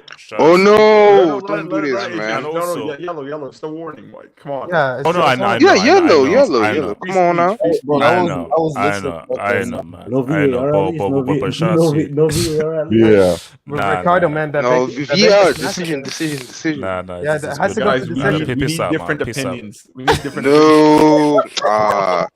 Y'all ain't. I want him. No, because that is hating to a whole other level. Bro. That is HH, hating to a whole other level. Skip Bayless will be surprised. HH, you know, somebody said this in the chat, and I don't know how this escaped our minds. One of the worst signings this season has to be Griezmann. Like that guy. Bro. You got guys like Lakaka, freaking Griezmann, but we gonna say Messi. Come on, you stole my guy. You stole my guy. What's calling him? I'm sorry, guy. Okay. Gatlo topic. Best and worst signings, man. Okay. Gatlo. I'm going to do three of each. Bad, good, and brick. Okay. Then just go through it quickly. So which one do you want to do first? Good, bad, or brick? Yeah, good, bad, and brick. Okay, good is Diaz, obviously. Okay. He's been effective, but I feel that Liverpool were good before him, but he has come to improve them. So he's been great. Kulusevski, based on his effectiveness. I mean, this guy, and the fact that Juventus did not really have that much faith in him, and he just came to Tottenham. And you guys, let's not forget, in January, we said, bro, Tottenham are not getting top 4. Yeah. That's what we said. Yeah. Because these guys were far behind. So I know the other teams that in front of them were trying. No, but you guys finished 3 points behind the Champions League winners. Because see, that's why it's a toss-up between Diaz and Kulusevski. See, because I think Diaz is just a far better player than Kulusevski. But when you just look at how important Kulusevski has been to Tottenham getting top 4, you can make an argument. It's just that Luis Diaz is just a far better player. So, you can go back and forth. Yeah. But go for it. And then the last one based on effectiveness. Look, he is not a popular guy, but I have to give Guimaraes, man, in Newcastle. Okay. Bro, that guy has been effective in their midfield. Oh, you stole my guy too, man. Yeah, I was about to say. That guy has been effective in midfield, man. And bro, I mean, it's been money, man. It's been one of the best midfielders since he came, man. And he came from Lyon. So it's like, yeah, man, he's been effective. Now for bad, Grealish, obviously, but you cost 100 million. But the thing is, you have more of English stats. I don't really rank you that high, but I mean, yeah, 100 million is too much. I'm pretty sure he was the most expensive guy last year. Yeah, that's too much. Now, Lakaka, you can't, come into a marriage and say that I miss my ex-wife. It doesn't work that way. Like, I mean, you can't come into Chelsea and be like, bro, I miss Inter, bro. Like, I mean, that just, I mean, it's bad enough that you are not playing that well. But for you to not be like, nah, I miss Inter, it doesn't fly, man. And you see, now this guy was not in signing. However, he did sign a new contract, Fernandes. Yeah, like he's the honorable mention for me. He like Fernandes, like I mean, the breakness he has shown this season, and United signed him. It makes me laugh, man. For the extra 4 years of this guy, that's sick, bro. Now, yeah, that's the bad. Now for the break one, Griezmann, thank you very much, Antoine Griezmann, bro. How much of a jinx can you be? How do you go from Atletico to Barca, they win the league? Look, he's a bigger jinx than me. He's a bigger jinx than me, man. You don't go from Barca to Atletico and they come 3rd or 4th. I mean, it's just sad, man. And you barely did anything except for your 2 goals against Liverpool. I don't really remember anything of note he did throughout this entire season. Chanaloglu, you've already mentioned him. And then the other break, bro, you moved to PSG to knock them out of the Champions League, and then your former club now won this Scudetto. I mean, Gianluigi, bro, you don't bring too much, and not just that, bro. You were in goal when I don't remember who's the guy that scored against you that knocked your country out of the World Cup. But I'm sorry, bro. Like, I'm sorry. Donnarumma, you've chopped a lot of L's this season. Yeah, man. You chopped a lot of L's this season, man. So yeah, Donnarumma is the third brick. Yeah, and that concludes everything, man. Dr. Oz, talk to me. Best and worst, man. I mean, so I think the best signing, I think Gatland got it right. The Gobi Mars, but I think a big mention is this guy. He joined Madrid, and the season before Madrid lost the league to Atletico and got knocked out in the semis. And once he came in, or in the final of the Champions League and won the league, David Alaba. I think he's been a great sign for Madrid. I think he's been solid, and I think the partnership with him and Eder Militao took them to a whole new level. So I think that's probably one of the best signs of the season, behind Luis Diaz and Going Mahrez. But the worst signing, I can't believe he went under the radar, if I'm being honest, Upamecano for Bayern. He's been interesting. He's been You guys steal my guys. Thank you. So he's been exposed ever since he left Konate, and now he is not really that. He's not the force that we've reckoned with ever since he left Leipzig. So I think that's probably one of the worst signings of the season. And I think the biggest signing is probably Messi, because it's Uber Eats. You can't guys, I mean, guys, Uber Eats.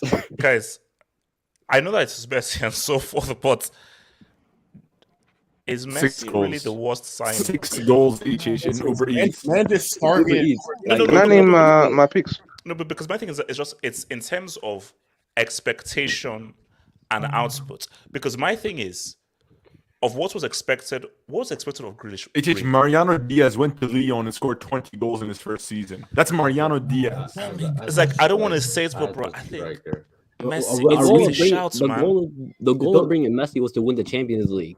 They got knocked out in the round of 16. They got further with his Neymar and he missed the penalty. Exactly. Wait.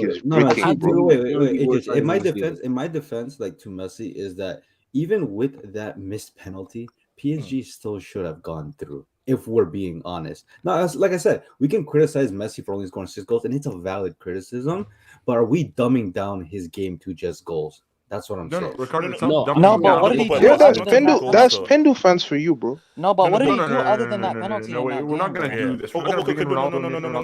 So let's just. They're not even the same player. Let's hold on. Let's stay on topic. So your best was who?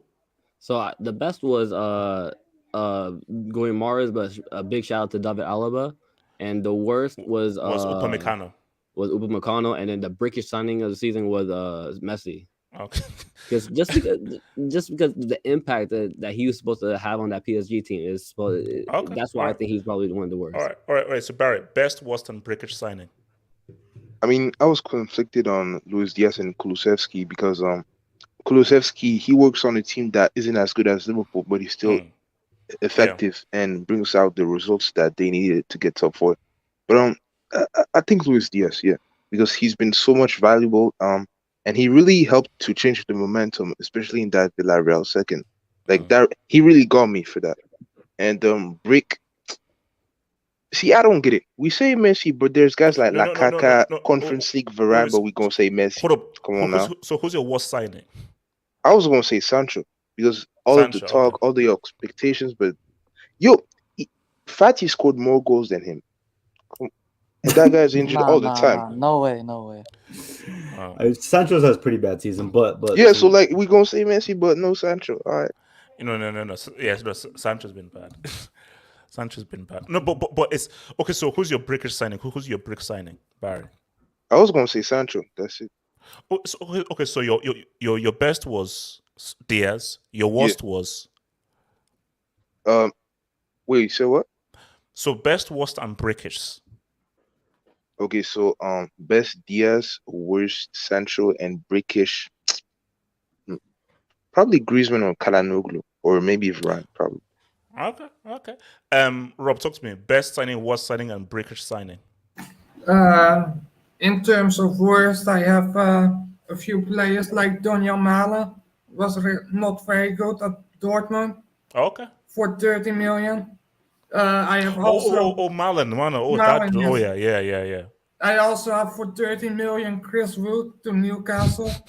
He has also been awful. Yes. And Lukaku, of course.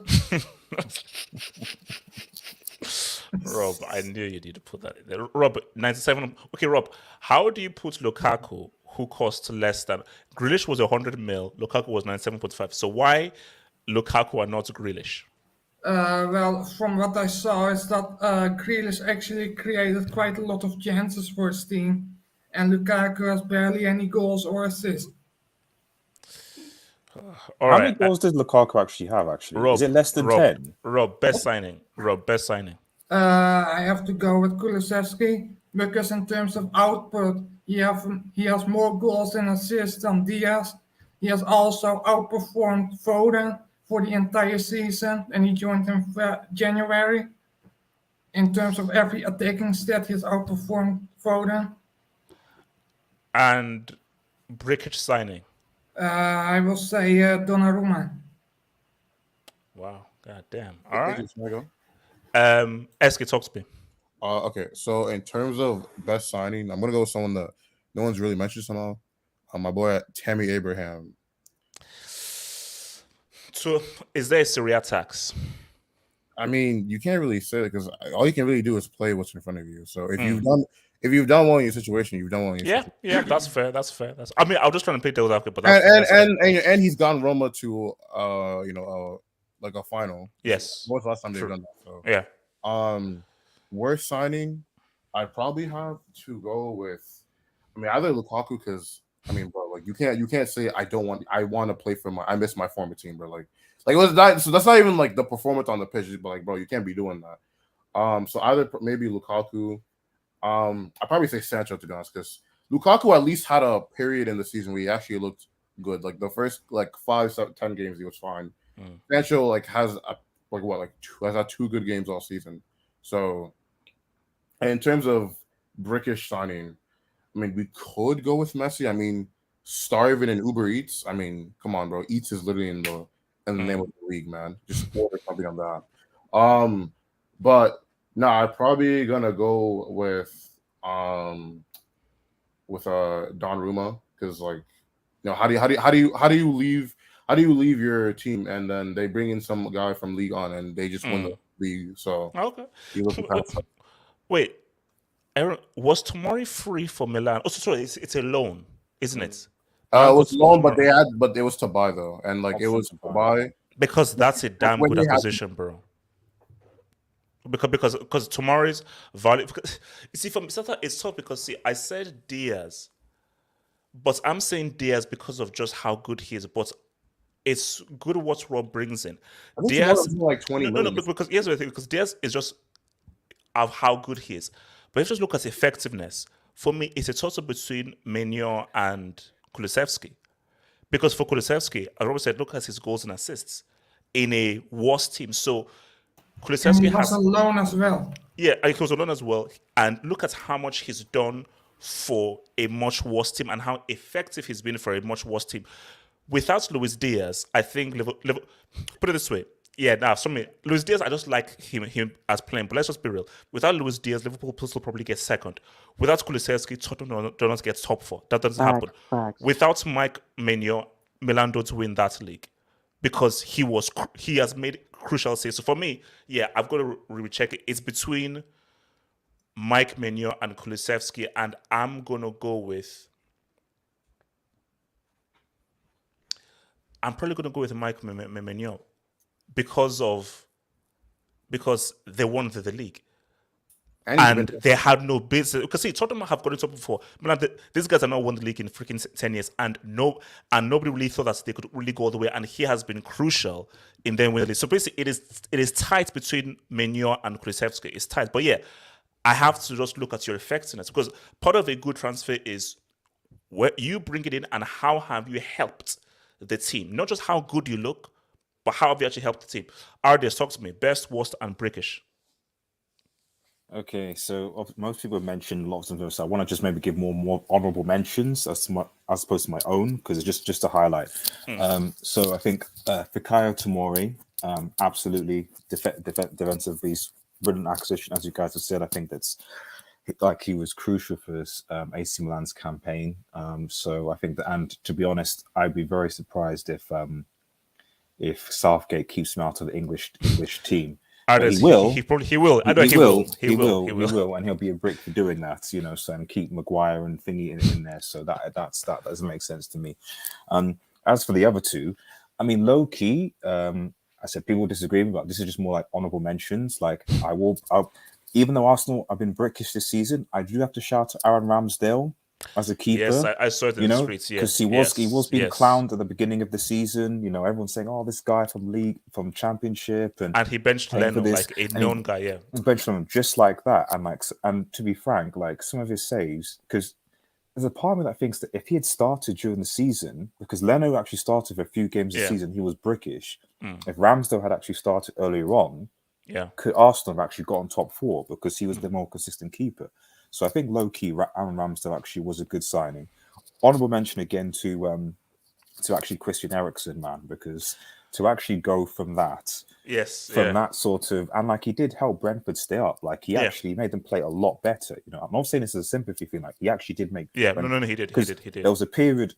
People forget that period of Brentford. Like they actually were losing a lot of games. Back up, they were going towards the relegation zone, and they made that acquisition. I think in January. I think it was. It wasn't in the summer. It was in January. I think they got on in January. Yeah, I think they got on in January. January. Yeah, and he actually helped them to just to steer their thing around. And then lastly, like Sebastian Haller for Ajax, man, that dude, you know, so came clutch, obviously in the UCL and stuff like that as well. So, and obviously for Ajax, you know, so those I think are good honorable mentions. I have no brick, but I have one bad. I have one. I need to show this guy, and it's not Messi. Before anyone shows, it's not this guy. It's someone who people have forgotten. But I saw his stats in this league, and no, I'm sorry, this is the worst. Just share this, man. Share this. Oh Lord. What's happened to my boy, man? What's happened to my boy, James? What? This is left field. James Rodriguez, man. Al Rayyan, Qatari League. Qatari League, man. Man has a debut and loses 3-0, you know, and like only scores 4 goals in this league, and they don't even win the title. Man. Excuse me, he scored 4 goals. He scored 4 goals in the entire league campaign.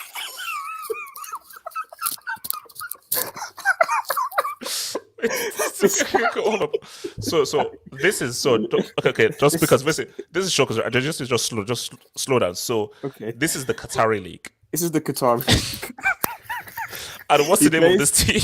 I'm not pronouncing mine, but it's Al Rayyan. Al Rayyan.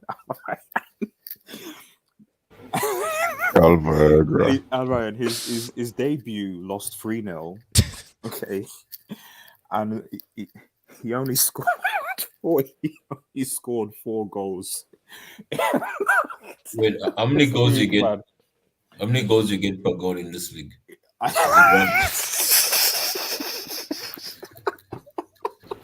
Wow. So I'm just from saying, from World Cup 2014, Lord. So I don't have any brick or that's it. That for me takes the cake, because I thought this guy, I didn't think he was that bad, bro. But to go to the Qatari League, as if no. Just for that, man. That is what you call a fall from grace. That's what you call a fall from grace. The chat is saying that, Jim, right? So, Artist, what are you saying? No, I was just saying when people are clowning Messi for like only scoring 6 goals and he breeds, but this man is only scoring like as a winger 4 goals in the Qatari League, man, and didn't even win the title, man. Oh, that's just the worst. That's worst. What's it called? Mohammed, talk to me. I would say from the best signings, I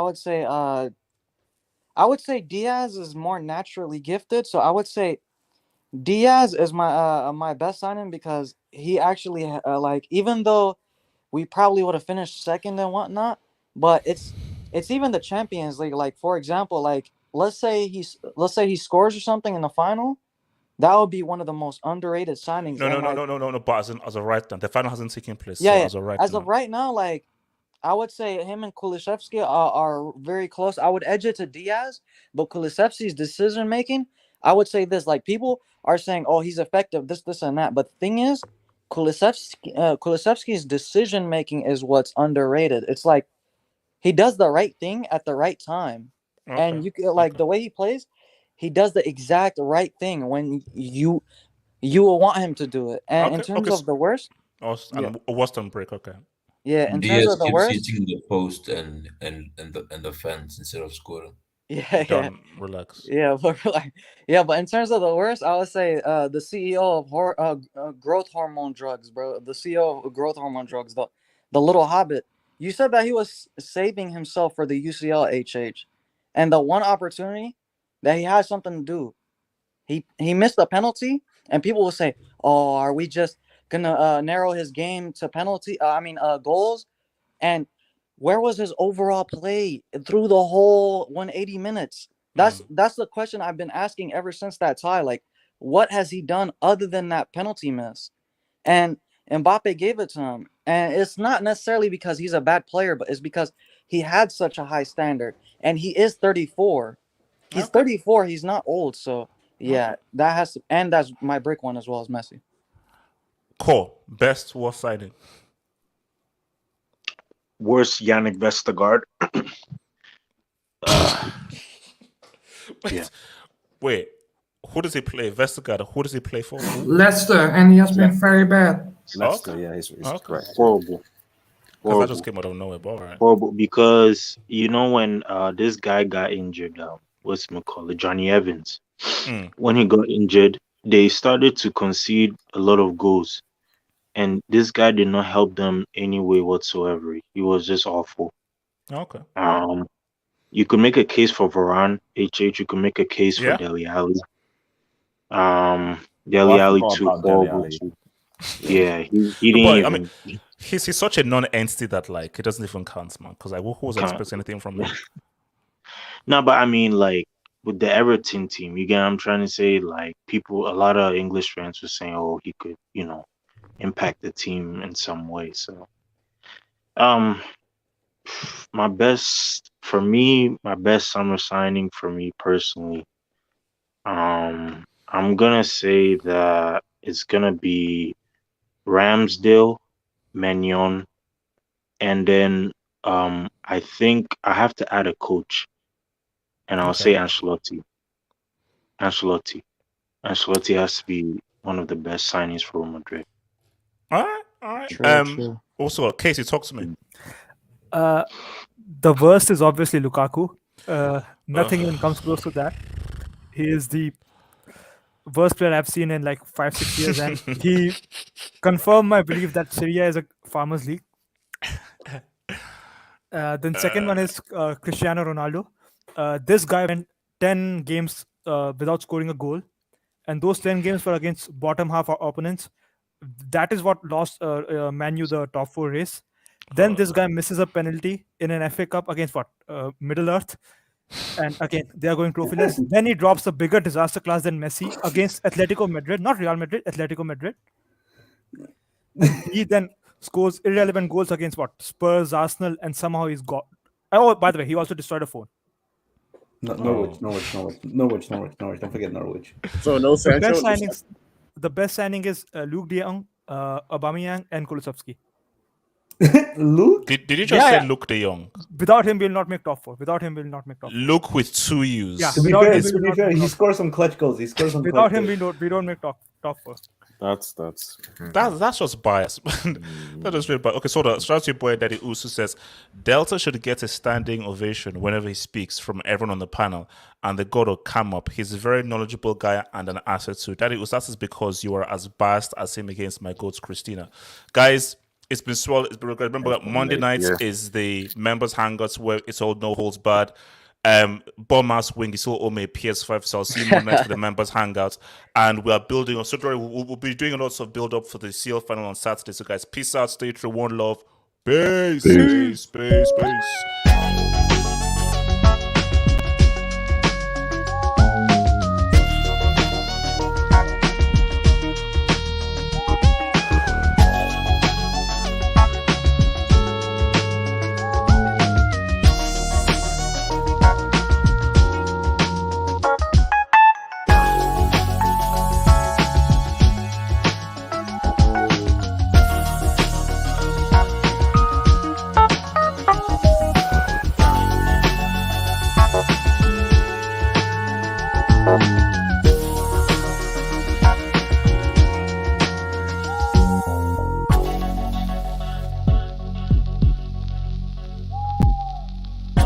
much.